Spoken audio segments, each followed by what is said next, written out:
feature not seen anywhere else in the city. Our growing economy, friendly residents, and beautiful coastline showcases our best about living in St. Petersburg.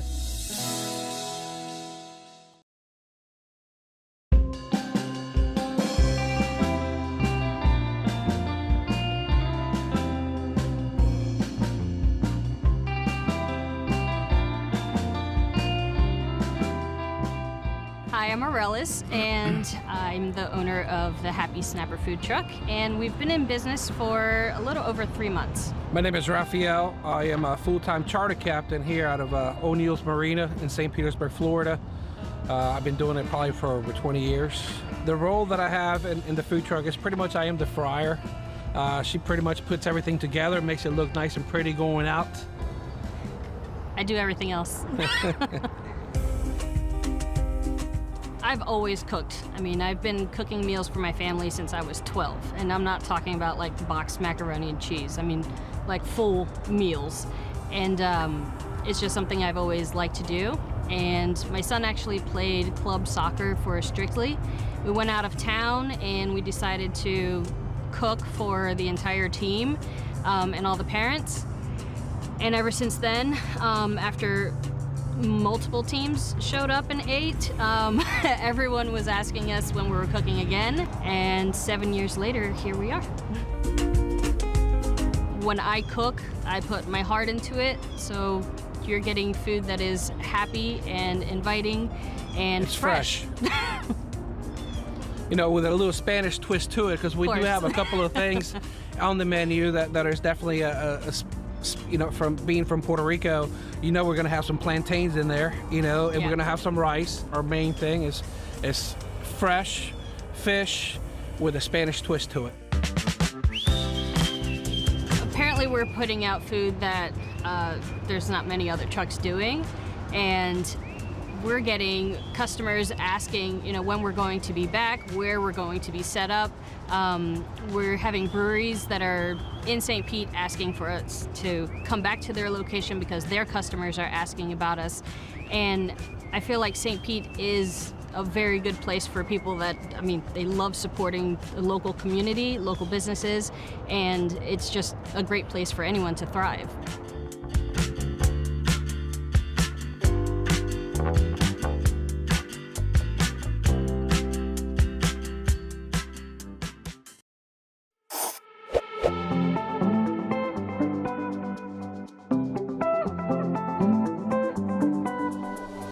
We're at Eckerd College in South St. Pete, and we're kicking off the Spark bus service, which is a great premier service that'll connect with our Sunrunner and give folks across St. Pete, but certainly Eckerd College students, a fast connection to North St. Pete and downtown.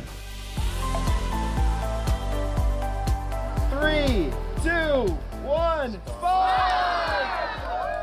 The route is really important because it's one of the busiest streets within St. Petersburg, plenty of capacity for a bus service, and it'll move people along really efficiently. One unique thing about the Spark compared to a regular bus service is that the stops are a little bit more spaced out. You don't spend as much time starting and stopping.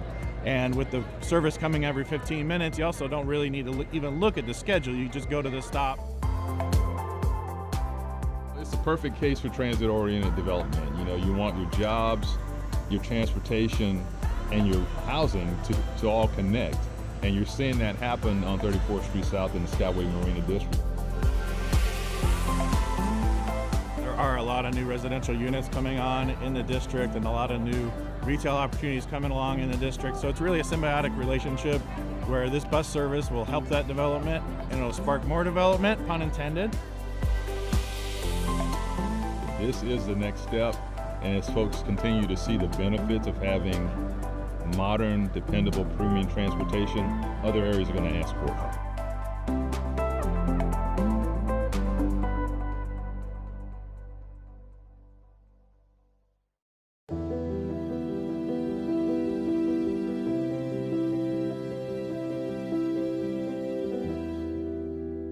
Everybody wants to know what the future holds for 620. And I'd have to say, first and foremost, my job and my duty is to make sure that we continue to reflect the entire community. I think that what I am introducing to the world is how I see art and the stories in which I want to celebrate in the community.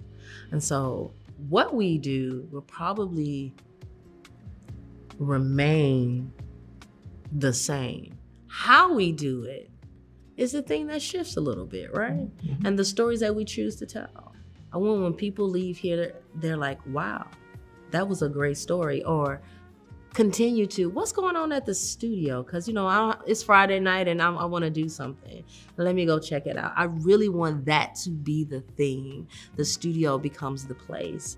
I think the validation is, the answer is yes. Yes, we can. Yes, we will. And yes, we did. The future is bright. Why not? I'm elucidated that you have accepted this assignment. I'm excited about the assignment. I don't take it for granted.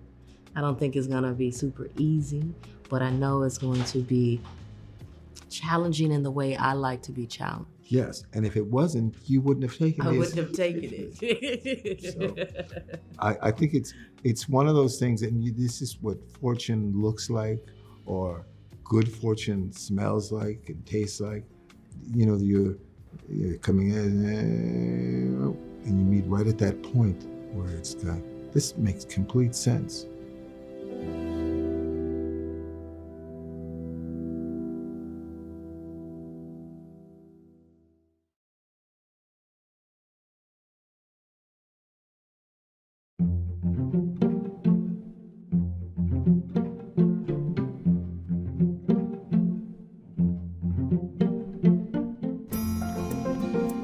Hey, Bubba.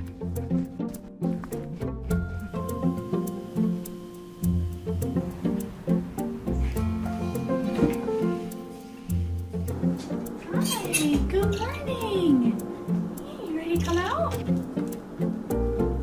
ready for breakfast? My name's Amy DePalma, and I am a nature preserve ranger here at Boyd Hill. The specialty of my job is overseeing the Birds of Prey program. We take in permanently injured, non-releasable birds of prey, and we turn them into avian ambassadors.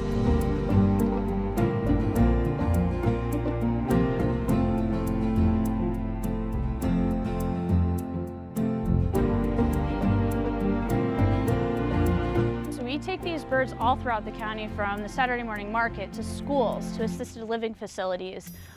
When you're talking about conservation, sometimes it can be kind of a bore, but when you have a great horned owl sitting on your arm talking about conservation, people are a lot more inclined to listen, to pay attention, especially since these birds have injuries due to human interaction in some way. Conservation efforts in general are really important around the world, but specifically here at Boyd Hill, because we do live in one of the most densely populated counties in all of Florida. It's really important to conserve these small parcels of land. All of these birds that we have here live throughout Florida. We also have to worry about their diet and feeding them, so we weigh them almost daily to make sure that their food fluctuates with their body weights. We also have to do medical care, but aside from me, we have 54 volunteers that help make this program run day to day. There's a lot of maintenance that goes along with these birds, and it's a group effort. It's not just me. Step up. Up. No, you want to face everyone, huh? You got an audience. They're just like people. They have good days and bad days. So sometimes when you walk in, they want nothing to do with you, and other times you're walking around the corner and they're chirping and yelling, saying, "Come in here and feed me."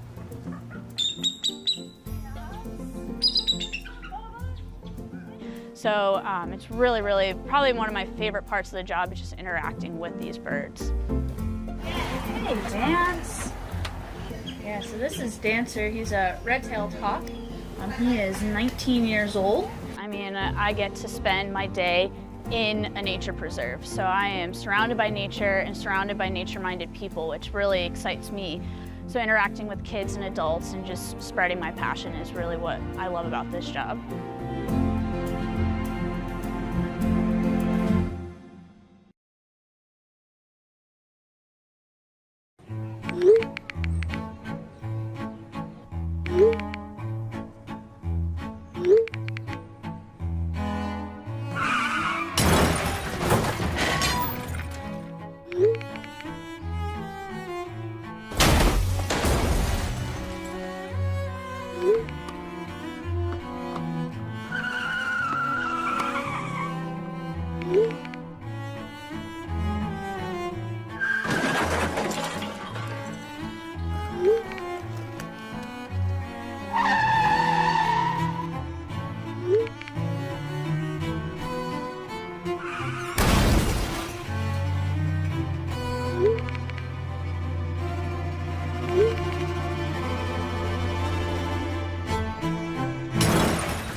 On the road, there are no second chances.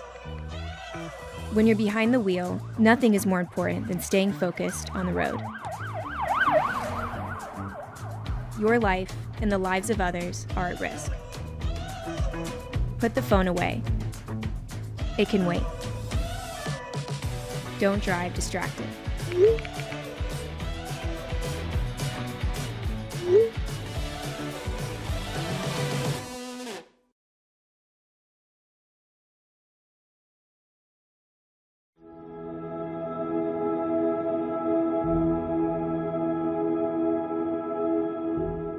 My name is Chan Srinivasa, and I'm the first African-American city clerk for the city of St. Petersburg, Florida. To me, a trailblazer is someone who sets out on a journey to accomplish something. An individual who sees a path or has a path, and even though obstacles may be in their way, they find ways to get beyond those to reach their goal. To me, that's a trailblazer. I began my career 24 years ago on January 26, 1998. It was a cold, rainy day. I started in the Parks and Recreation Department as a temporary employee on the waterfront, cutting grass and maintaining our parks. Throughout there, I developed as an individual, as a person, but also as an employee of the city of St. Petersburg. And from there, in 2014, I was appointed as the city clerk for the city of St. Petersburg. The city clerk is a very responsible role. Not only are we responsible for the legislative issues of city council, but also our city elections. If you look at the history of how elections are, and being the first African American to hold the role of city clerk in conducting our elections in the city of St. Petersburg, it's a significant role because that within itself is literally setting some type of trail for others to follow as well. It dawned on me the day that I got appointed that I'm the first.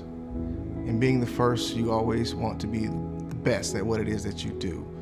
Failure is never an option for me. If obstacles come, you strategize and you adapt and you go beyond them. Personally, my grandfather, a gentleman by the name of Josh Stanford, the greatest influence in my life.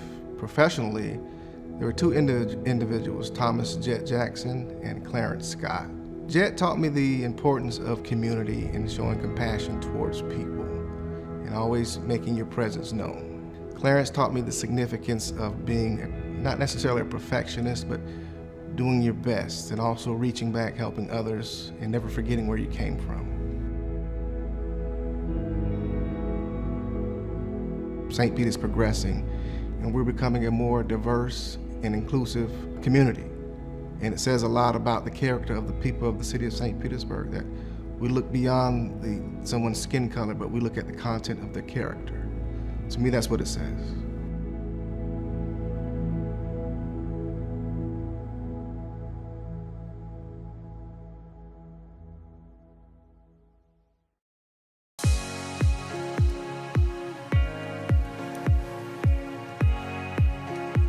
District 6 encompasses downtown St. Petersburg and includes the Edge District, the Innovation District, and neighborhoods like Coquina Key. I'm Gina Driscoll, your council member for District 6. I'm standing in front of one of the many murals you can find in this area. For over 10 years, the Shine Mural Fest has contributed an indelible mark all around our city, and many of those locations are spread throughout District 6. Another great event in this district is the Grand Prix of St. Petersburg. This 3-day race draws in big crowds, some of the best car racing in the world, and takes place along our beautiful waterfront in downtown. Waterfront is a big part of this area with a number of waterfront parks, from Straub Park to Lassing Park to Grandview Park with its popular boat ramp. These are just a few of the many parks you'll find in District 6. Many of these also have fantastic art installations. That's what I love about District 6. The arts are everywhere. You can see it on countless murals, in our museums, our galleries, and in our theaters. You'll also find the art of food, the art of beer, the art of going full force or taking it easy. District 6 is all about the art of being who you are, the art of being St. Pete.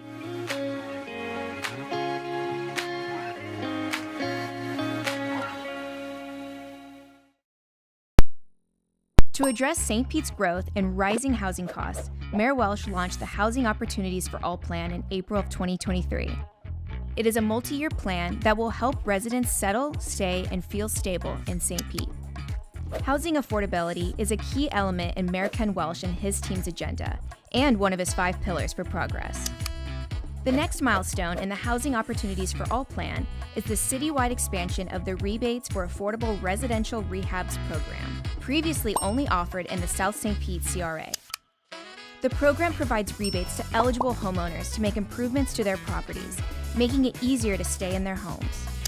Examples of potential improvements covered by rebates are structural repairs, roof replacement, electric and plumbing upgrades, window and door replacement, HVAC replacement, insulation upgrades, kitchen and bath upgrades, and accessory dwelling unit construction.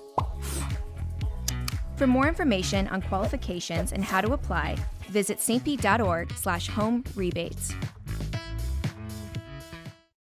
Sit. Hike. Go. Go, go, go.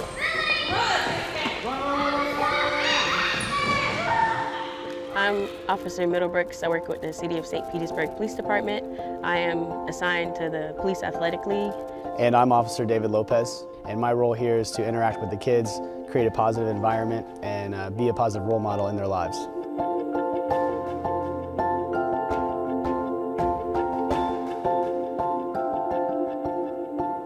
The idea of a police athletic league is very important. It is important. It's important to have police officers interacting with the community. It gives us as police officers the opportunity to create those relationships and change that mindset that police are there just to take you to jail. That's really not the case here. Kids know they can come here and have a good time and interact with police officers in a positive way.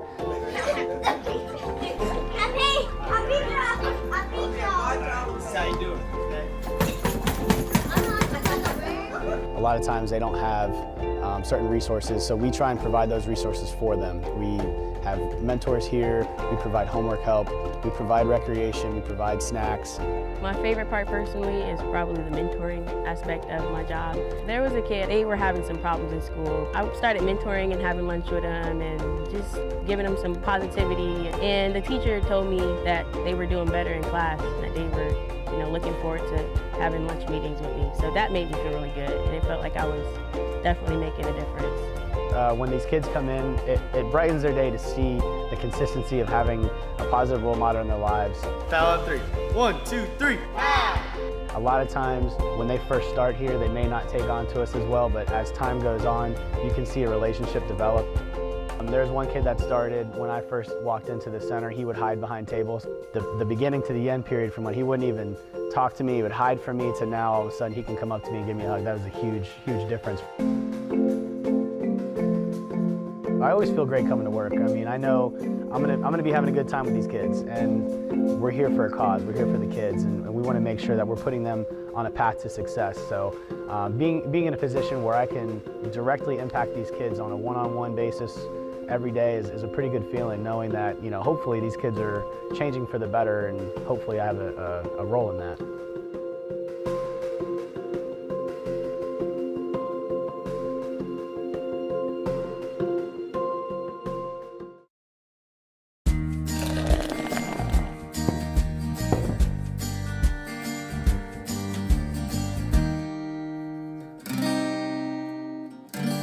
I'll talk a little bit about the Vinoy, because it, back in the day, used to be a big, major building in town that would catch people's eye right away, and they'd ask questions about it. What is this thing? The gentleman who built it was Amer Vinoy Lofner.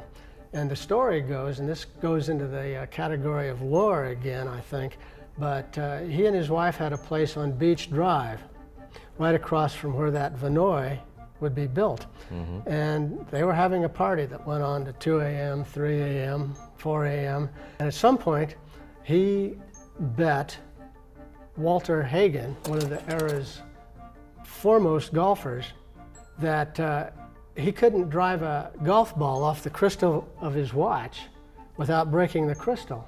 And he said, if you can do that, then I'm going to build a big hotel over there. It was no big deal for Hagen. He stepped up, whack, whack, whack, 3 balls. This was in about 1923, and Lofner was a man of his word. He built that hotel. It took him about 11 months, and I believe it opened on New Year's Eve of 1925. Rui, does that sound right? It did.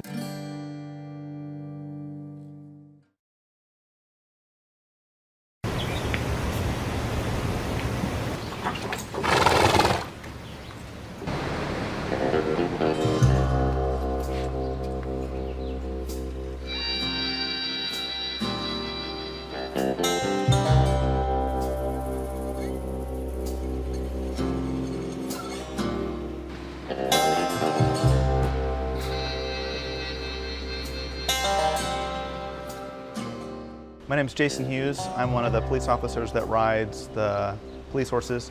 We're part of the Mounted Patrol Unit. So I ride Jacob, and I've been riding Jacob for 10 years now. We drove all the way to Boston to pick up our horses and bring them down, and we've been best buddies ever since. You get to really know the horse, and I spend more time with my horse than I do with my family. It's 40 hours a week, and probably 30 of that spent with my horse.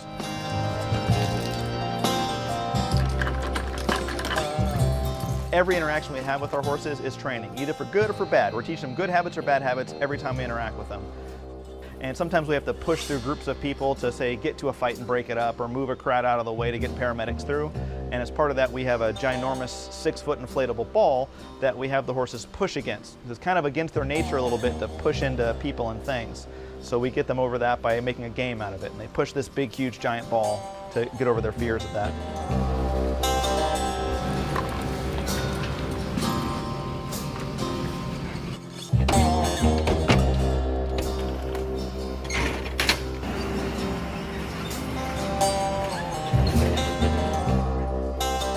We do high visibility patrol because we really stand out and we stand 9 feet tall. It's got to be over 100 events a year where we go to large groups of people, they come interact with us, and we can see everything that's happening in the event and make sure that police presence is really felt.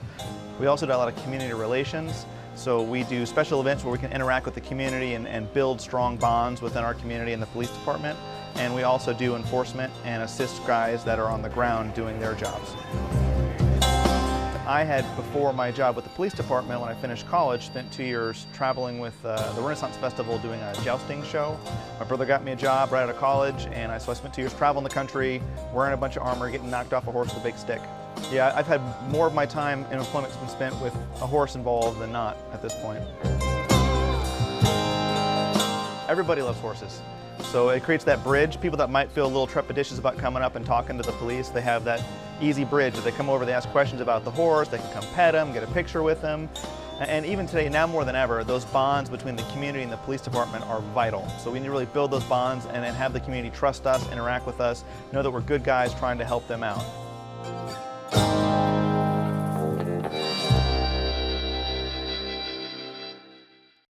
Hi, I'm Mike Perry from the Stormwater Pavement Traffic Ops Department. I'm the Senior Stormwater Operations Manager, and I'm here to talk about floodwaters. First and foremost, here's what the city does to get ready for wet weather events. Our department sends out street sweepers in low-lying areas to get rid of debris on the streets. We also have special crews that do stormwater inspections to make sure our stormwater systems and our conveyances are clear, including our pipes and our ditches. We do have our sandbag operations mobilized citywide, and where we can, we also pump down lakes to provide storage in the community to get ready for any extreme weather. Should you encounter any floodwaters, do not walk through that area or try and drive through that area for safety reasons. You are the eyes and ears of the community, but please do let us know either through calling the service center or using C-Click Fix on your phone so that we can prioritize that work.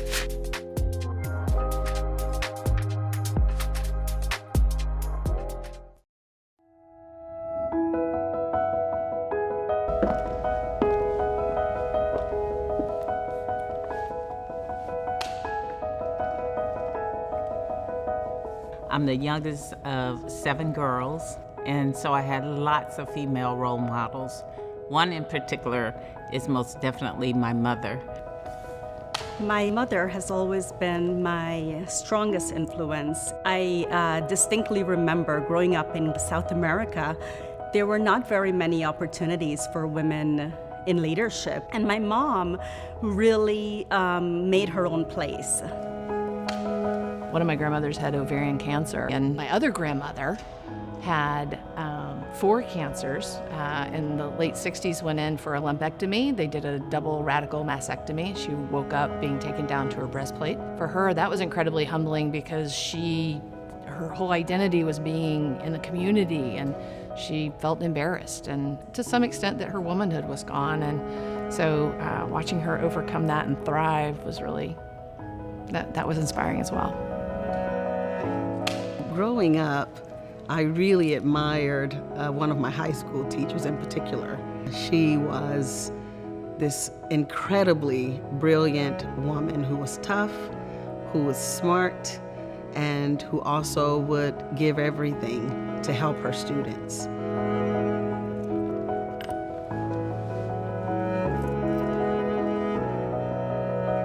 I think it's critical to have a mentor. I found mentors that taught me self-acceptance, self-love. They help you find a way. They help you find an opportunity to a path to your full expression.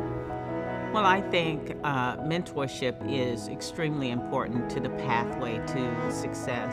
Having someone there who is really going to be the shining example, who is going to be your guide through life, is really what's so important and what so many of us need. Every life, you should have somebody that is your champion and somebody you can champion.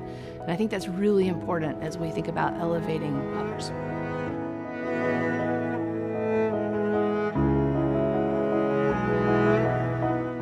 Oh, St. Petersburg Leadership for Women is outstanding. I think we are positioned perfectly. I feel so very fortunate to live and work in a city like St. Pete that's inclusive, that's progressive. I believe that we are a future that will be kind and generous. There's great support amongst the women leaders to collaborate, to make a difference, to solve complicated problems, and they're brilliant, brilliant women. This community has not just great women leaders, but a platform where they're elevated and able to do things that are meaningful and that really impact our community. And that's part of the reason it's such a phenomenal community. Women have such an important role in our culture. The future of women in St. Pete has never felt brighter. Mentor a young lady or find a mentor for yourself. Be sure to honor the women in your life this month and every month.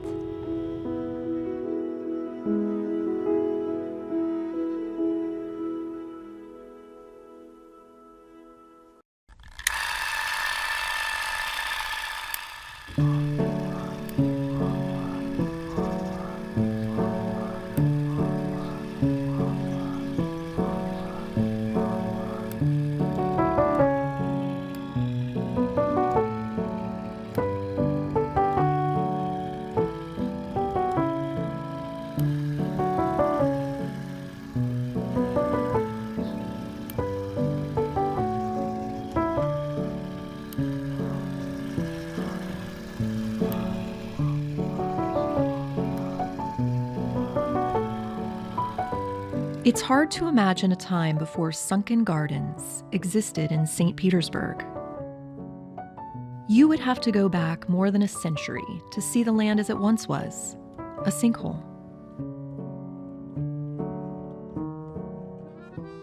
In 1911, George Turner Sr. and his wife Eula purchased 4.1 acres of land 1 mile north of the emerging city center.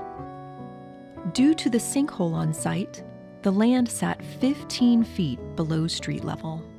But George, a plumber by trade, had an idea. He devised his own terracotta tile system, effectively draining the sinkhole, leaving behind a rich, mucky soil. Perfect conditions for his favorite hobby, gardening. Living a good life with lots of luck in the Florida real estate world, the Turners were doing well. However, after a series of hurricanes and freezes in the area and the downturn of the real estate business in 1926, the Turners were soon left with just the garden. And to make ends meet, they opened a fruit and vegetable stand. Soon, neighbors began to stroll through George's tropical garden, enjoying an array of plants from around the world.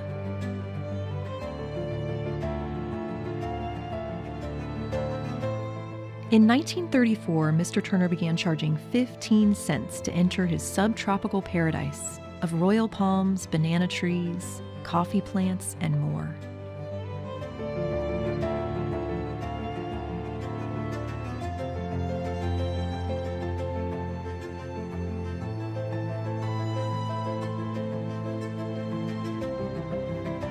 It's hard to imagine the old sinkhole site would become a natural paradise.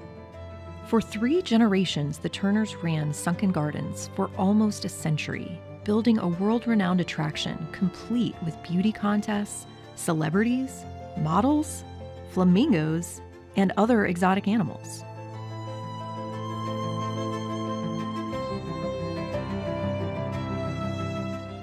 A lot can happen in 100 years.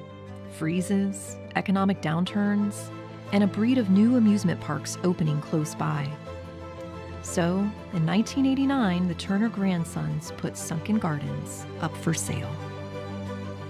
And 10 years later, the residents of St. Petersburg voted for a one-time tax increase so the city itself could purchase the gardens.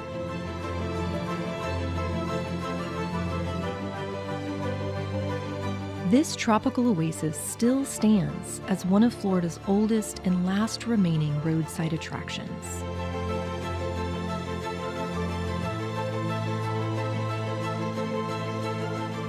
Thanks to generations of the Turner family's dedication, a community grassroots effort, and a bit of luck.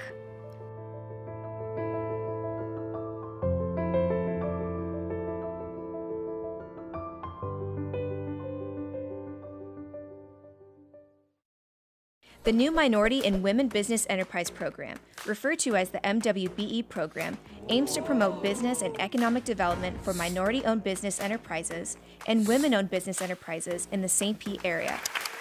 Equity and business opportunities are key priorities in Mayor Ken Welch and his team's agenda, and one of his 5 pillars for progress. The MWBE will be administered by the City of St. Petersburg's Office of Supplier Diversity, created to promote fair and equal business opportunities, ensuring equity in contracts and procurement for all members of our community who want to do business with the City of St. Petersburg. The city awards millions of dollars in contracts each year for services, supplies, and construction, which results in the creation of a wide variety of opportunities. The new MWBE program will create participation percentage requirements, providing more opportunities for St. Pete's diverse business community. For more information on qualifications, eligibility, and how to apply, visit stpete.org/MWBE.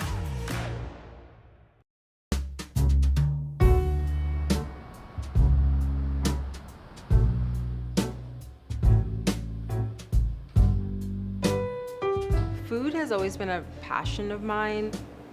My passion from food comes from my grandfather.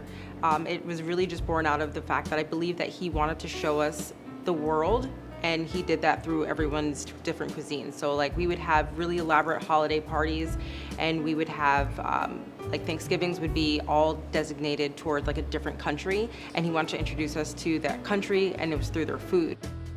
So one of the things, we had a Japanese spread. I was not vegan at that point, but just the art of the cuisine, I was able to like eat with my eyes, and it just made me fall in love with sushi. When I went vegan, I realized I couldn't have sushi anymore. So it kind of started with a cookbook, and I did a pop-up, and then we were sold out, and then I kind of just went from there. I just did pop-ups, markets, and festivals, and I started delivering sushi to people's houses, and it kind of just caught on.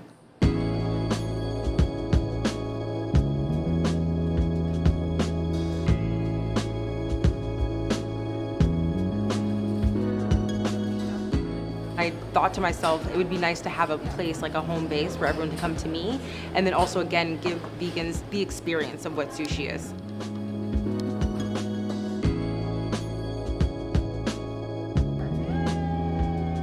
Being in St. Pete, I feel like everything is happening on Central. I feel like Central is where a lot of businesses want to be. On a normal day, we would go through 4 pots of rice, and that was like a great day. And now coming to the new space, like we're going through like 8, 9, 10 pots of rice in one night, which is like, for us, is crazy.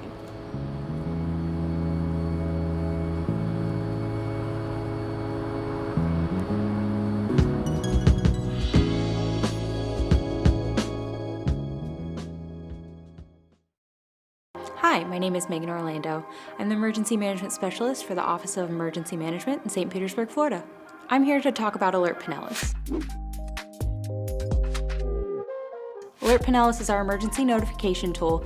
That's how we get our emergency notifications out to the public and to our communities. Alert Pinellas can distribute a wide range of notifications, watches and warnings for tornadoes, storm surge, high winds. It can alert for shelter evacuations, for boil water notices, and hazardous materials incidents. You can register for Alert Pinellas using the link on the screen. You can register with your email, with text messages, or to receive a phone call. Pro tip, you can add the Alert Pinellas phone number to your phone, so that way you know when you're getting a call from us. Opting into Alert Pinellas is the best way to ensure that you receive emergency notifications from your partners at the City of St. Pete and Pinellas County. Every storm creates its unique hazards, so follow city socials to stay up to date on the most important information.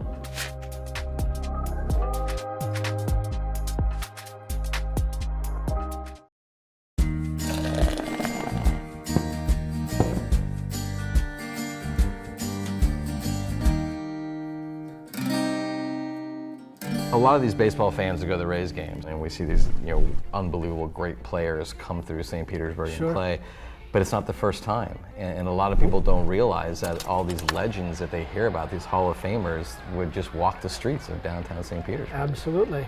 I think the first baseball team came here for spring training in about 1914. 1914 was a huge year. It was a huge year for us. in St. Pete when you think about it. So it was the St. Louis Browns, and they played here for a couple of years, but they presaged those Roaring 20s, and part of the Roaring 20s was the coming of the New York Yankees. And they had all the big names. They had Babe Ruth, they had Lou Gehrig. They played here and they partied here at the Gangplank, probably. I'm sure. Babe Ruth and Lou Gehrig stayed at the Florenton Hotel, which is still downtown. And the Yankees played here until I think it was 1961.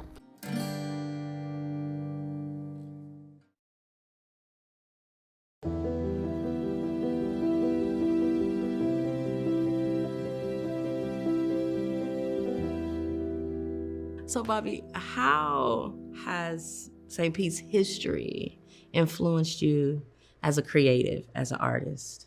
Well, 2 things. When we still lived in the 1-bedroom apartment, my mother was going off to work. She worked as a domestic. She was taking the bus, and she was leaving out the door, and then she turned around and she said, Bobby, she called me Bobby. She said, and she put her hand on my face and said, we must stay in our place. And I didn't even think I understood what she meant. I've later come to understand, she said, he's an inquisitive, investigative child, and he might get into situations he is not equipped to handle. Growing up in Southern California, it wasn't as quite precious as it was in the South, but my parents are both from the South, and all of my plays, virtually 90% of them, are set in the South, even before I ever set foot in the Southern United States. And I think history informs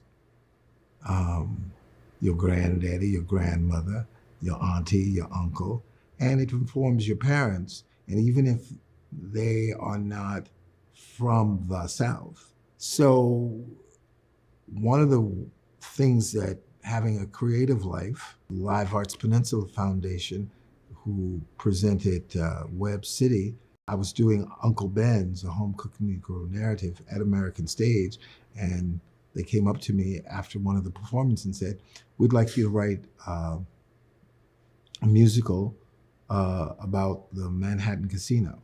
In writing that, Bill Leffington and myself interviewed dozens of people, and I learned a lot about the city by interviewing people. Was started by Elder Jordan, and there are many stories in the Naked City, and these are 5 dozen of them. And it just started me and dovetailed with me already being interested in history and finding out the particular history of this community.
Tech is tech, and we're sort of at its mercy these days. Happy holidays and welcome to the December 2025 Code Enforcement Board evidentiary hearing. During this hearing, we will hear testimony from property owners and the city's Codes Compliance Department about whether a property is in violation of the city code. We will hear testimony from the city's Codes Compliance Department even if a property owner who has received notice of this hearing fails to appear. A property owner who arrives late after his or her case has been called, heard, and decided by this board will not have a right to be heard.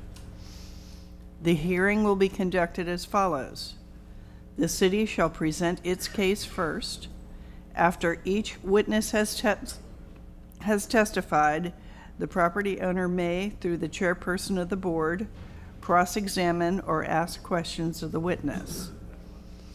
When the city has presented all of its case, the property owner may present his or her case. An attorney or some other representative may represent you. You can present evidence in your defense either through witnesses or your own testimony. If you present photographs or written documents as evidence, they must be submitted to the board's recording secretary for the case file. The city will be able to cross-examine you and each of your witnesses. You have the right to remain silent, and your silence will not be held against you. You have the right to testify and have your testimony considered under the same standards as other witnesses. The board may ask questions of the witnesses on both sides as the evidence is presented. This is not a criminal proceeding. Strict rules of evidence are not applied during the proceedings. After the board has heard all testimony from both sides, the board will entertain a motion and may enter a closed discussion at that time. During the closed discussion among the board, no additional testimony from the city or the property owner may be heard. Based upon the testimony and evidence presented, the board will decide whether or not a violation exists and whether the violation has been corrected. If the board finds that there is a violation that has not been corrected, the board will order the property owner to correct the violation in a specific time period and a daily fine to accrue thereafter for failure to comply. Failure to correct the violation within the specified time will result in a fine for each day the property is not in compliance after that time period. After the board has made its decision, a copy of the board's finding and order will be mailed to the property owner of record. The correction of violations must occur before midnight of the deadline set for compliance. If the corrections are not made by the deadline, the fine will be imposed for each day any uncorrected violation continues after the deadline. If, after your case is heard, you wish to appeal the decision, you have 30 days to petition the Circuit Court of Pinellas County. Okay, so we're going to stand for the Pledge of Allegiance, and after the pledge, if you are going to give testimony, please remain standing, and the clerk will swear you in. I flag of the United States of America and to the republic for which it stands, one nation, under God, indivisible, with liberty and justice for all. Please raise your right hand. Do you swear or affirm that the evidence you're about to give is the truth, the whole truth, and nothing but the truth? Yep. Okay, so we have a little bit of housekeeping to do here. When your case is called, please come to this podium on your left. The city gives their testimony here on the right. Should you need a bathroom or a drink of water, there's fountains and bathrooms in the hall. We ask that you silence your cell phone because we want to hear everybody's testimony. If you need to make or take a call, please step out into the hallway. I am the chair of the board, so if you have questions, please direct them to me. And these ladies here can help you. We have a recording secretary. As I mentioned in the, excuse me, I'm having trouble talking today. If you have questions or you have a problem, please see these ladies in front and they can help you. All right, so let's get started. We need a roll call, please. Schneider? Here. Hensler? Here. Henshaw? Here. Wait. Oseklis? Here. Williams? Hobbs? Wilson? Here.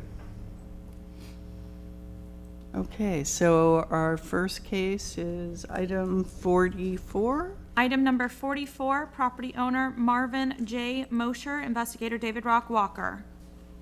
Okay.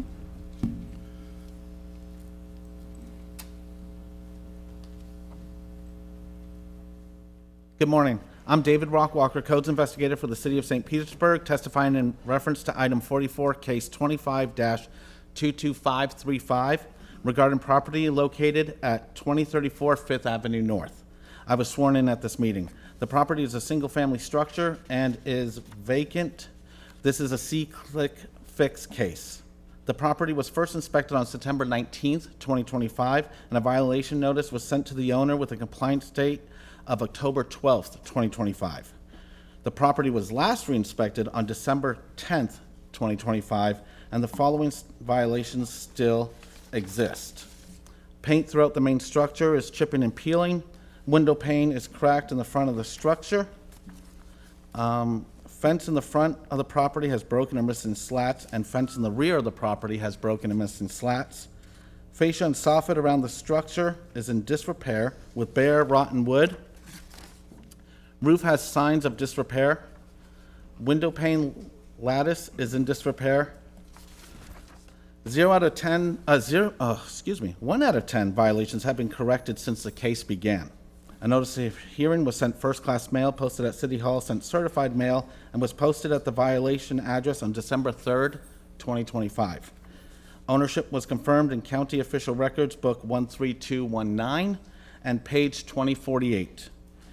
During the course of my investigation, I did speak to Mr. Mosher. Well, she left me a message yesterday, and I did call her back. The department recommends 25 days and $150 per day thereafter for non-compliance. Additional relevant facts regarding the case are they have been working on it. I will say that. I know there's only one of 10, but a lot of my violations have sub-points that they have been closing on that. I would like to enter into evidence as Exhibit 1 photographs, which were taken on December 10th, 2025. Documents December 2025, CB photos 1 through 10. So this is the front shot of the property. This is the back fence with a little disrepair. There's slats missing down on this end. Just slats on the corner here missing. This is the front of the fence. There's a little disrepair right here. Down here, and there's missing this beautiful ornament that goes right there. Right here, I have a close-up with just broken glass. That's a little roof repair right there. Right here, we have sofa fascia, missing paint, little rotten wood maybe underneath there. And right here with this picture, you have on this corner right here, you have a lot of cracking, peeling paint. Now the thing with this window also, why we wrote it up, is because there is a tree branch that actually it's hard to see. It's right there, but it goes underneath it, in between it, so you can't close it, it looks like. I'll do that from the pictures. I'd like to enter this fact sheet into evidence, Exhibit 2. This concludes my presentation. Thank you. Does anyone have questions for staff? I had one. You mentioned that the original case started in February, but the compliance date wasn't until October? No, the original, it was first inspected September 19th. September, thank you. I thought I heard February, okay.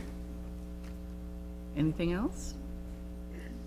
Good morning. Could we please have your names and addresses for the record? Marvin Mosier, 2034 Fifth Avenue North, 33713. Cindy Mosier, and same address, but we currently are not living on the property at that address. We are actually caring for his elderly mother, so our physical address is 13 Oxford Avenue North, St. Petersburg, Florida, 33710. Okay, thanks. So how much time do you think you're going to need to get the property? Well, we've actually got photos. We've corrected 7 out of 8. Okay. The only thing that we have not been able to fully fix is the roof damage. All of the damage, minus the peeling paint, was hurricane damage. We actually had Samaritan's Purse came in and took 5 trees off of the house. My husband, we both work full-time. I'm a teacher. He's in sales. So apart from taking care of our mother who's now in hospice care, every waking moment on the weekends, we're over there working on the house. I'd like to interject something which may seem irrelevant. We play in a rock band, and when I found this notice 2.5 weeks ago, we have a mail slot, and went in, and it must have went under a pile of mail in the carpet. And I'm like, oh my God, you know, they're gonna seize my house. I've been out there every night with our stage lighting. Almost every one of those things have been fixed. Okay. I have worked continuously. I don't know who needs the photos. Because we're also artists, and can I take the photos too, whoever gets the photos. You have, give them to the ladies right here. Right there, in front of you. Okay. Is that okay? Yep. There's the front door, you'll be shot. Yeah, the front door with the jalousies and the broken panes of glass have all been replaced. The entire front door was replaced because of the broken glass. It's my grandparents' family house since '62, and we've spent quite a bit with my mom when she went into hospice, and we were working on correcting the house. And then the hurricanes came. Yeah, and you can't do too much when there's like Tyrannosaurus type trees laying through your yard. So I mean, you can see the green paint all over my head. So we've taken this very seriously.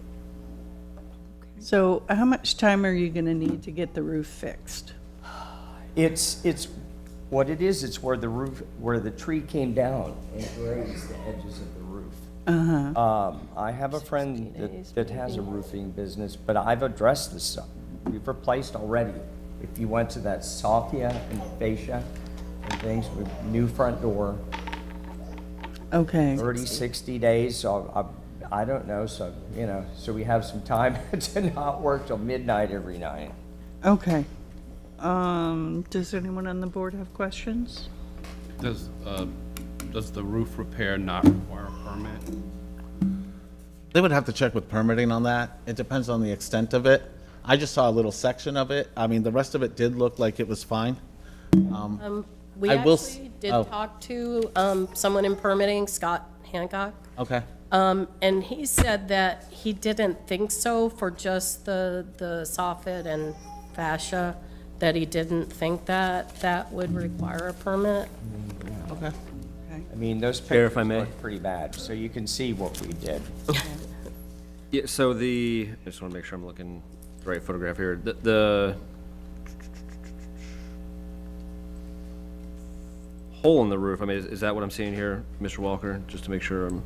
That's what it looked like. It looked that, or like it was an old chimney or something that was there. What? It was a chimney. It Yeah. got taken out. It took by down the trees chimney. Yeah.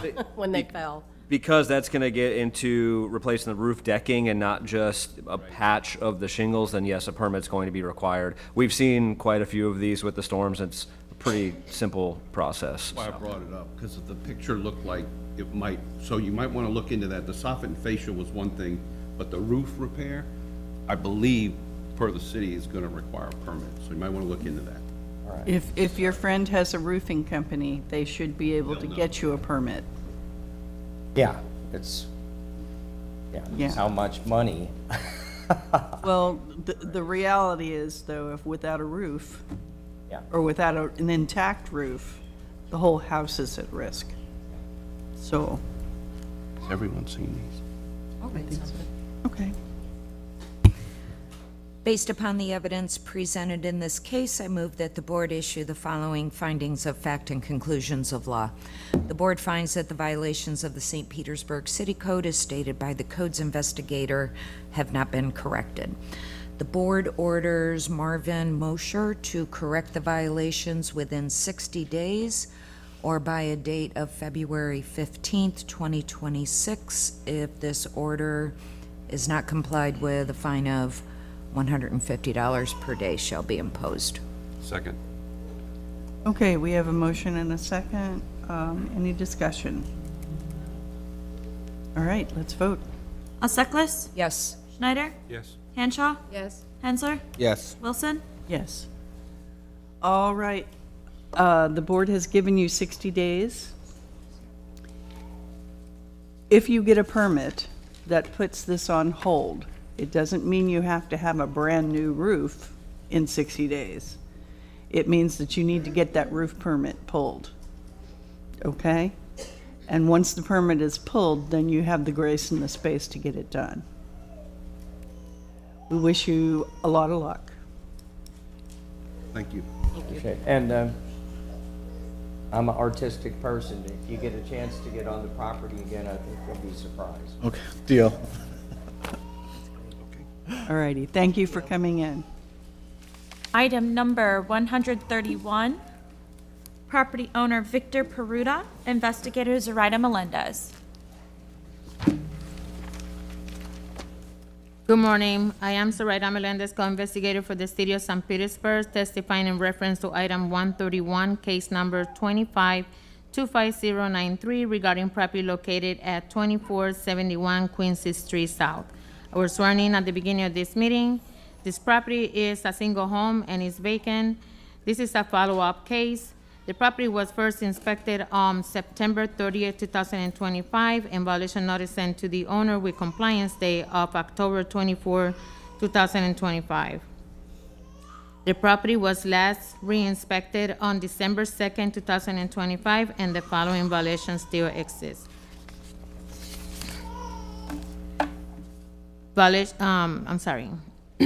Work has been performed in a designated flood zone without the required permits, including but not limited to modification to the exterior and interior areas. A permit is required to ensure compliance with the flood zone regulation.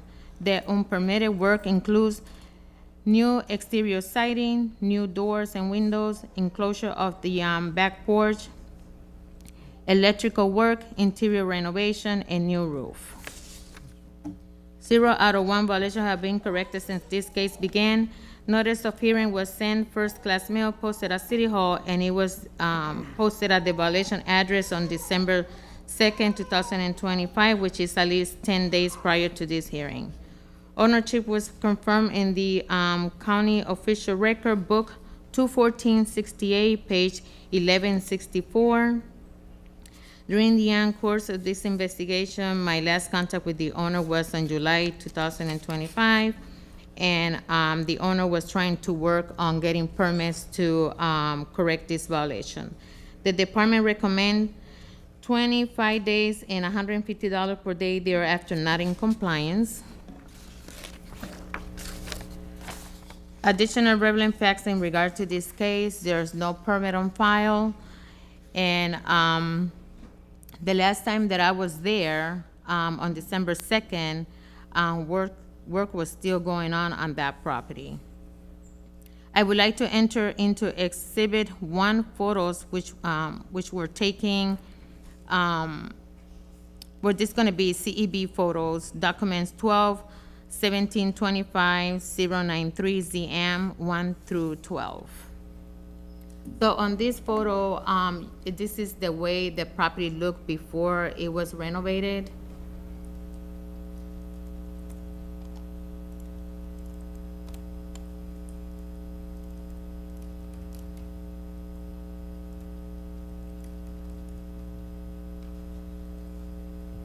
And this is another picture of the property.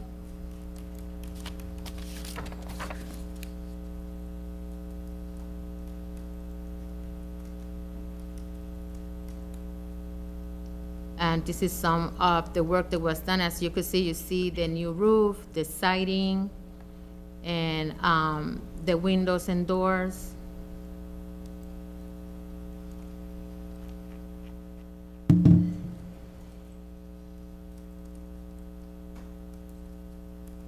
And this picture, you could see the structure, which it was also renovated and enclosed.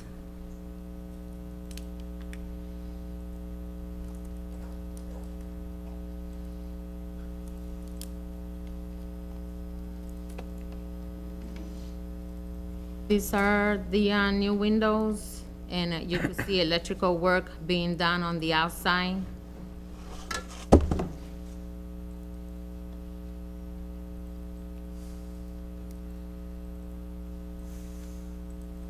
So this is the new roof, and I noticed that the roof start caving in the middle. It's kind of dented.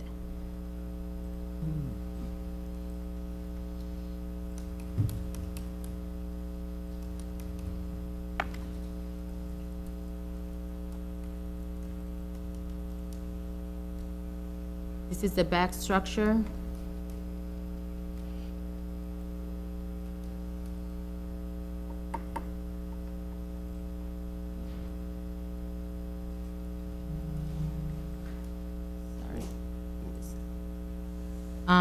I'm sorry, I didn't add pictures of the interior, but the interior also was completely renovated.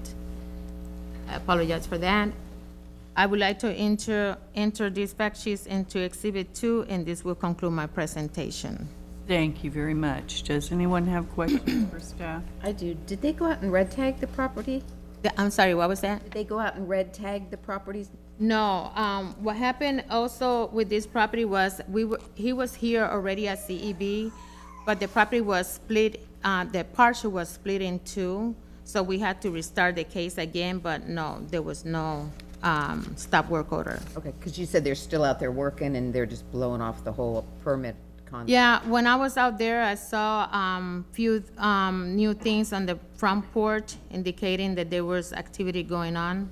So, and since July, I haven't had any more contact with the owner or the contractor that he hired to do the work. Thank you. Miss Melendez, you said you just said it again, in July of this year, that you had contact with someone, I don't know if it was the owner or the contractor, who said at that time they were working on getting a permit? Yes, so again, this case started under another case number because it started back anyway on another case number. But throughout the process, the owner was in contact with me, and he also hired another contractor that was licensed to pull out the permit. And they were in contact with me trying to let me know the process that they were doing to get the new permits. But he explained they're having a hard time getting that permit because I believe the roof has to be demolished and redo again.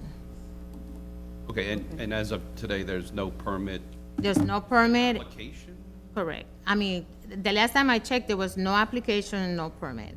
Okay. Okay. Thank you. Alrighty. Good morning, sir. Could we have your name and address for the record, please? Victor Peruta, 4900 Brittany Drive South, Unit 1004, St. Petersburg 33715. Okay, so tell us what's going on here. Okay, so to fill in all the information that the compliance officer, that I know you have questions about, this started a while back. I hired a contractor who ended up being a con man.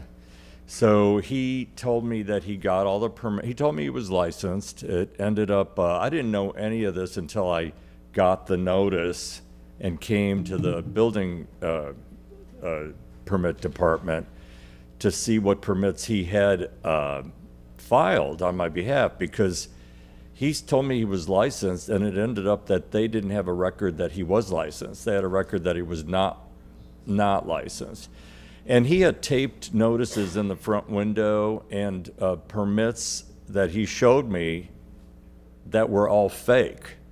So, so what ended up happening is I thought I was in compliance because I thought he had done everything because he said he had done it and he'd shown false evidence that he had. And it ended up that I just got that initial compliance letter, and I didn't even know he was a con man, but he did abandon the project. So I had to hire someone else to finish the project or to at least make more progress on it. That's when I found out that I didn't have any of the permits.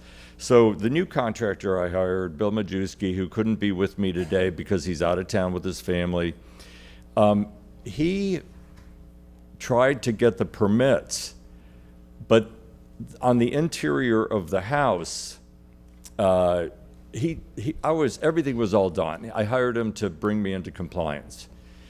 And he was ready to get the drawings and all the permits from the city. But then he noticed that the roof was caving in, essentially. And he had to put posts up inside the house to keep the roof from collapsing. And that was due to the old contractor not having the correct structural support to support the roof structure. So it was not only collapsing into the house, it was bowing out the walls of the house, the side walls of the house.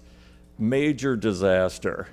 And so he tried to get the permits, but he could only get a demo permit because he didn't know exactly what he needed the permit for, because on the inside of the house, there was a covered ceiling and it was blocking the structure of the trusses and the beams up there. So that had to be taken down, and that was taken down, and now he's starting to work on it. Now, there's a couple of things. The bad contractor, of course, I was extremely upset when I found out about that. Not only that, when I found out about the roof caving in, I went to a lawyer. I went to Deeb Law. So in order to pursue litigation, they wanted $100,000 up front and 60% of anything that I could get from the old contractor. And that would cause this project to be tied up for years in litigation with no guarantee that I would ever get any financial compensation from him after all that. So I decided not to sue, and I decided to put the $100,000 it's going to take to fix this problem into fixing the problem. So I just got approved for financing for the $100,000 yesterday. So I have on my phone a closing document for the refinance because I ran out of money. Now that the ceiling is off and the contractor can see what's going on up there, now he can see what permits are needed and get the proper permits. Chair, if I may. Absolutely. As someone who recently had to repair a roof from hurricane, make sure you interact with a structural engineer prior to the drawings. It's going to save you a lot of time and money. Okay. Yeah, thank you. Nice. So I have more I'd like to kind of say, like, if I may, but this is kind of, this bad contractor, the Deeb Law, all I can really afford is to have them send a demand letter. So they're working on the demand letter, and if I don't get any compensation, I'm going to turn them over to the proper authorities. So we want to do the letter first so that he can be pursued for being a fraud. And I was wondering whether, if we get to that point, whether compensation could be, assisted by the authorities. No. No? Um, I didn't think so. Well, that's purely a civil matter, and that's on you. What we want is compliance. What we want is the home fixed. Yeah, and another thing I'd like to do is kind of work with a compliance officer or manager to make sure we're doing everything right, because obviously with the additional costs, this project is going to run over the 49% limit since it's in a flood zone. So we do need guidance as to how to proceed with this troubling project. Well, Ms. Melendez can only go so far. Your resource really will be the building department. They are the ones that can tell you, We can consult help with the same or try person. to guide you. That's really not code's function. Right. It's really part of the building department. What we need to hear from you is how long you think it's going to take you to get those permits. The reason we want to know is because that puts this case on hold once the permits are issued. Yeah. So now that the financing's in place, the contractor is already sending a crew out this week, he said tomorrow, to start checking everything that's needed to bring the property into compliance. So doing the repairs and everything will probably take a few months. So I'm hoping for a 6-month delay and have this all wrapped up in 6 months. Okay. What's your intention? The permits will be provided before that, because as soon as he sees what the problems are, he can get the appropriate permits. He can apply for them, you mean? Yeah. What's your intention with the property? I was going to move in. I was ready to move in when the roof started caving in. The gentleman brought up the 49% situation. I mean, how does the city go about determining, whether that is the, whether you cross that threshold or not, and what you got to do if you have? Yeah, it's all based on the value of the structure and then the cost of the work that's being done. And so if the cost of the work exceeds the 49% of the structural value, you can't do it. Right. How is he informed of that? What's the process? That's the whole point of pulling your permits before you start doing the work. Yeah. Because you can give your scope of work to the city can review it and say, this is over 49%, you're not going to be able to get this approved. And this is the difficult part in these situations, because typically once they go beyond that threshold, your options are to elevate the structure, demolish it, or relocate it. Right. And if you can't get a new appraisal that brings your value up, which is a possibility for some individuals, there's really no other option due to the FEMA regulations. I just want you to be aware that is a potential situation in your case. So before you do any additional work, you need to go through that process to make sure that you're not just throwing money at the house that the city's not going to approve anyway. I'm aware of that, and I do need help with this, like would the city make an exception for... As I said, sir, you need to talk to the building department. They're the ones that will issue the permit, and they're the ones that are going to determine the scope of the work and how much money that's going to cost. It's going to be over the 49%, obviously, because of the problems that the bad contractor did. So that's going to be my next issue, and I don't want to, the place is beautiful. It's upgrading the neighborhood, and I would hope that they would make an exception. I don't disagree with you, but that's not us. But there's nothing we can do to help you with that part of it. You need to get your contractor with the building department and get the permit process started, because that's what's going to determine what the city calls 49% or greater. Stop you for a second. Oh, go ahead. Your situation is not unique. There are thousands of people in your boat. So there is a process in place that's available to help you. So this is not, they're going to assign you a perfect person step by step by step. The contractor that you hired, a licensed contractor, knows this. So this isn't something we're going to share with you. This isn't something that the guy out in the hall is going to share with you. The contractor knows what the, excuse me, this contractor knows what the steps are. So all we're here right now is you've shared with us that you're asking for a 6-month stay to finish the work. We're not asking you to finish the work. We're saying to you, you need to pull the permits that should have been pulled originally. Contractor needs to be reported to the, for criminal prosecution, because it's a crime. And then you need to decide what you're gonna do with your property. But as far as why we're here today, you shared with us you're asking for 6 months.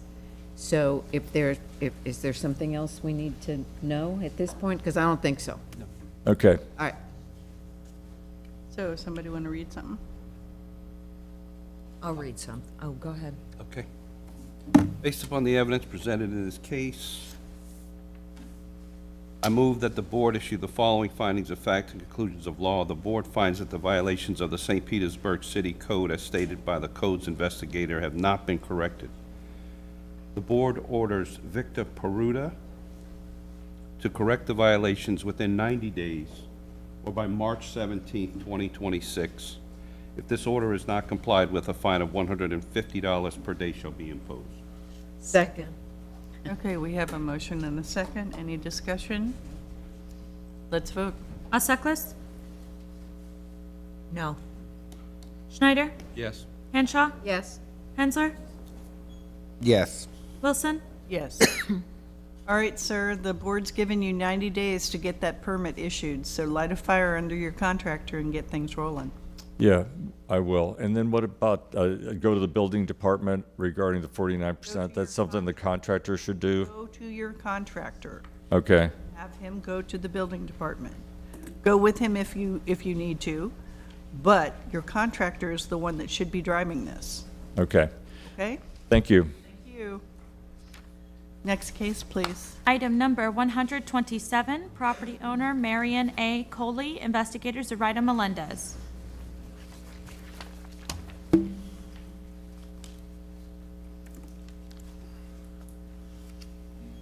Ready? Good morning. I am Zoraida Melendez, co-investigator for the City of St. Petersburg, testifying in reference to item 127, case number 22-23876 regarding property located at 2239 Coronada Way South. I was sworn in at the beginning of this meeting. This property is a single home and is occupied by owner. This is a cyclic fix case. The property was first inspected on December 8, 2022, and violation notice sent to the owner with compliance date of January 4, 2023. The property was last re-inspected on December 2, 2025, and the following violations still exist. Junk, outdoor storage, wood, tarp, cooler, junk located in the area and driveway. 0 out of 1 violations have been corrected since this case began. Notice of hearing was sent first-class mail, posted at City Hall, sent certified mail, and it was posted at the violation address on December 2nd, 2025, which is at least 10 days prior to this hearing. Ownership was confirmed in the County Official Record Book 05593, page 0375. My last contact with the owner was in October, and the owner did not indicate when this violation will be corrected. The department recommends 25 days and $100 per day thereafter not in compliance. Additional relevant facts in regard to this case is that the water service been off at this property since July 18, 2024.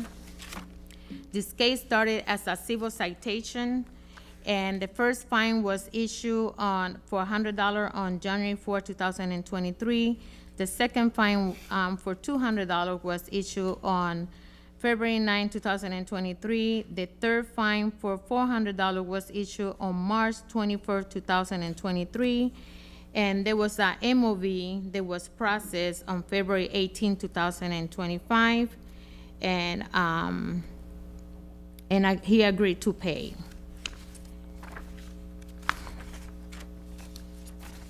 I would like to enter into evidence exhibit 1 photos which were taken on and it's a CEB pictures, document 12 to 25 A76 ZM photos 1 through 4. So this is the front elevation, and as you could see, there's a lot of, junk and debris and miscellaneous store on the side. There's also stuff on the driveway.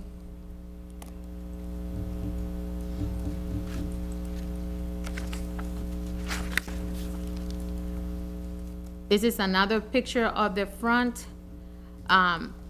There's so much items on the front and in the backyard that you can't even walk back there, because also the trees have overgrown, back there in the yard, and there's no access to the back porch or anything.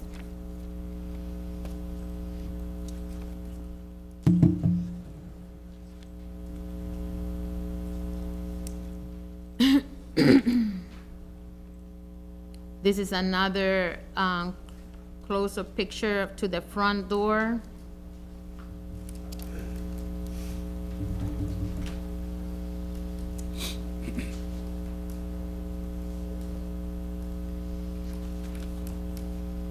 And this is in the driveway.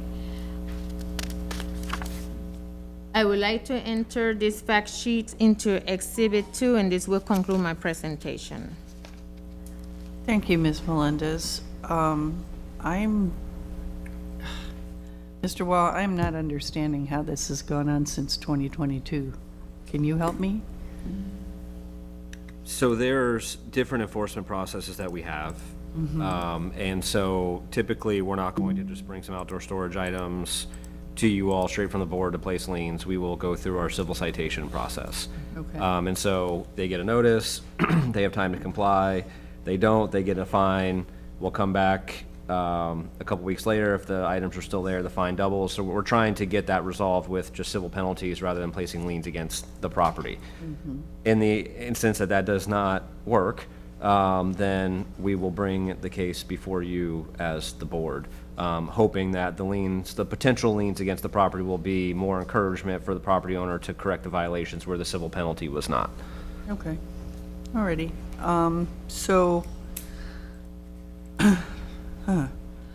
I noticed in the pictures, Ms. Melendez, that it appeared as though a window was boarded. Has he been cited for Yeah, that? there's one window boarded on the property, but since this is a civil case, that window is not included on this case. Okay. So, I note that it's not, the boarding is not painted either. right. Correct. So, during the process of this case with the owner, I met with him out there, and we were talking about this situation with the property. So he pretty much told me that he's used this property for storage. I see. Okay. Does anyone else have I had questions a- for staff? I had a question. What is the if you don't have water to your home, is that a violation unto itself? Is that something that, Yeah, technically, a property can't be occupied without what I thought? water or electric service. Well, yeah, I was going to ask Ms. Melendez, when you were given your case, did you say that it was owner occupied? It's owner occupied because it's homestead, but when I was out there with him, he said he goes back and forth because I guess he goes to another property. So he probably don't stay there that much. That's what And he there's was. no water service to the property? There's no- Is there electrical service to the property? I'm not sure about the electrical. But the reason I haven't opened a case for the water service is because he said he don't stay there that much. He's using the property for storage. Like outdoor storage? Outside and inside, so yeah. But we're still, Thank you. we're still recommending the $100 a day because it's homesteaded, even though it's not being occupied by the. Correct. Okay. But we can change that should we Right. want to. Yeah. Yep. Okay. Alrighty. Good morning, sir. Could we have your name and address for the record? Marion Coley, 2239 Coronado Way South, St. Pete. And are you living in the home, sir? I have lived there since 1981, 44 years. So you sleep there at night? Sometimes Where do you sleep otherwise? I have other family in the area that I stay with. I see. What seems to be the issue with cleaning up this property? I have been targeted for 3 years there by the Judy Ellis from a complaint from a new neighbor. I have gone through it with the police department, the SPCA, animal control, everything that you could name, they threw at me. Okay? On top of all that, I've had medical issues. I spent 21 days in the hospital last year.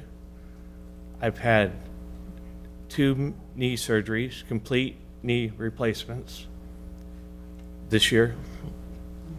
And I've had a thyroid operation, and that's why I was in the hospital those last year. Okay, but You asked me a question. I have dealing with it financially, physically. I have turned 65. I've got medical attention. I have had 2 knee replacements. They're doing well. My thyroid's doing fine. I am back to my health. I hopefully will be turning to work, finishing rehab. Like I said, I've been there since 1981. The house was boarded up for the storm, hurricane hit, tree damage. I have since then pulled a roof permit, which I plan to do. The trailer in the picture is gone. It was stuff put in the trailer. There's a new 18-foot flat trailer on the driveway now, getting the rest of the stuff. Underneath the tarps are shingles, plywood, things to fix the roof. Sir, the property's a mess. And it's been a mess for years. It has been ongoing, but not the same mess. I have been working on it. I have been dealing with the health issues, which has not allowed me to do everything that I want to do. Yes, my intentions are to get this back to status quo, okay? Do you have water service hooked up now? Do you have water service hooked up now? I do not have the water service. Why is that? They want like $1,200 to turn it on. If you're I've living been charged there, every month for a turnoff fee, a service fee, a call. I don't even know what the monthly fees are. do you have electric service there? Yes, I do. Okay. So you're living there without the ability to flush a toilet? You live in this home and you can't even flush the toilet? I don't use the toilet there. Ma'am, I am trying to get this straightened out. Financially, I could not keep the water on. I had 2 $200 bills in a row that were, and when I wasn't even there. In November, December of the 2 years ago, or a year ago, my bills were high. And I don't know why. And I tried to deal it. They shut it off, and I've been back and forth trying to deal with everything. Okay. I want to get the water turned back on. I've asked for help. I've been to all the places to get it turned on. I have been denied. They've been overworked. They had the hurricane. They had this. They had that. I could not get someone to help me get the water turned back on. I am in sales. I'm going back to work. I'm trying to get work accomplished and make money to get it back on. But I don't have it to turn off. If I can get a monthly fee from the city to turn my water back on and pay monthly, I'll work that out. But I don't have $1,000, $1,200 to put down on the water bill. Want me to take a cut? Yes. Yeah, okay. Based upon the evidence presented in this case, I move that the board issue the following findings of fact and conclusions of law. The board finds that the violations of the St. Petersburg City Code, as stated by the codes investigator, have not been corrected. The board orders Marion Coley to correct the violations within 30 days or by the date of January 16th, 2026. If If this order is not complied with, a fine of $150 per day shall be imposed. Second. Okay. Excuse me, can I say something? No, sir, you may not. I like the 25 and 200. But however we want to do How it. do you guys feel about it? Could I ask you to speak into the mic, because I Sure. couldn't hear what you Oh, said. go ahead. I think she meant you. I would like to go with the city's recommendation of 25 days and a fine of $200 per day. I see. But I don't know how everybody else feels. So right now, we're at 30 and 150, right? Yeah, for me, it all comes to the same special magistrate, so I think it's just whatever everyone's comfortable with, I'm fine with. Okay. Let's vote and see where we are. Alseklis? Yes. Schneider? Yes. Henshaw? Yes. Hensler? Yes. Wilson? Yes. All right, sir, you have 30 days to get that property cleaned up. If you don't get it cleaned within 30 days, you'll get a notice to appear before a special magistrate. Come to that hearing, and perhaps the magistrate will give you more time. Thank you for coming in. Even with a permit and a lot of the stuff that's underneath the tarps is for the roof? Sir, you've been cited for the junk and the overgrowth. You need to get it handled. It's been years. Thank you for coming in. Next case, please. Item number 53, property owner Rafael Velasquez and Marina Lenova. Investigator David Rock Walker.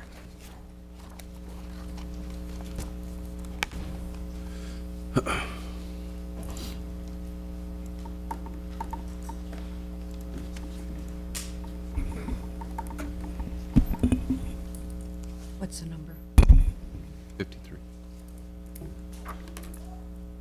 Good morning. I'm David Rock Walker, Codes Investigator for the City of St. Petersburg, testifying in reference to item 53, case 25-4201, regarding property located at 4713 Dover Street Northeast. I was sworn in at this meeting. The property is a single-family structure and is occupied by the owner. This is an eternal complaint case. The property was first inspected on September 25th, 2025, and a violation notice was sent to the owner with a compliance date of October 24th, 2025. The property was last re-inspected on December 10th, 2025, and the following violations still exist. Work was performed without permits that includes but was not limited to new kitchen cabinets and countertops, new bathroom fixtures, and flooring. 0 out of 1 violations have been corrected since this case began. Notice of hearing was sent first-class mail and posted at City Hall. Sent certified mail was posted at the violation address on December 3rd, 2025, which is at least 10 days prior to this hearing. Ownership was confirmed in County Official Records, Book 19191, page 1629. During the course of my investigation, I've had no contact with the owner. The department recommends 25 days and $100 per day thereafter for non-compliance. Additional relevant facts regarding this case are there is an in-process PDEP permit under 25-10001705. I would like to enter into evidence as Exhibit 1, photographs which were taken on December 10th, 2025, documents December 2025 CEB. Photos 1 through 7. This is just an elevation shot of the property. After that, we're coming to the Xylo website, and that's the landing page for it. Right here in the description, it states new roof, windows, paint, flooring, and a chef's kitchen with gas range, dual sinks, and an oversized quartz island. That's highlighted right there. Right here we have the historical listing for it, and that's the old bathroom. This is the new bathroom. After that, we have the historical pictures for the kitchen. And this is the new kitchen. I would like to enter into evidence this fact sheet as Exhibit 2. This concludes my presentation. Thank you, Mr. Walker.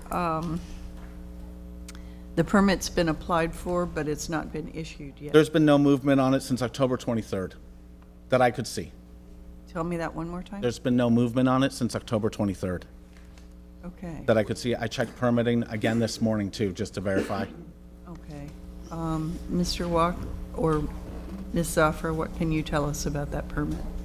I'm pulling it up right now. It looks like this might be an issue within the actual application side. I'm trying to pull up the building department's view. There's been nothing uploaded into the permit. I see. To be able Okay. to route it. It's just a placeholder at this point. Right, there's been an application, but nothing. Okay. Alrighty.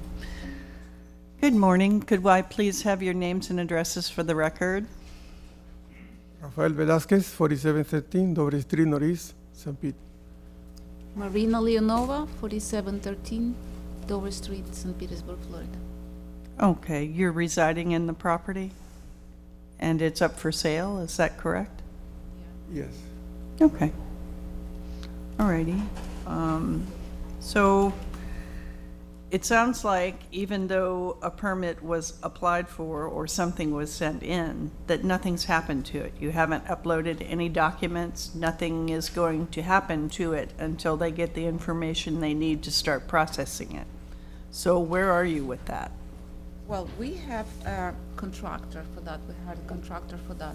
And apparently they're giving everything, all they sent us. I'm sorry, ma'am. Can you speak into the microphone? We can't hear you. The contractor, it's a property management group, so they sent us a picture that it's the permit is approved. It's approved for permit, and it was on December 5th.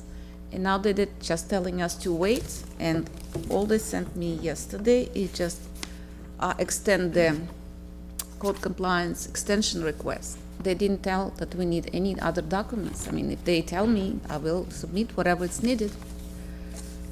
Okay. So, The record, as far as we can tell, is that nothing has happened with your permit.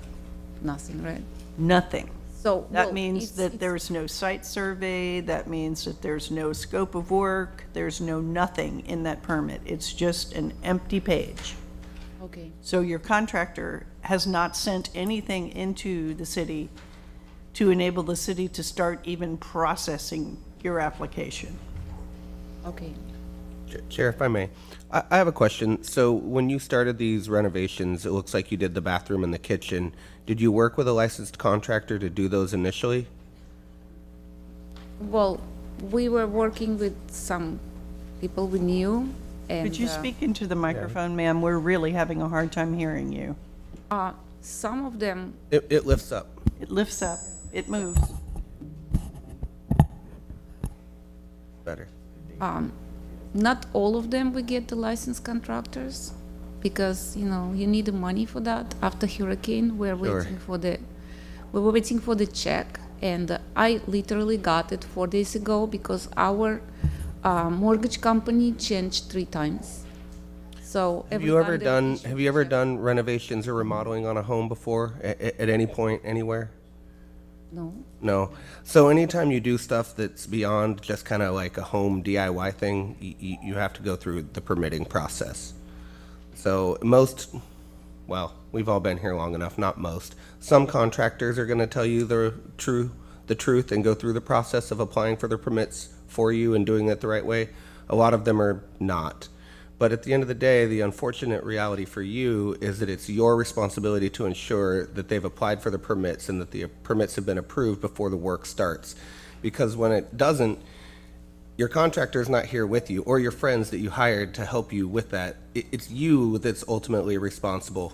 And it's you and your home that's going to get the lien if you don't get this resolved. So I'm sorry if we don't seem like we have a lot of patience for the "it was my contractor" story. We hear it way too much. It's your responsibility. So now, how much time do you think you need to get this into compliance with permitting? I don't know what's going on with this. I'm sorry. I won't touch it anymore. I don't know. They Sorry. sent me this It document starts arcing, for we're 30. running. They sent me this document for 30 days. I think we would probably need 60 days to figure out why they still did not submit. Because I know that in October they came and they did survey, they walked around the house, they made the plans. He came with the person who was writing everything, they were measuring, everything was done. So I don't know why it's not submitted. Okay. And My I guess. my best guess would be that your architect or engineer is not finished drawing the plans yet. Yes. So I would get on your contractor and stay on him to get this process started, because even though when the permit is issued, it puts the case on hold. Right. The clock is still ticking because you don't have the permit issued yet. That's the important part here, is getting that permit issued, because then the whole process can go forward. Okay.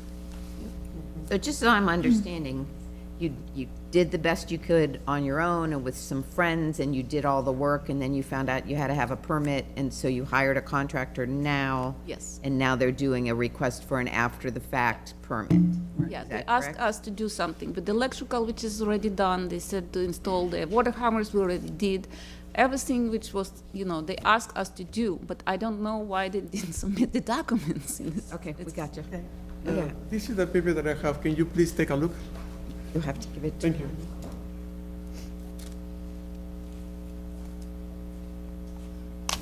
This is an extension from the code Right, department. just Yeah. extension, yeah. This is not from the planning department. Okay, It's from okay. our department. Okay. Okay. I suspected when you held it up that that's what that was.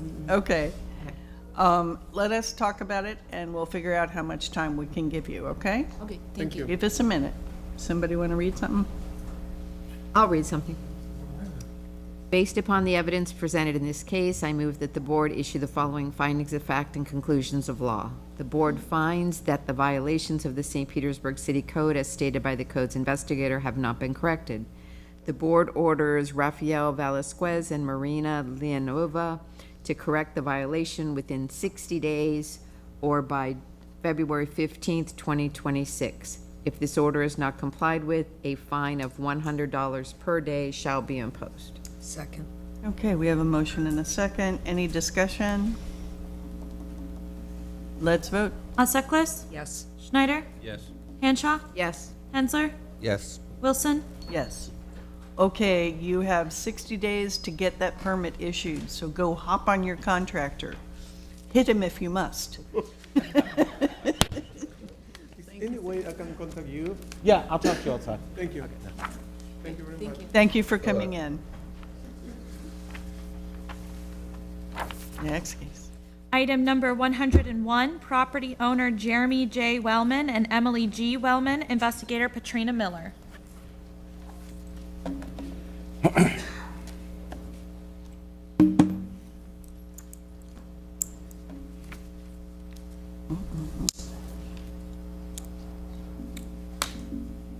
Good morning. I am Patrina Miller, Codes Investigator for the City of St. Petersburg, testifying in reference to item number 101, case number 25-24462, regarding property located at 659 28th Avenue South. I was sworn in at this meeting. The property is a single-family structure and is vacant. This is a codes-initiated case. The property was first inspected on September 19th, 2025, and a violation notice sent to the owner with a compliance date of October 11, 2025. The property was last re-inspected on December 10th, 2025, and the following violations remain. Missing soffit, missing paint, including but not limited to the exterior walls and the fascia, missing window frames, missing door frames, missing doors, missing areas at the porch ceiling. The fence has missing and or broken sections.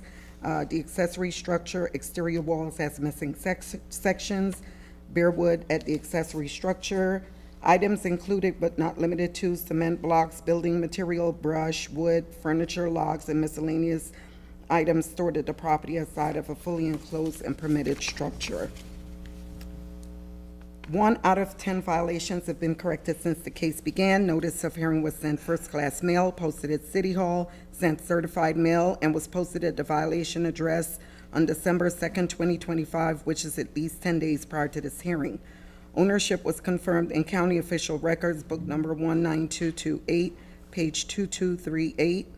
During the course of my investigation, my last contact with the owner prior to today was September 25th, 2025 via email. The owner did not indicate when the violations would be corrected. The department recommends 25 days and $150 per day thereafter. Additional relevant facts to this case is the property was demoed in 2007. A permit number 19-09000540 for a new single-family residence was approved December in 2019 and reissued in January of 2025. However, the last inspection done at the property for this new construction was February of 2023, which is 2 years ago, and that was for sheeting, and it got a partial approval. I would like to enter into evidence as Exhibits 1, photographs which were taken December 10, 2025, documents 121025, 462 CEB, and photos 1 through 4. Here's an elevation shot of the property, and this is the state that it's been in.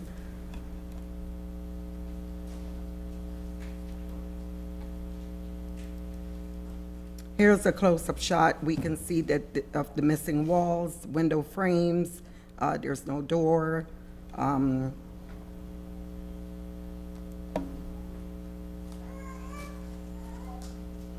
Here's a closer shot, and we see some junk that's at the front of the property. This is the rear. We're seeing the same thing with no paint, windows. We see the accessory structure that has exterior wall disrepair. We see the junk at the rear yard. We see the junk at the rear porch also. So I would like to enter into evidence this fact sheet as Exhibits 2, and this concludes my presentation.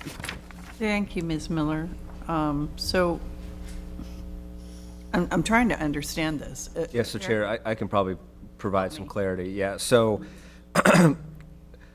typically we would see, unfinished work, the permit would not get extended, and so you would have a case before you for expired permit without all final inspections. But in cases where the permits are continuing to be extended, work isn't progressing, we have to cite the conditions that exist and then bring it before you, because even though there's a permit, there's no active work going on, within a certain time period. So basically, we have a structure with a new single-family residence permit that was issued back in 2019. Construction has stalled or is slowly progressing at best, and now we have unfinished conditions, which are the code violation, even if there's a permit issue. We do that in case a permit is reissued, but they're still not progressing. Previously, we would have individuals who would just extend their permit but do no work, so we administratively had to make that adjustment to make sure we didn't have these projects that were going on for 5-6 years without any progress and not being enforced on just because there was an active permit. So the structure we see today was the new structure? That's the new single-family residence that was being constructed. Okay, thank you. Yep. That helps. Does anyone else have questions for Just to staff? follow up on, so you mentioned a demo permit, so there was a structure there that was demoed, and this is the new structure? Correct. Okay. All righty. Good morning. Could we please have your names and addresses for the record? Jeremy Wellman, 659 28th Avenue South, St. Petersburg, Florida, 33705, residing at 2706 6th Street South. Same. Emily Wellman, 659 28th Avenue South, residing in 2706 6th Street South. Okay. So what's the problem here? Initially, cash flow issues that were since remedied, and we did recently pass a window inspection, so we are making newly paced work on the property. We've also started to try and do this. It took a little more of a pivot than we initially anticipated for funding and time, because I'm an owner-builder on the project and trying to do a lot of the work that I can myself, including the debris removal. We've also had a little bit of dumping on the property, so we moved that junk out of line sight until we can deal with it, and so we're working on that. We're not really looking to dispute anything or for any excuses. We just want an opportunity to make good on it, that's all. Okay. Do you understand what the codes director, Mr. Waugh, had to say about progress on the job? Yes, progress on the job certainly needs to be made, and that is on us for the funding. Okay. Properties like these, when they sit open and vacant, are a detriment to the neighborhood that they're in. They attract kids and worse. Yes, yeah. We've had to put cameras on the property for that very reason. At the very least, you need to do something to at least secure it when you're not there and actively working on it. But you need to progress. You need to get done. How much time do you think you're going to need? The recommendation of 25 days, I think, should be more than sufficient to at least bring the code up to compliance. And then we've already restarted work on the property, so we anticipate if we're able to maintain our funding as we currently have, that we'll be able to continue work on the house. Okay, and when is your anticipated finish date? I couldn't tell you for sure. I'm hopeful of 8 months, but I can't be exactly sure. Okay, that's fair. Any questions? Did somebody want to read something? I wanted to, can we Yep, go talk ahead. about it just for a second? Absolutely. Because normally we factor in the time it's gonna take to get a permit, because then it'll go on hold, but they have a permit. So we're just, I'm not sure what we're calendaring to show Chair, if I can ask a question of fish, something? Is there some step in the permitting process that's going to turn it back to an active that will put our case on hold, or? Like a measuring stick? No, I mean, so right now, because of the storms, there's a state statute, I believe, and I can't rattle it off the top of my head. But essentially, when they extend permits and there's a emergency like the storms, they get a significant extension. So this permit is actually valid until January 21st of 2027. And so at this point, we're basically monitoring it from a code standpoint to make sure the work is progressing and that inspections are being completed. And so we will monitor that activity, and if you all give them the 25 days and we see that work has progressed between now and the next magistrate hearing, we'll administratively defer that, and we'll continue to do that moving forward. If we see that work ceases and it ceases for an extended period of time, that's when we will continue with our enforcement. Yeah, That makes sense. Personally, I would like to see this on a leash somehow, so that. And that's why we had to create this process, because the building department is sometimes, at the mercy of like the state statute, where they have to provide a significant extension because the state of emergency, and they don't have any way around that. They have to do that. And so in order to reel in some of these projects, this is what we've had to do to handle it from a code standpoint with the unfinished project and taking the violations, for the unpainted, structure, the openings, things like that. Okay. This is kind of a workaround to make sure these move forward. Chair, if we just want to stay with the city's recommendation, do we need to make a motion or Yeah, go ahead and do that. make the motion? Okay. Based upon the evidence presented in this case, I move that the board issue the following findings of fact and conclusions of law. The board finds that the violations of the St. Petersburg City Code, as stated by the code's investigator, have not been corrected. The board orders Jeremy Wellman and Emily Wellman to correct the violations within 25 days or by January 11th, 2026. If this order is not complied with, a fine of $150 per day shall be imposed. Second. Okay, we have a motion and a second. Any discussion? Let's vote. Osaklis? Yes. Schneider? Yes. Henshaw? Yes. Hensler? Yes. Wilson? Yes. All right, what the board has done is given you 25 days. What will happen in the meantime is up to you, because if you make progress, and it sounds like you are, then they will continue to monitor you, and you won't have to attend a special magistrate's hearing. But if you stop and they catch you,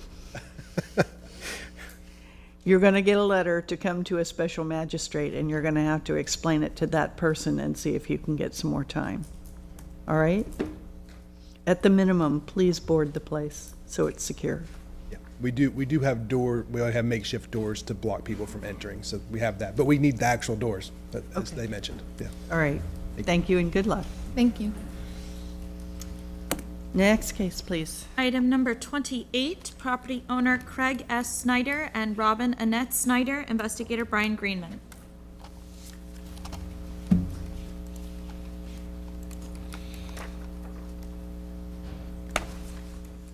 Hello, I am Brian Greenman, Codes Investigator for the City of St. Petersburg, testifying in reference to item number 28, case number 25-22143, regarding property located at 6465 30th Street South. I was sworn in at this meeting. This property is a single-family structure and is occupied by the owner. This is a citizen complaint case. The property was first inspected on August 13th, 2025, and a violation notice sent to the owner with a compliance date of September 7th, 2025. The property was last re-inspected on December 10th, 2025, and the following violation still exists. NOTH number 18-100001748 permit for shed expired on July 25th, 2021 without a final approved inspection. 0 out of 1 violations have been corrected since this case began. Notice of hearing was sent first-class mail, posted at City Hall, sent certified mail, and was posted at the violation address on December 1st, 2025, which is at least 10 days prior to this hearing. Ownership was confirmed in county official records, book 23211, page 0660. During the course of my investigation, I have not had any contact with the owner. The department recommends 25 days and $100 per day thereafter for noncompliance. Additional relevant facts regarding this case are: the most recent inspection on January 3rd, 2023 was disapproved by the inspector.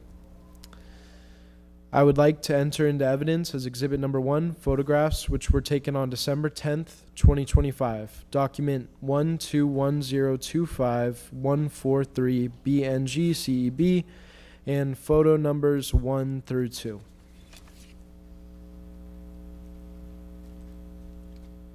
This first photo is an establishing shot of the property. This is the shed in question, which requires a permit. I would like to enter this fact sheet into evidence as Exhibit Number 2. This concludes my presentation. Thank you, Mr. Greenman. Can you tell me, does that shed appear to be larger than code? Yes, it has been deemed to need a permit over 100 square feet. Alrighty, does anyone have questions for staff? Just a clarification, Mr. Greenman, you did say this was a C-Quick Fix case, is that correct? No, this was a citizen complaint case. Okay, got it. Thank you. Alrighty. So And did I get the it complaint correct? was the size of the shed, is that it? Per the original complaint, I'm not sure why they complained, but they complained that the shed was erected without a permit. I see. And the permit was issued, it just has never been finalized. Yeah, so the permit has gone through multiple inspections, and each time it gets disapproved by the inspector. It looks like the last hang-up was a need for a revision to add in some electrical that was not originally on the original scope of the permit. And do you know when that was? That was from October of January of 2023. Which was the last time it was inspected. Correct. Okay. Alrighty. Good morning, sir. Could we have your name and address for the record, please? Yes, Craig Snyder. I live at the resident in question, 6465 30th Street South, St. Petersburg. Okay, so you never got a final inspection on your shed? So I just purchased the house this year. So I've inherited this mess, and I've been trying to work through this. So I purchased the house in June, but I moved from Ohio I didn't actually move down in here till August. So once I got down here, I started the process. I contacted, I was looking for a contractor to help me bring me into compliance with the shed. I was aware of the situation with the shed. I wasn't aware of all the details and all the prior failed inspections and all this stuff. So big mistake on my part. I shouldn't have taken this on, but I did. So I'm working now to get it in compliance. I have a couple of documents here I'd like to submit into evidence. One is the contractor that I've hired. He's put together a letter that shows that we've been doing work.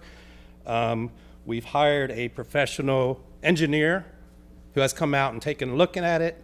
I haven't got the reports back from his inspections, but he's looking at the electric, the roof, everything involved to get all the required commits and bring us into compliance. The contractor, he's identified these issues. He's been working with the engineer to bring those in compliance. A couple weeks ago, we did have, I think one of the main things that caused some of the failures was the lack of a flood certificate or an elevation certificate. We have since received an elevation certificate, so I think we're good on that part of it. Just waiting to hear back from the engineer, and should be able to move forward fairly quick, as long as he doesn't come back with anything that we're unaware of. You're going to need 60 days or so. That should be plenty. Alrighty. Chair, if I may. Sure. Just to try to, sir, have you gotten any of the original documents from the permitting department yet? The engineer has asked for some of the plans and is trying to get those. Okay, yeah, I just found that out yesterday. Yeah, that could save you a lot of time and effort if they can review those plans that are originally submitted and it's built to what the plans were. You won't have to go through the trouble of having a new architect or engineer drop new plans and everything else. It's public record, and you should be able to obtain that from the building department, no problem. Yeah, I think that's what the engineer was asking for. Okay. The other day. You might just So trot yourself over there Yeah. after you leave here, because Huh? they're there till noon today. I'm sorry. I said you might just trot yourself over to the Municipal Services Building Okay. on the ground floor and ask for them in person. Okay. They're open until noon today. Good idea. I think I'll do that. I'll read something. Ready? Based upon the evidence presented in this case, I move that the board issue the following findings of fact and conclusions of law. The board finds that the violations of the St. Petersburg City Code as stated by the codes investigator have not been corrected. The board orders Craig Snyder and Robin Annette Snyder to correct the violations within 45 days or by January 31st, 2026. If this order is not complied with, a fine of $100 per day shall be imposed. Second. Okay, we have a motion and a second. Any discussion? Is 45 days enough time, do you think? You said 60 days, 45 days? Sorry. I'll be right back to you in a minute.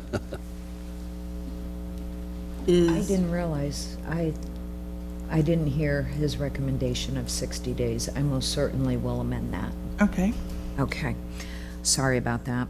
I will amend item number 25-22143 for the violations to be corrected within 60 days or by a date of February 15th, 2026. If the order is not complied with, a fine of $100 per day shall be imposed. Second. Okay, motion and a second. Any further discussion? Sorry about that. No worries. Let's vote. Asuklis? Yes. Schneider? Yes. Henshaw? Yes. Hensler? Yes. Wilson? Yes. All right, you have 60 days. Thank you. Go see the good folks at the building I department. will do that. Next case, please. Item number 40, property owner Birchwood Inn Partnerships LLLP, investigator David Rock Walker. Good morning. I'm David Rockwalker, Codes Investigator for the City of St. Petersburg, testifying in reference to item 40, case 25-24674, regarding property located at 145 4th Avenue Northeast. I was sworn in at this meeting. This property is a commercial structure and is occupied by the owner. This is a citizen's complaint case. The property was first inspected on September 25th, 2025, and a violation notice was sent to the owner with a compliance date of October 23rd, 2025. The property was last re-inspected on December 9th, 2025, and the following violations still exist. Multiple shingles are missing or in disrepair. 2 out of the 3 violations have been corrected since this case began. Notice of hearing was sent first-class mail, posted at City Hall, sent certified mail, and was posted at the violation address on December 3rd. Ownership was confirmed in County Official Records, booked 18070, page 0298.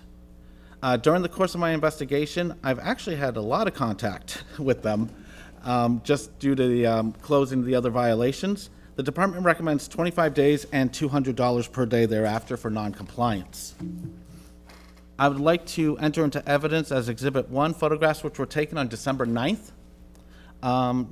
Documents December 2025 CB, and it's just 2 photos. So this right here, we have the front shot of the building, and then we have a close-up of the shingles right here. And it's just a little disrepair, nothing crazy.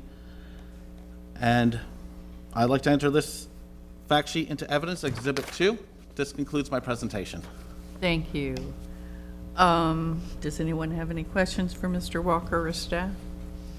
Good morning, ma'am. Could we please have your name and address for the record?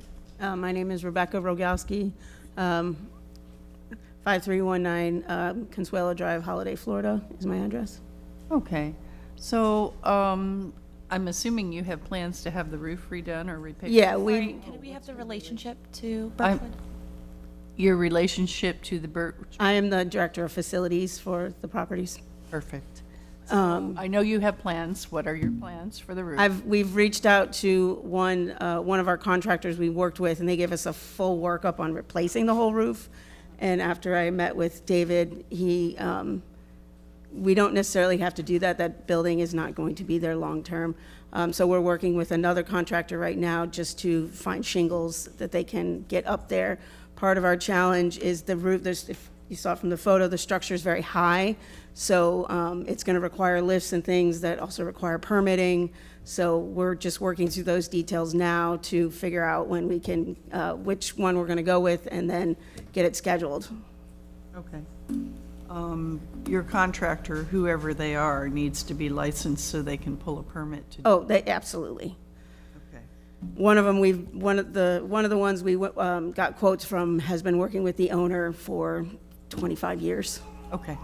All righty. I figured you probably were on top of it, but I just wanted to. Yeah, we had the area that he showed the photo of right in front of it is brand new. That got, like 2 years ago, got damaged from one of the storms. So they were already up there one time. They're just talking about shingles and trying to be perfect about it, so. All righty. Cut it. Based upon the evidence presented in this case, I move that the board issue the following findings of fact and conclusions of law. The board finds that the violations of the St. Petersburg City Code, as stated by the codes investigator, have not been corrected. The board orders Birchwood Inn Partners LLLP to correct the violations within 60 days or by February 15th, 2026. If this order is not complied with, a fine of $200 per day shall be imposed. Second. Okay, a motion and a second. Any discussion? Let's vote. Alsaklis? Yes. Schneider? Yes. Henshaw? Yes. Hensler? Yes. Wilson? Yes. All right, ma'am, you have 60 days to get that permit issued. Thank you. All righty. Good luck to you. We're going to take a 10-minute break, and we will be back at 10:15. We're taking a 10-minute break.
Are we up? We're up. Okay. Thank you. That was the pause that refreshed. So we are continuing. Our next case is going to be case number 35. Item number 35, property owner Keaton J. Hunter and Camille R. Harkenrider, investigator Carl Gordon. I'm Carl Gordon, Codes Investigator for the City of St. Petersburg, testifying in reference to item number 35, case number 25-24469, regarding property located at 1941 48th Street South. I was sworn in at the start of this meeting. This property is a single-family structure and occupied by owner. This is a codes follow-up case. The property was first inspected on September the 18th, 2025, and a violation notice sent to the owner with a compliance date of October the 10th, 2025. The property was last re-inspected on December the 4th, 2025, and the following violations still exist. There's no active permit on file for the garage and main structure renovation. 0 out of 1 violations have been corrected since this case began. Notice of hearing was sent first-class mail, posted at City Hall, and sent certified mail, and was posted at the violation address on December the 4th, 2025, which is at least 10 days prior to this hearing. Ownership was confirmed in County Official Records Book 23203, page 1605. During the course of my investigation, I have not had any contact with the owner. The department recommends 25 days and $100 per day thereafter for non-compliance. Additional relevant facts regarding this case is that the renovation permit 25-05002924 is currently in the in-process status, and it is currently ready for corrections, and it has been ready for correction since August 25th, 2025. I would like to enter into evidence as exhibit number 1, photographs which were taken on March the 11th, 2025, and December the 4th, 2025. Document 120425 CEB and photos number 1 through 8. Here is a front view of the structure itself, and this is what it looks like now at this time.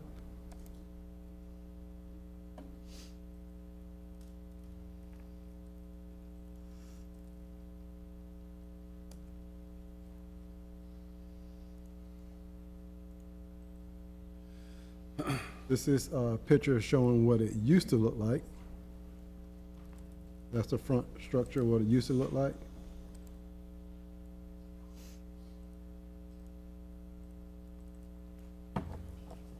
This is a rear photo of what it used to look like.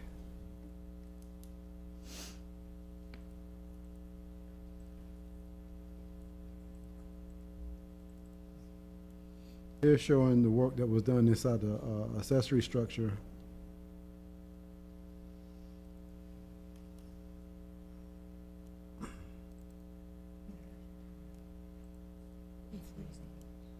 Here's the accessory structure now, how it looks like at this time.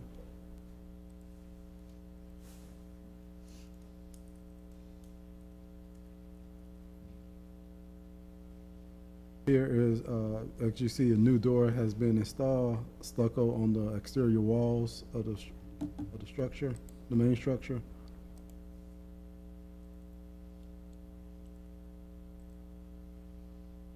And the accessory structure here, also how the final renovation. I would like to enter this fact sheet into evidence as exhibit number 2. And this concludes my presentation. Thank you, Mr. Gordon. So you said that it's been ready for, the permit has been ready for correction since August? Yes, ma'am, August 25th, 2025. Yes, ma'am. Does anyone else have questions for staff? Okay. Good morning, sir. Could we please have your name and address for the record? Morning. My name is Keaton Hunter. Address is 1941 48th Street South, 33711 in St. Petersburg. Okay, thank you. So it looks like you tried to get a permit, but they sent it back for correction and you haven't responded, or your contractor has not? So my wife and I purchased the home in June. The contractor was in the process of permitting. We're still in the process of permitting, and at this point, I don't know what he's doing. We've been trying to get him to finish it since the closing of the house. The contractor is responsible per the sale contract to close out the outstanding permits. Okay. So you don't know where he is in the process? Is that what you're saying? I do not know where he is in the process. I've just been told that the city keeps sending things to him and they're waiting for him to respond. And we've been trying to get in touch with him. We've been bugging him every single day to get this resolved. Not sure what the issue is. Okay. Has all the work been done? As to the best of my knowledge, yes. It's all been completed. No work's been done to the structure since we moved in. So whatever the permitting is for, all that work's completed? To the best of my knowledge, yes. It's unfortunately, you as the owner are responsible for all of this, so. And it kind of sort of sounds to me like, which I can appreciate, that the fact that your contract says it's on him, you're just kind of expecting him to step up, but that's two separate issues. So if your contractor is in breach of the contract, that's a different situation. The reason you're here today is because you're the owner, and so the buck actually stops with you.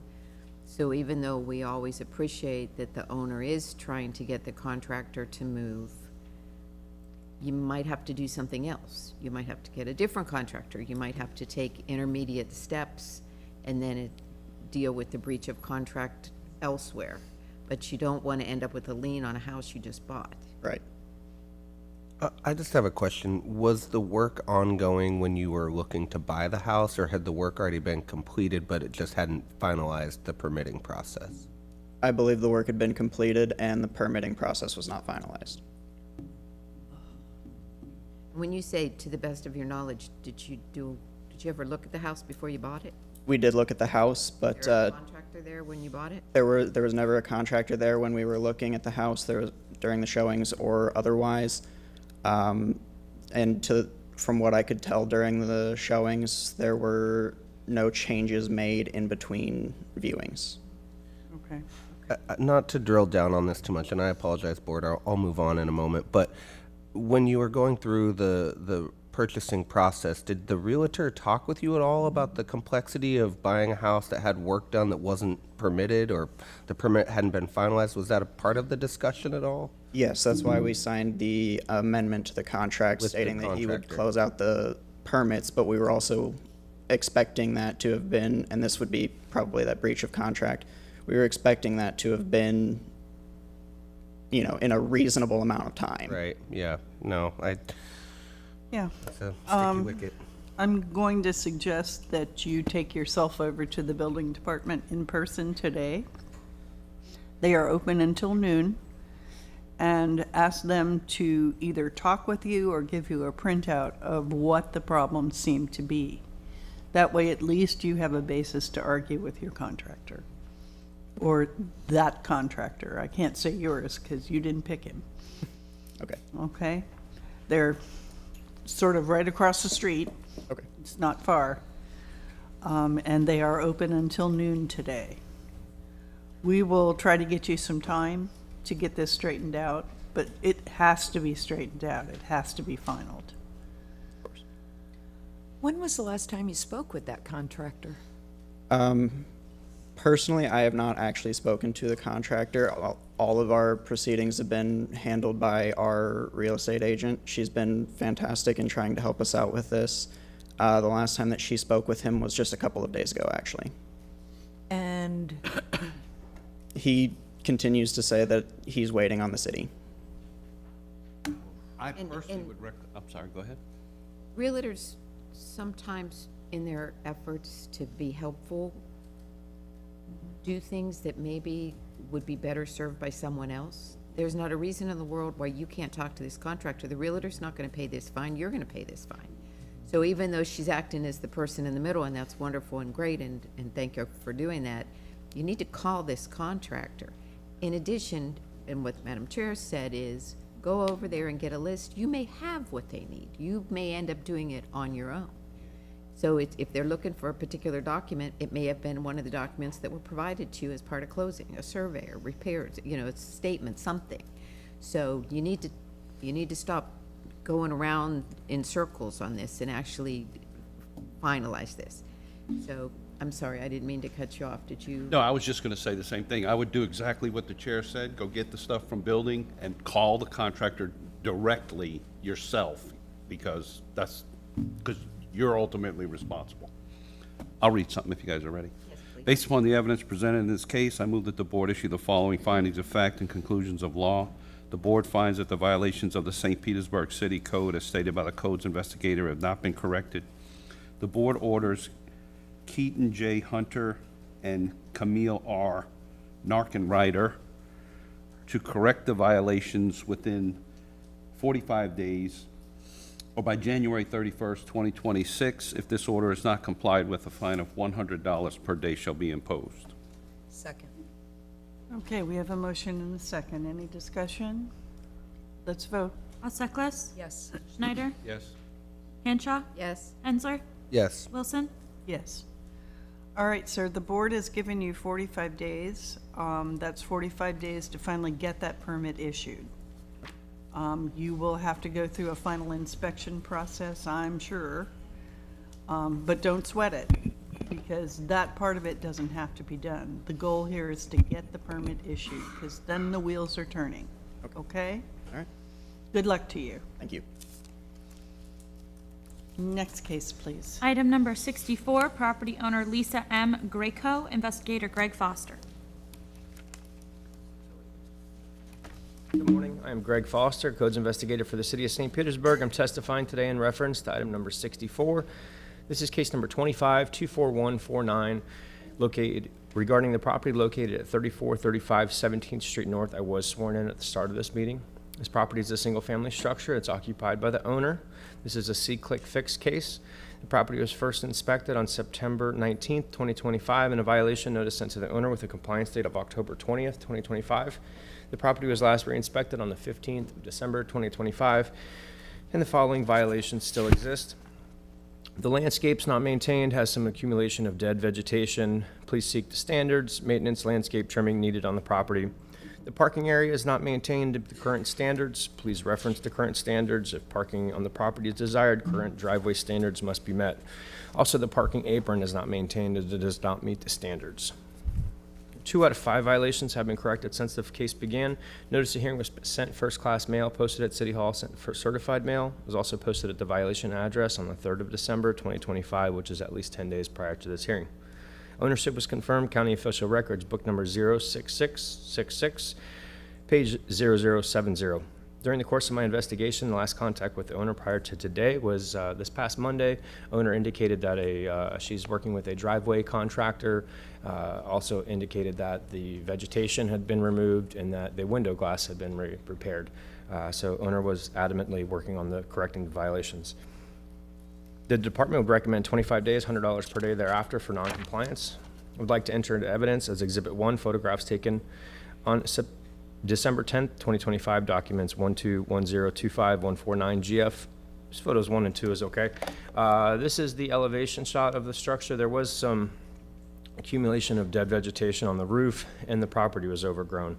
So since receiving the violation notice, the owners have drastically cleaned up the property. There's still some more dead vegetation along the north side of the property that still just needs some minor attention.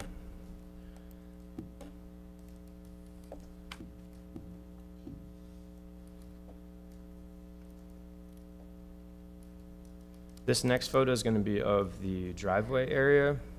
Sorry, that's the dead vegetation. Since this pile has been removed, but that was some of the accumulation of dead vegetation on the property.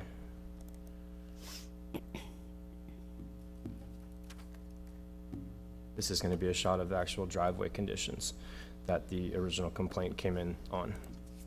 So I would like to enter into evidence as exhibit number 2, this fact sheet. This concludes my presentation. Thank you, Mr. Foster. Anybody have questions for staff? Good morning. Could we have your name and address for the record, please? Good morning. My name is Lisa Greco. 3435 17th Street North, St. Pete, Florida 33713. Okay, and you, sir? And my name is Ross Petrowski, 3435 17th Street North, St. Petersburg, Florida 33713. Thank you. My son. Alrighty, so it looks like you're working like crazy to get this all taken care of. Yes.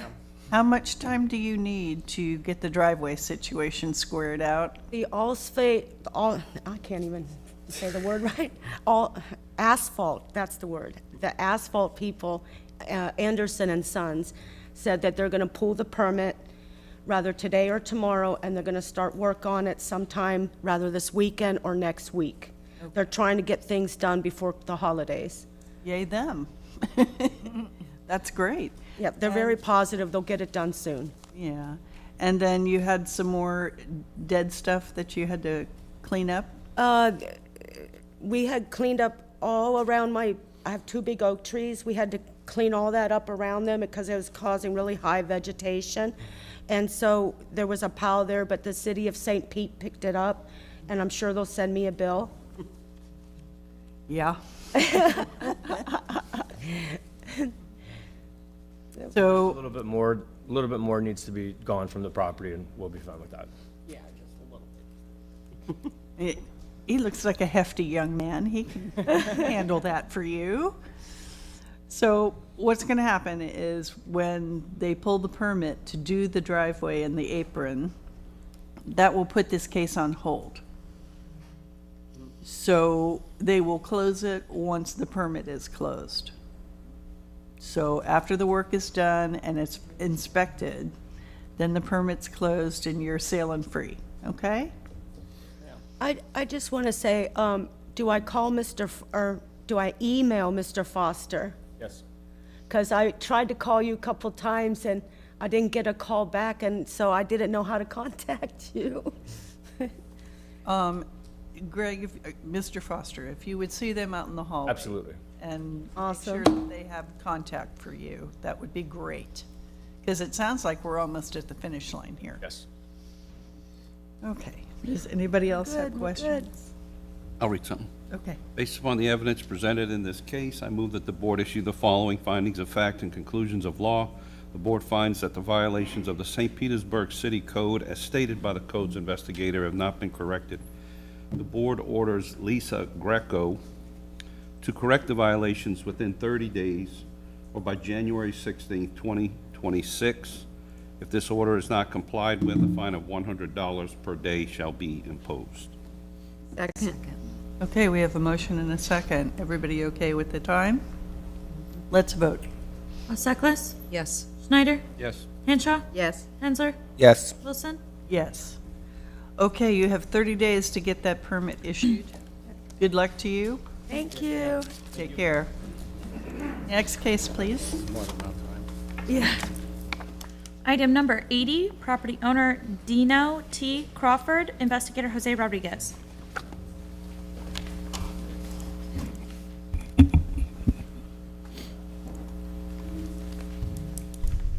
Good morning. I'm Jose Rodriguez, codes investigator for the city of St. Petersburg, testifying in reference to item number 80, case number 25-6301 regarding property located at 443 40th Ave South, and I was sworn in at this meeting. This property is a single-family structure and is occupied by owner. This is an internal complaint case. Property was first inspected on February 13th of 2025, and a violation notice sent to the owner with a compliance date of September 25th of 2025. Property was last re-inspected on December 9th of 2025, and the following violations still exist. Observe active work at property with no post-disaster emergency permit on file. Observe installation of new windows, interior partially gutted, and flooring and drywall removed, and new framing at porch area. A PDP will be required for above listed work, as well as any other interior or exterior work that may have been completed to remediate and bring the property back to pre-storm conditions or to upgrade the property, such as new baseboards, drywall, cabinets, doors, windows, etc., will also require a permit. 0 out of 1 violations have been corrected since this case began. Notice of hearing was sent first-class mail, posted at City Hall, sent certified mail, was posted at the violation address on December 3rd, 2025, which is at least 10 days prior to this hearing. Ownership was confirmed in county official records, book 21400, page 0666. During the course of my investigation, my last contact with the owner prior to today was on December 11th of 2025, and the owner did not indicate when the violations would be corrected. The department recommends 25 days and $100 per day thereafter for non-compliance. Additional relevant facts regarding this case: the owner I did receive an email with photos of a completed permit application. However, I have not observed the permit in our system at this time. I would like to enter into evidence Exhibit number 1, photographs which are taken on December 9th of 25 and August 29th of 25, document CEB 1209-25301JR, and photos 1 through 6. So the first photograph is the elevation of the structure.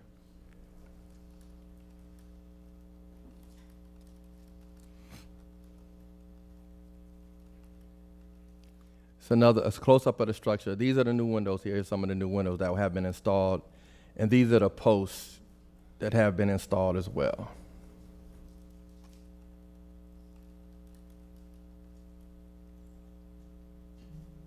Just another, the angle of the, again, post and windows installed.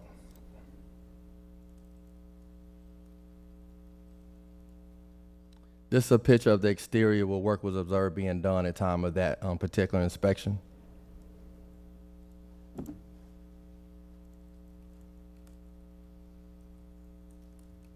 It's a photograph of the old windows that were replaced, and again, right here you can see all the new wood and stuff in the framing regarding the front porch area or the overhang.